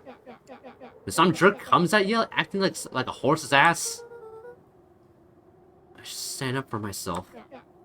Hell yeah! Kurt and his merry little band of clipboards pulled off the switcheroo for a reason, right? Dad mentioned something about the source. Luca wiped his eyes with a sleeve. Whatever's at the source must be awfully valuable to Perennial Harvest. Sure it would be a shame if something unfortunate were to happen to their precious source, wouldn't it? What do you have in mind? If it's small enough to steal, we snatch it. If it's too big to snatch, we smash it. And what if it's too big to smash? Iggy flashed a mischievous smile and cracked his knuckles. I'm always up for a challenge. I'm gonna make this right, Dad. Promise. Let's do this. Locate the source. It should be at the fountain. It can get awful cold out there in those woods, Luca. Probably best you two stay and put and conserve your energy. Help's on the way. Where's Rollo? Where's my mom? Did you kill her? Heavens no! Do I seem like a killer to you? Iggy and Luca shared a skeptical look. Well, do I? Aw, shucks. Now that hurts my feelings. That guy. Yeah, fuck you, Mr. Kerr. Wait a minute. If this is the original town, that means... Iggy darted behind a large pine and began digging furiously. He emerged holding a shoebox with a crude skull painted on its lid. What? What's that? Long story. So a few years back, I, came into possession of some premium-grade fireworks. Not the wimpy firecracker stuff they give kids. The good stuff. So, why did you bury it under a tree? That's the long part of the story. You and Rolo were doing chores at Rolo's chicken coop. You guys pissed me off for some reason or another. Luca rolled his eyes with realization. No. You didn't. Iggy stifled a chuckle. Yep. I just wanted to give you guys a little scare. But, like I said, these are some primal fireworks. So I might, underestimated things. You blew up the chicken coop? I prefer to think of it as an incendiary redecoration. Sorry, but you should have seen the looks on your faces. Rolo got grounded for months. Which is why I needed to stash the evidence and lay low. So I buried him under that tree. But when I came back for him later, they were gone. I figured some grown-up found them and tossed them. Iggy triumphantly raised the shoebox. Turns out, it wasn't the fireworks that got moved. It was us. Unbelievable. Holy shit. So it happens. So that incident happens all the way back here. Holy shit, we found the original town. Do you think this is a game? Newsflash, boyo. You're not a hero. You're a little brat who is in way over his head. A hero is just someone who refuses to give up. Comics these days are rotting children's brains. Everyone thinks they're a spaceman superhero. I was always partial to Hank Topic myself. Is that so? Do you really think you have a chance against us? You have no idea how powerful we are. Prepare for blast off, loser. Damn. Stick it to the man.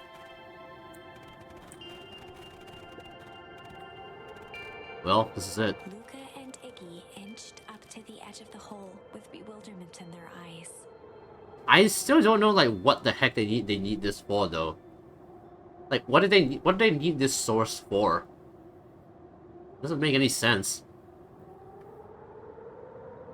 Like, what are they harvesting something from this? What does it do? Arctic air breathed out of the cavern in heaving gusts. Echo! Echo! Echo! Echo! Whoa. I can see why they wanted to move us all out of town now. But why would they dig a giant hole? I think this is it. This is the source? It's a dang hole? How do we smash a hole? You don't. Oh shit, he's here. Oh, it's much more than that, my annoying little friend. Kerr! Where's Rolo? I wasn't lying before. He's safe. Well, safer than you two, at least. Drats. You just had to drag me all the way out here, didn't you? Mr. Kerr gazed down the abyss in contemplation. It really is something, isn't it? What did you do to our town? What is all of this? Well, that's a doozy of a question. This is the source, where they collect the unrefined... Kerr scratched the back of his head. Honestly, boys, I don't understand any of this well enough to explain it. Fact of the matter is, I'm not paid to know. What do you mean you don't know? Ain't you the one in charge? Oh, heavens no. My role is merely to flash a winning smile and manage various complications. Complications like us? You are a smart boy. His face contorted into a saccharine grin. It really is nothing personal. Some people are destined to strive for greatness, and others are simply obstacles along the way. Seems like you were destined to be a creepy lackey. The point is that we all play our parts in life. Mine just happened to be a lead, in a role of a lifetime. And you happen to be extras, ready for your curtain call. We aren't giving up without a fight. Your smile's not gonna be winning after we're done with you. Now, boys, there's no need for melodrama. It makes even a professional such as myself embarrassed for you. Let's change the mood a little bit. Kerr snapped his fingers. Scene change. There. That's better. Deal with them. Iggy turned to Luca with a sly glance. Why are you smirking? Because I have a box full of fireworks and you don't. Iggy waved the box into the air, threatening to drop it down the hole. Stop! Let's not do something regrettable. Joke's on you. Regret is one of my specialties. Out of curiosity, what would happen if I threw these in your precious hole? Nothing. Nothing at all. You're a terrible liar. I'll have you know, I am an exceptional liar. That's you know how you realize how you realize how ironic that is. But that's far enough. Iggy plucked a single bottle rocket from the box and held it up with reverence. Stop, you fool! Call up your goons. After a long pause, Mr. Kerr flung up his hand with frustration. Very well. You can all head back for the night. It's been a long day. I'll handle these two from here. Mr. Kerr sighed into the frigid air. It's just us now, Iggy. You can put that down. What, like this? With a nonchalant flick, Iggy tossed the firework into the hole.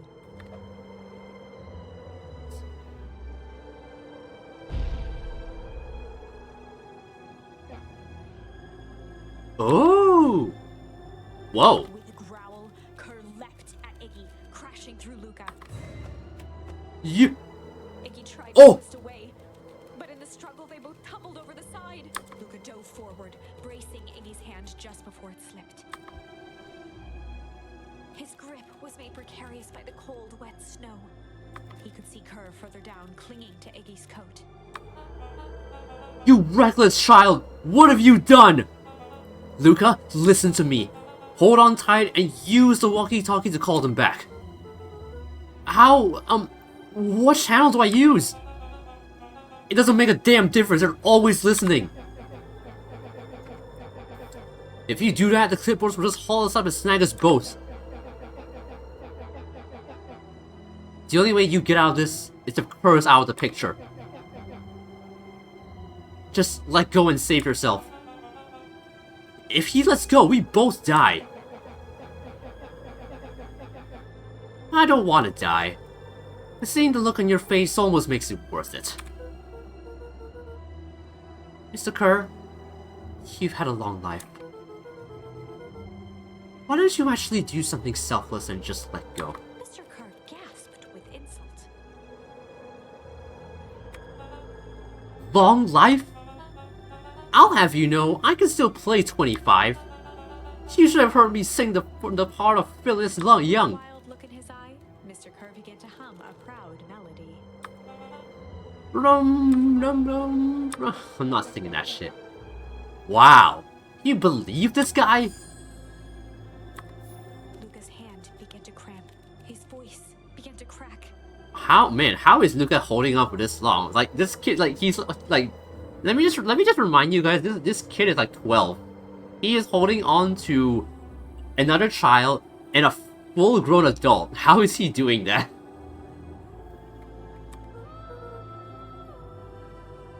Kerr, just let go. No can do. If you want to save your friend, you'll have to save me too. Luca, look at me. It's okay. Luca felt Iggy loosen his grasp. You aren't gonna kill your friend like that, are you? Every muscle in Luca's body burned. I'm not his friend. Yes, you are! Nah, that's a no-good bully. Like you, Kerr. Iggy, no! Luca felt his hand slipping. I told you what you need to do with bullies. I can't! It's our only way out of this mess. 2 birds with 1 stone. It makes sense for us to fall together. Wackadoos travel in packs. Calm settled over Iggy's face.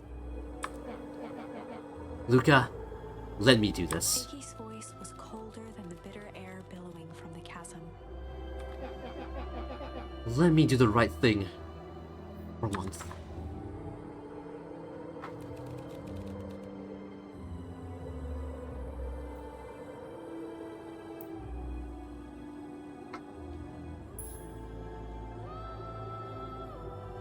Oh, bodybuilder of sorts. God, even I feel like even a bodybuilder would have trouble holding on. Oh my god, what do I do? Refuse or accept? I kind of want to see the outcome of like both, but what happens if I refuse?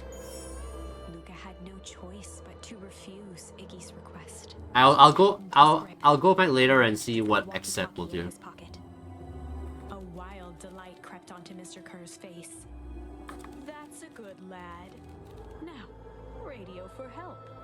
Iggy begged Luca with his eyes one last time, but Luca pressed the button and called out. We need help. Mr. Kerr is in danger. It wasn't long before they were once again surrounded by clipboards. It's probably gonna end. It's probably gonna be a bad ending. So yeah. Frustration. There you are. You really are a worthless lot, aren't you? Mirror, now. A clipboard dutifully produced an ornate ivory hand mirror, and Mr. Kerr began preening his tousled hair. Ah, that's better. Mr. Van Horn, I applaud your sharp thinking under duress. I'll put in a good word for you with the founder. Take them away. A swarm of hands overpowered Luca. The Here we last go. thing he saw before a cloth bag was pulled over his head was the defeated look on Iggy's face. The end. Yep. So yeah, that's a bad end, I think. I think this was one of those times where doing the right thing was the wrong thing. Yeah. Yep. Alright, time to accept. Oh, fuck. I did not do that. No, go back, go back. Okay, there we go. Yeah. I mean, yeah, I kinda did feel like refusing would be, like, the bad ending, so... Yeah. I mean, yeah, there is no way we are trusting fucking Mr. Kerr. We're not saving this fucking asshole. Luca had no choice but to accept Iggy's request. With a quiet blink, Luca watched a teardrop sail down into the howling void. As his fingers slowly gave up, he met eyes with Iggy. Good. Oh! The two silhouettes were swallowed by darkness.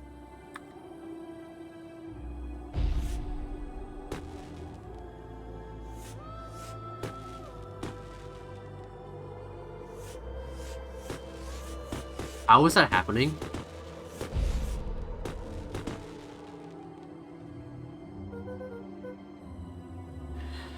Oh, goodbye, Iggy.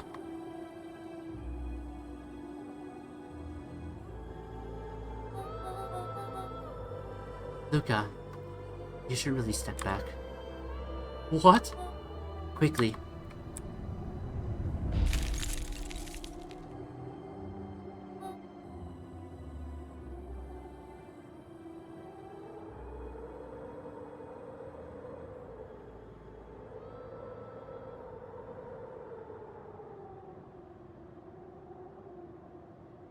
Oh my god.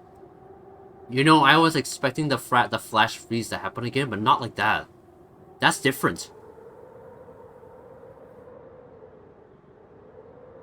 Curious. Ah, but of course. Those fireworks of Iggy's must have been just the right amount of energy. We should get out of here before perennial harvest arrives. Not until you tell me what just happened. Our friend's sacrifice just saved this town. For a little while, anyway. How? Tempest liquamine is a peculiar substance. It can change the relationship between matter and time itself. But doing so requires unfathomable energy. In a closed system, that energy can only come from its surroundings. A useful side product of this property being, by adding precisely the correct amount of energy to it, one can create a cryogenic cascade. So the gunk makes things cold, and the fireworks make the whole freeze over? That's one way of putting it, yes. As dumb luck would have it, the fireworks weren't strong enough to generate a runaway reaction. I shudder to think what would have happened in that case. We have some idea what that would look like. Yes, we would have just, like, put everything in ice, so... Yeah, we got real lucky this time.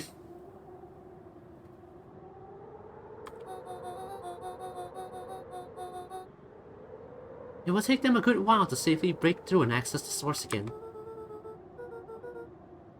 If you know all of this stuff, why haven't you been helping?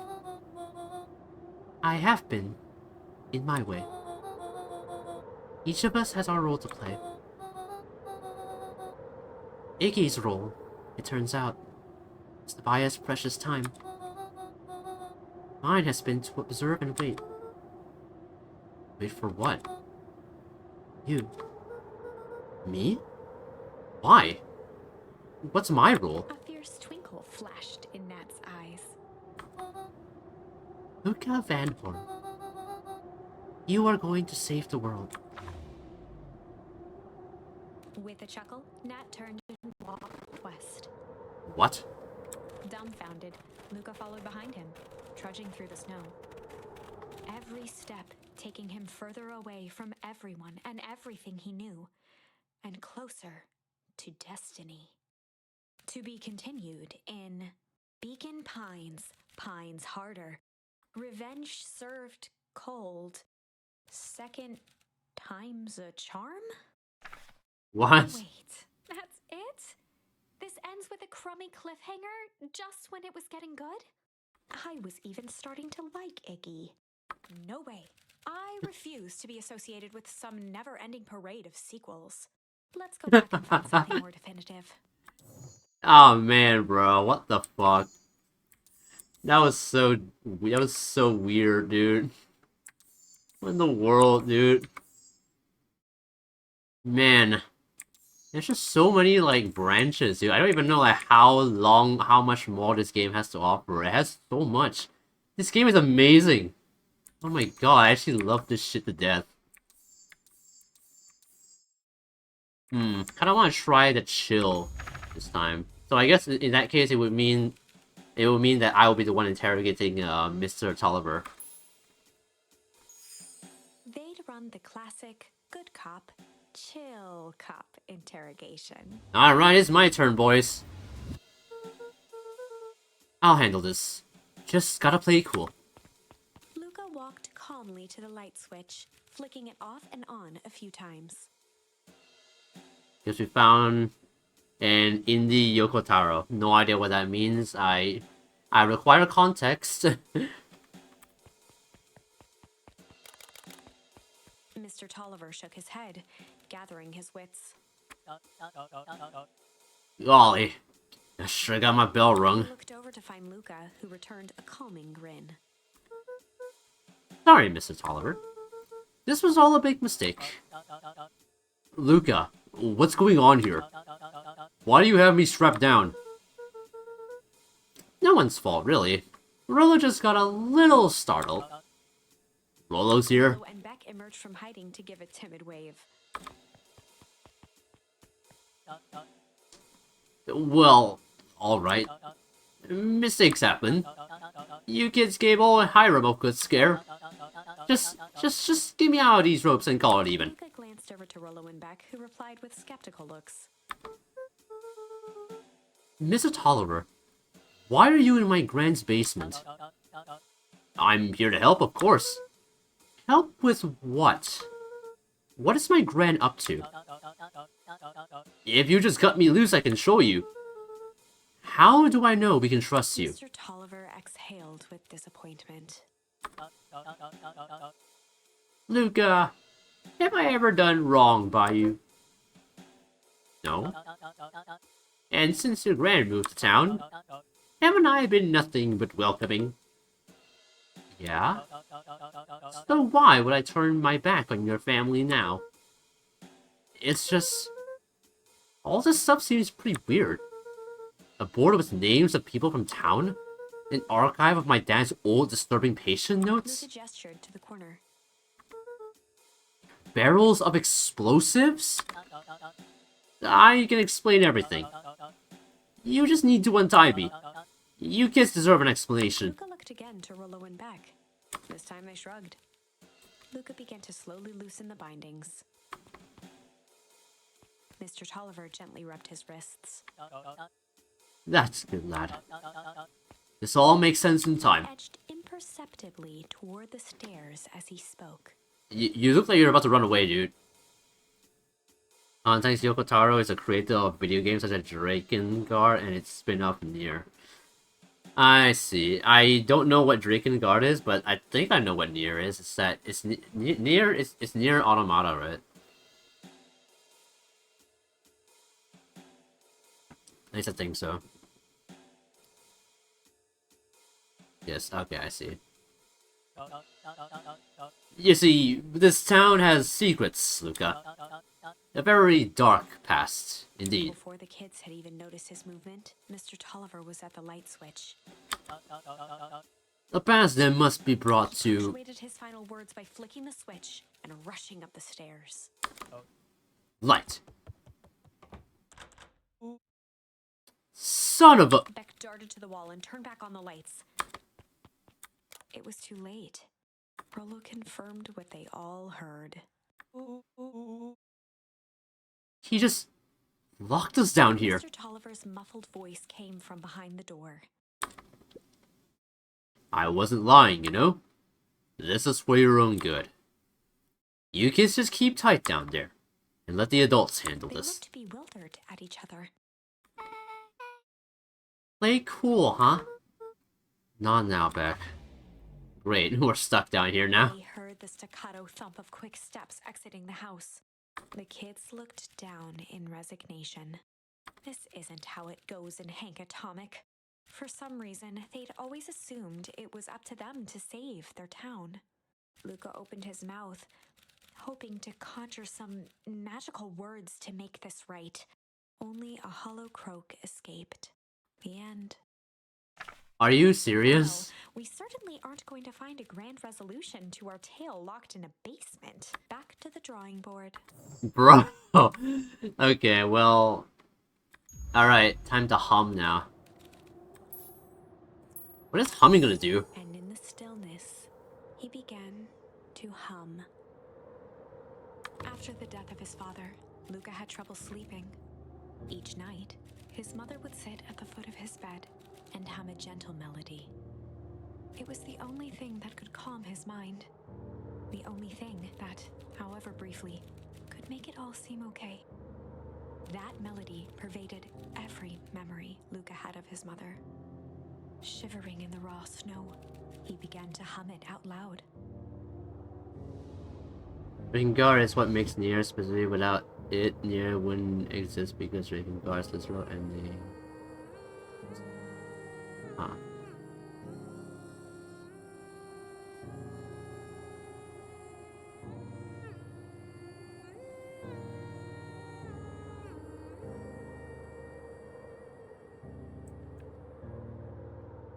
Gran lowered the torch, listening closely. As recognition slowly set in, her heart sank. Those countless nights of consolation, the incomparable loss they shared together. She let the torch fall to the snow and sizzle out. A few steps toward Luca was all she could bear before dropping to the snow herself. Through a flood of tears, she began to hum along, note for note.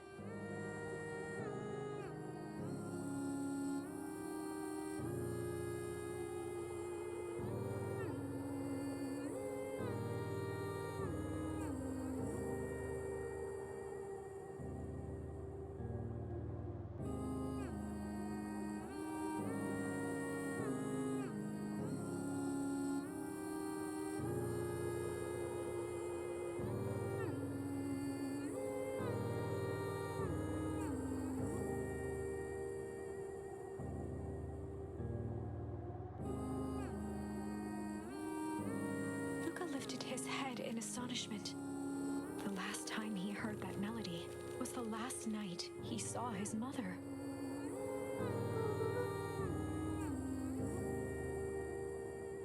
How do you know? I'm so sorry, little Buckaroo. Buckaroo? The only people who call me that are my dad and our mother. Luca blinked through blurry, watery eyes, trying to see more clearly. He could just make out the impression of a familiar face. He peered across the snowscape at the woman on her knees. Something about her was undeniably his mother, only smaller, older, changed.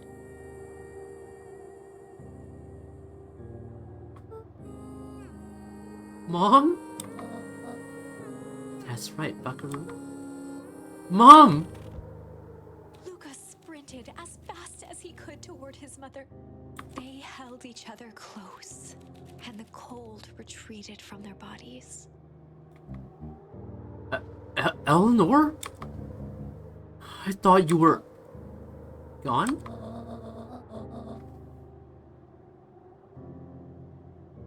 You should have known I would never abandon my son. Eleanor looked down at Luca, tightening her embrace in an appeal for forgiveness.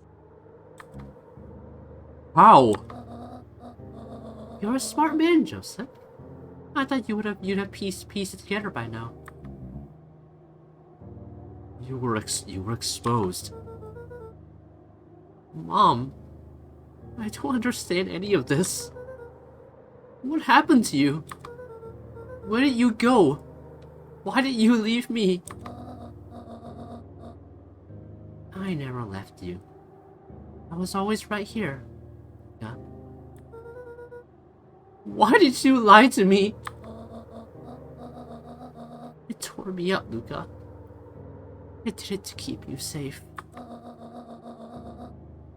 I thought that getting answers would help us both move on. But the more I discovered, the more I realized the danger we were in. Until perennial harvest was stopped, it was better if everyone thought I was gone. You could have trusted me! These are bad people, Luca. They won't stop until they get what they want. And they don't care who gets hurt in the process. Then, what do? We have to stop them! Joseph slumped into the cold, wet snow. They can't be stopped. Too big.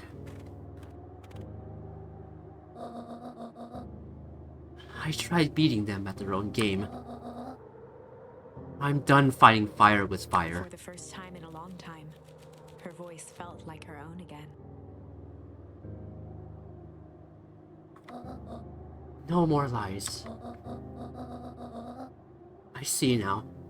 There's a better way to stop perennial harvest. The cold, hard truth. Luca gazed down at Nuncreed with pity. He looked small. Joseph stared into the snow, as if searching it for answers. Come on, everyone. We've got a party to crash.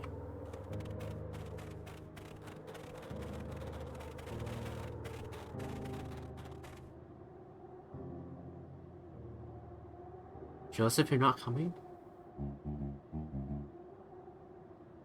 You don't understand. He always wins. Chapter 9. The Devil You Know. Shit. I did not expect that. But this whole time, his mom... I don't know if this guy's a good word, but our Gran has been our mom the whole time? Oh my god. Anyway, let me get back to chat real quick. I didn't want to interrupt the scene. It was just too emotional. I actually started to tear up. Anyway, Drinking Guard is what makes Nier. Specifically, without it, Nier wouldn't exist because Drinking Guard's literal ending creates the Nierverse. Huh. Interesting. I guess that's like a cool like little tie-in. So I guess it kind of like exists in the same universe of sorts. I see. I feel like a pretzel with all these twists. I guess that's the beauty of this game, or at least or at least like a game, or at least like stories with a bunch of these like twists and stuff. Mystery games tend to do that. 7 months ago, Eleanor Van Horn crept down the maze of sterile hallways under perennial harvest. She stopped in front of the large steel door marked Deep Engineering. No turning back now. She raised a trembling hand. The stolen keycard worked as promised, and the door buzzed open with mechanical efficiency. She was immediately hit with the smell of disinfectant. It was some sort of laboratory. In one corner was a desk covered in papers. Across the room stood a tall metal pod with hoses protruding from its base. She rushed to the desk and began shifting through the piles of papers. They were experiment reports on something called Tempus Liquamen. There were dozens of them, every one stamped failed. Eleanor heard the sharp echo of footsteps approaching. She was out of time. Her eyes scanned the room, eventually landing on the strange pod. Muttering a curse under her breath, she dashed over and dove inside.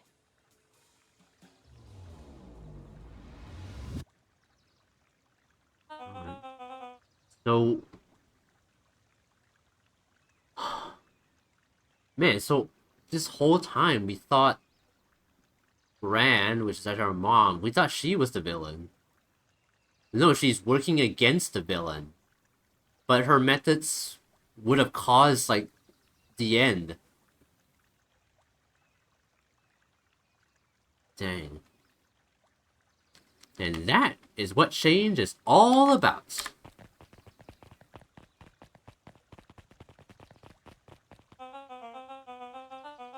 Grabbing the future by the scruff of the neck and making things happen. Change is a choice.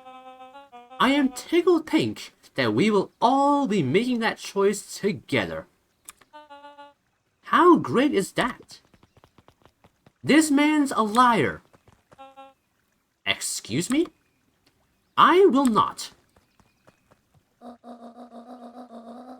This town has a dangerous secret and perennial harvest only exists to keep it hidden. Nonsense. They picked up the whole damn town and moved it right under our noses. You aren't making any sense, dear. Mr. Kerr addressed the crowd with a sarcastic tone. No, Drinking Guard's final antagonist falls into our world with the protagonist. No, Drinking Guard's final flyers. I read that into files. I read that as files. No, Drinking Guard's final antagonist flies in our world with the protagonist and his dragon. We shoot him down and get affected by a magic person that they always created near us. Oh. The irony is it was really a joke ending. Huh. Kind of amazing what a joke ending can, like, turn into when you, like, somehow, like, take it seriously. I guess sometimes even jokes can turn into, like, whole, like, universes and stuff. Imagine such a thing.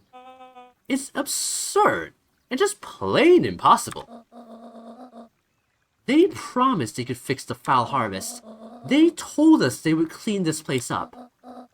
We just had to leave town for a few days. But while they had us evacuated... Mrs. Hartford, I'm afraid I'm going to have to ask you to... You're afraid of a lot of things, aren't you? You sniveling little worm. This is growing tiresome. A little help, please. Don't you all see? This festival is a sham. An excuse to have the whole town gather in one place. They're planning something awful. I don't know what, but these people are wicked. Don't listen to her. She has absolutely no proof. I am the proof.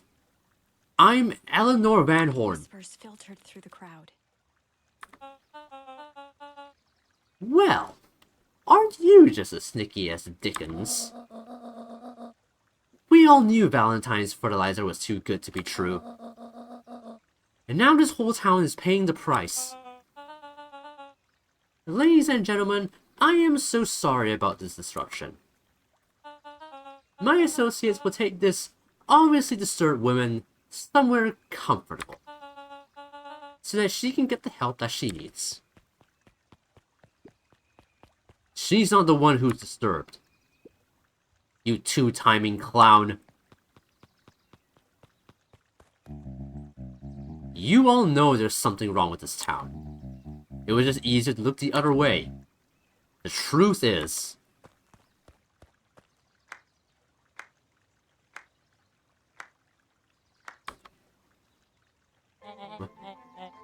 That's quite enough, Mr. Nuncrete. Torment dragged on Joseph Nuncrete's face.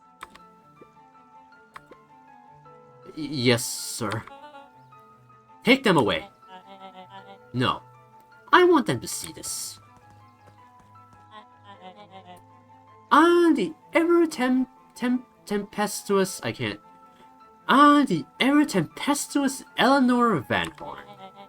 You've been quite the thorn in my side. Like a weed that's burrowed in where it doesn't belong. I must confess, you look dreadful. He paused for a moment, plucking a piece of fuzz from his sweater and discarding it to the ground. Consider yourself in rare company. You managed to pull one over on me. It won't happen again. I knew you had some plan to disrupt our little party. But alas, I expected something a bit more impressive than incoherent rambling. No matter. Your failures are yours to bear. Mr. Kerr? Yes, sir. It's a shame it was cut short, but I thank you for that rousing oratory. I will take it from here. Yes, sir. Of course, sir. You have done quality work for me, William. You can look forward to the recompense we agreed upon. Kerr gave a bow of deference. Founder, you are most gracious. Gasps rippled through the crowd. No. No. Solomon is sharper? Thankfully, we can dispense with the formalities from here on out. Solomon pulled a glass vial from his pocket. In one smooth motion, he downed its contents. A triumphant smile grew across Solomon's lips. You can all call me Sharper Valentine. His body and face began to contort and expand as he disappeared into a belching green mist. Oh god. Is he... A hushed horror gripped the crowd. This is a story about change. What? No!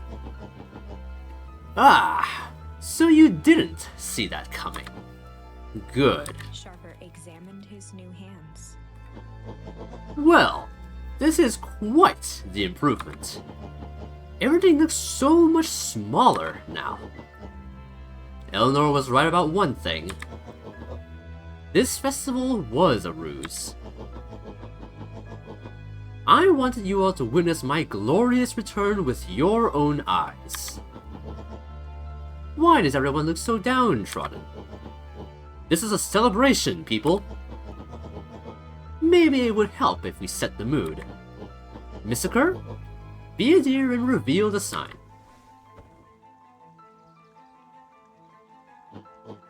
Ha! Wonderful! Sharper choked out a crude squawk of a laugh. Frustrated grumbles sprinkled through the crowd. Sharper, you malicious bastard!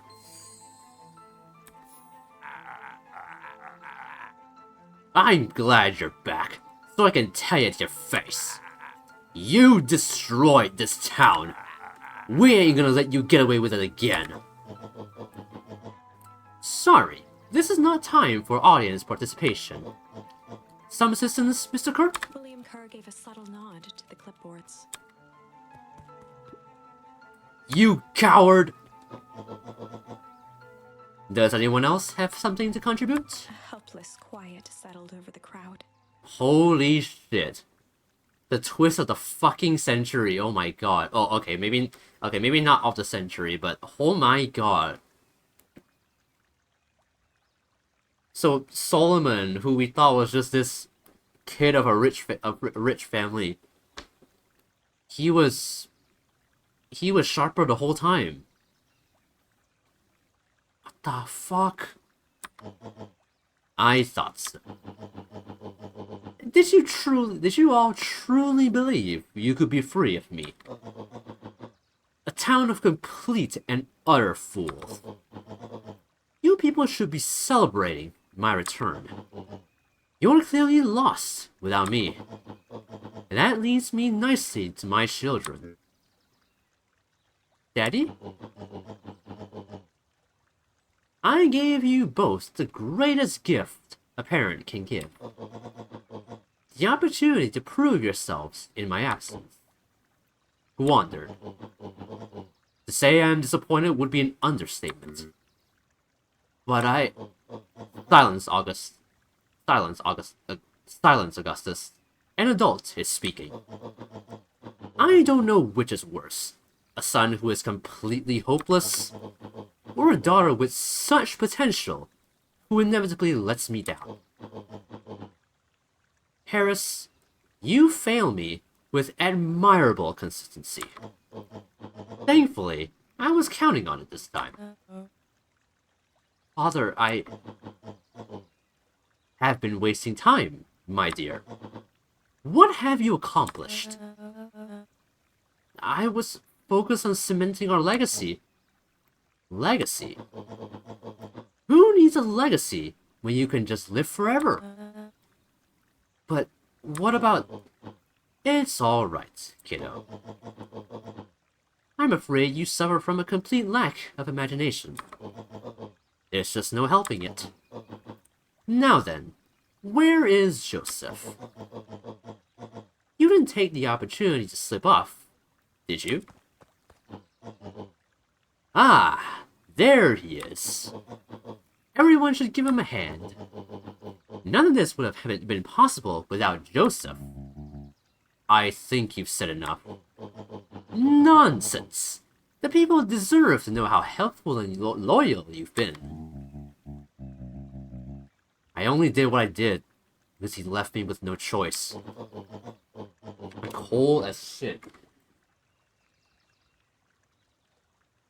I am really cold. Trying to put on my hoodie. I don't know how much longer this game was going on for, but this is getting juicy. I can't end now. You always had a choice, Joseph. You were simply too weak to take it. No matter. Cheer up. You are about to be rich beyond your wildest dreams. You should follow Mr. Kerr's example. When I found him, he was in a sorrier state than any of you. An aging actor, desperate to recapture his youth. He played his part, and soon he'll be able to play the leading man again. Forever, in fact, if he remains loyal. That goes for all of you. Well, those who haven't already filtered away my goodwill. Beacon Pines is mine again, and I am willing to share its spoils in exchange for absolute loyalty. Are you saying William Kerr was never in charge of Perennial Harvest? Ha! You think that puffed up blatherskite could have accomplished all this? Dawn, I suppose it's time for your big exclusive. Sharper addressed the crowd with indignant pride. He'd planned this moment for so long that now, at the deed's fruition, it almost felt frivolous. You see, I needed a figurehead to hold things down while I orchestrated my return. Someone to misdirect, lie, and bilk this town for a spell. So I invented William Kerr. Take your bow. You've earned it. Mr. Kerr flourished a preposterously elaborate bow. Patrick C. Montesquieu, it's been extraordinaire at your service. Founder, I just want to thank you again for this opportunity. It truly was the role of a lifetime. Wait. So, Bill Kerr was a patsy the whole time? Now that your secret is out in the open, what's to stop this town from rising up against you? Oh, that's the delicious part. Beer. Thanks to our clipboards, I know what each and every person in this town fears most. And I will make those fears manifest for anyone who steps out of line. The choice is simple. I'm not afraid of you. Ha! The young hero. I've kept a keen eye on you, boy. You and your friends made a habit of disrupting my plans. What a pity. If things would have gone a bit differently, you might have had your moment of triumph. But that's fate for you. You can't do this! Oh, but I can. I have won. Never underestimate what a great man can do given time. And now, time is my plaything. Perhaps the most expensive thing I've ever bought. But well worth it.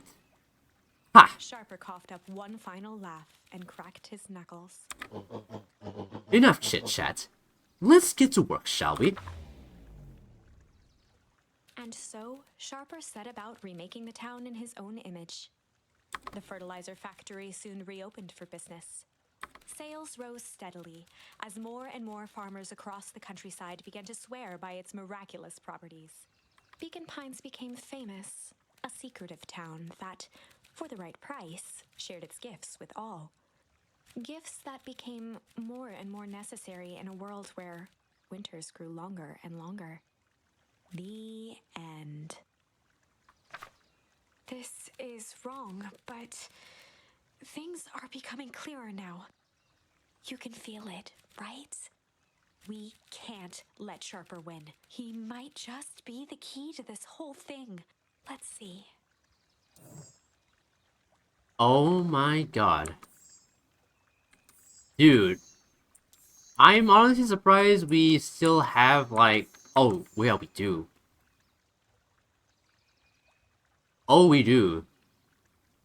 I actually don't even remember, like, what this path was. Oh yeah, it's when we faced off.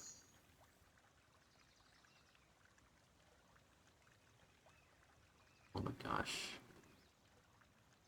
Man, we still have more to go? What the hell?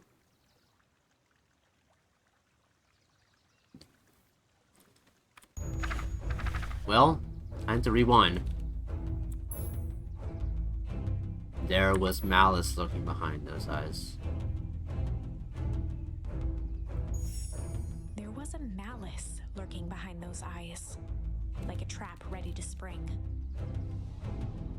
Oh yeah, this is where... Luca felt the weight Well, they did say 5 to 8 hours. Yeah, true. Something wasn't right. He didn't know why, but something was telling Luca to get out of there. I just want this to all be over. Of course. I'm sure it will all work out soon enough. I should get going. I told Roxy I'd check for Rolo at the Luca treehouse. twisted free of Nuncreed's grasp. Of course. Luca? You know, your dad and I were good friends back in the day. You can come to me with anything. Anything at all. Okay, thanks, Mr. Nuncreed. Oh my god. How on earth are we... There you are! You fuck! There you are, oh my god. Well, I feel like this stream is... I feel like it's probably still like quite a bit more to this game. I don't... So, I think it would probably like... It'll probably be... I'll probably like, I think now is probably a good time to end here. I know, it feels like I'm leaving it on a cliffhanger, but like... This game is kind of just a huge cliffhanger. Because like... I mean, it's literally just like rewinding and choosing a different option so you can get another ending. But yeah, I think I'm gonna go ahead and just call it a night here. We've made like a lot of progress. I honestly like thought that we actually finished the game. I honestly thought that we actually like finished the game tonight, but it's actually like a lot longer than I thought. I guess maybe because I'm someone who... I guess maybe because I'm someone who tends to kind of like take things slow and just like go into like the nitty gritty of it. So I think that's why like games tend to kind of like get prolonged whenever I play it. So even though the duration time says like 5 to 8 hours, whenever I play something, it tends to stretch for like 10 to 11 hours or something. I don't know, man. But yeah. So I don't know. I'll see if I can stream tomorrow maybe, so you guys don't have to wait like a whole week just for me to play, just for me to like continue the game again. I don't know. I mean, I don't know, unless you guys don't mind. Because I can't stream as long if I were to do it on a Sunday because I do have work on Monday. So I don't know. Do you guys mind? Do you guys mind if I continue continue next week? I don't mind the wait.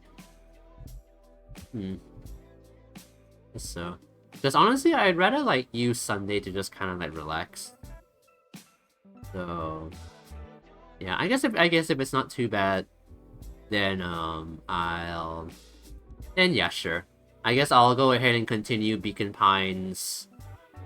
Um, I'll go ahead and continue Beacon Pines next Friday. I guess, yeah. I'll be on leave next Friday, so I should be able to do it. Meow doing. Welcome to the stream. How you doing today? I know. Yeah, yeah. Oh, you're ending. Yeah, I'm sorry about that. Yeah, kind of came at a bad time, but yeah, but still, but still, welcome to the stream either way. I do still have to I still have to find someone to raid, so so yeah, we can you can like hang around for a bit while I do that. I saw Beacon Pines and was curious. Yeah, I started playing this game because it's been sitting in my Steam library for for like at least a year, so I thought it's about time I open it up and try it. And so far I'm really enjoying the game. I really like the what's it called again? The tree thing that like branches off in like different directions, but depending on what choice you pick. I really like that. I really like that mechanic because like it really feels like you are like really in control of the story because you can choose what happens next. It's almost like a way of like rewinding so you can get like another ending, but it's like it doesn't feel like a game mechanic. It feels more like it's like woven into the story, you know? Like it just feels it's just like really cool, you know? But yeah, but yeah, this game is actually like so much longer than I expected. Because oh my god, Meow, thank you so much for the follow. Have a mango, you absolutely deserve it. Thank you so much. Welcome to the Mango Haven, I guess. But yeah, I guess I'll just do a short intro. But yeah, my name is Koiwa, and I'm a variety streamer of sorts. I do play a bunch of different games, and I also do art from time to time. I haven't done an art stream in a very long time though, because I've just been October has just been mostly focused on playing a bunch of horror games. So I haven't actually done an art stream in quite a while. So I'm thinking to do one. I'm thinking to do one next week, maybe. I should be able to finish Beacon Pines by next stream. So, I might like try and like sketch something. I might like try and like sketch something in for the time being throughout next week, so that I can have something to work on. I can like have something to work on stream. It's been a while since like I was able to just like sit back and like chat about just random things while doing art. So yeah, hopefully I can do that next week. Nice, I love mango. Hell yeah. I love mango too. It's literally one of my favorite fruits.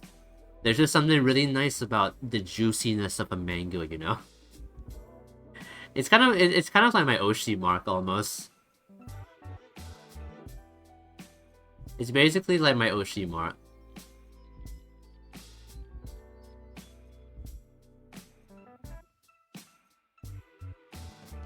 But yeah, welcome to the channel, man. Hope you'll enjoy your time here.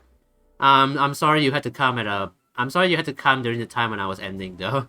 Um, that's the problem with time zones, you know, because like it's like 1 in the morning for me. It's actually gonna be like 2 a.m. soon.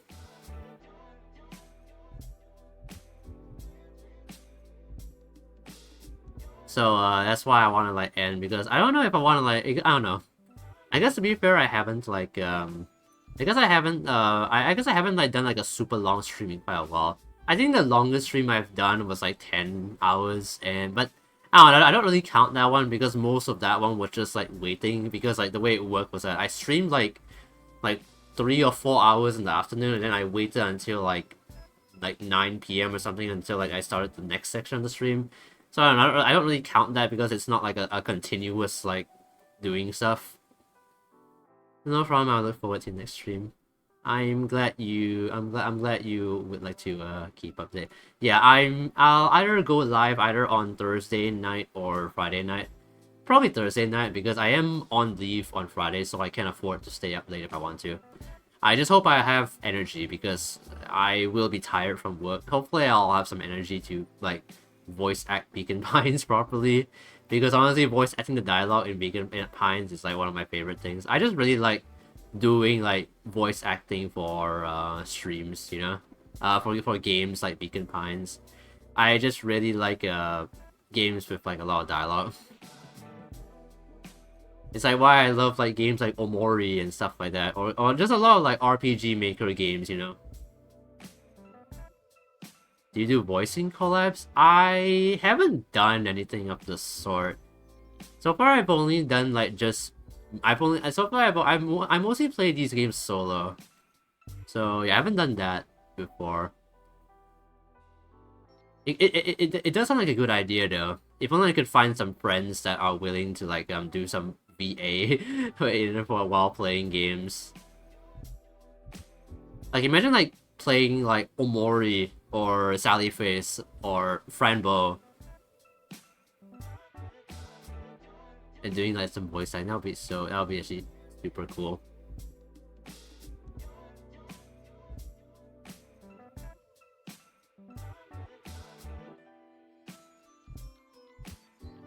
I mean, I don't mind if you ever need someone to voice act with. Oh, you do like voice acting? That's pretty cool.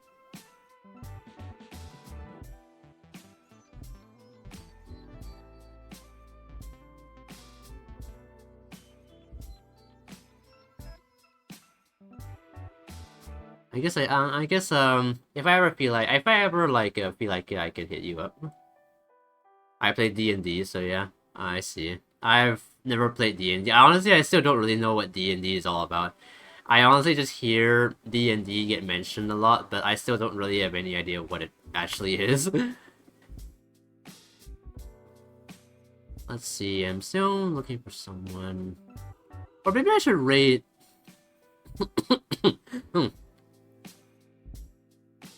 My phlegm is going up to my nose. Maybe I should rate my friend Dylan. He is live right now. He hasn't go live very often like these days. I think because he's dealing with some stuff. He's dealing with some stuff. Because like he's been dealing with a lot of stuff, so he hasn't gone live quite as often. Oh my god, he's been live for 9 hours. Oh my fucking god. That means he was live since like morning. What the fuck? Oh my god. Like, okay, I know Dylan, like, does, like, stream, like, very long hours, but 9 hours is crazy. Even though I know he's, like, done 24-hour streams before, but oh my god. But, yeah, you know what? Let's rate Dylan. I haven't rated him in a very long time, and... Yeah, since he hasn't gone live in quite a while, I may as well do this, so... Yeah.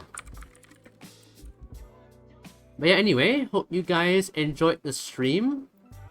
Thank you everybody for coming tonight. It was really fun playing more Beacon Pines, and I cannot wait to play more next week. I'm really invested in the story, and I really want to see like what the true ending of this game is, because it sounds like it would be pretty. I feel like I'm gonna be thrown for like a ride when once I get to the ending, but I don't know, but.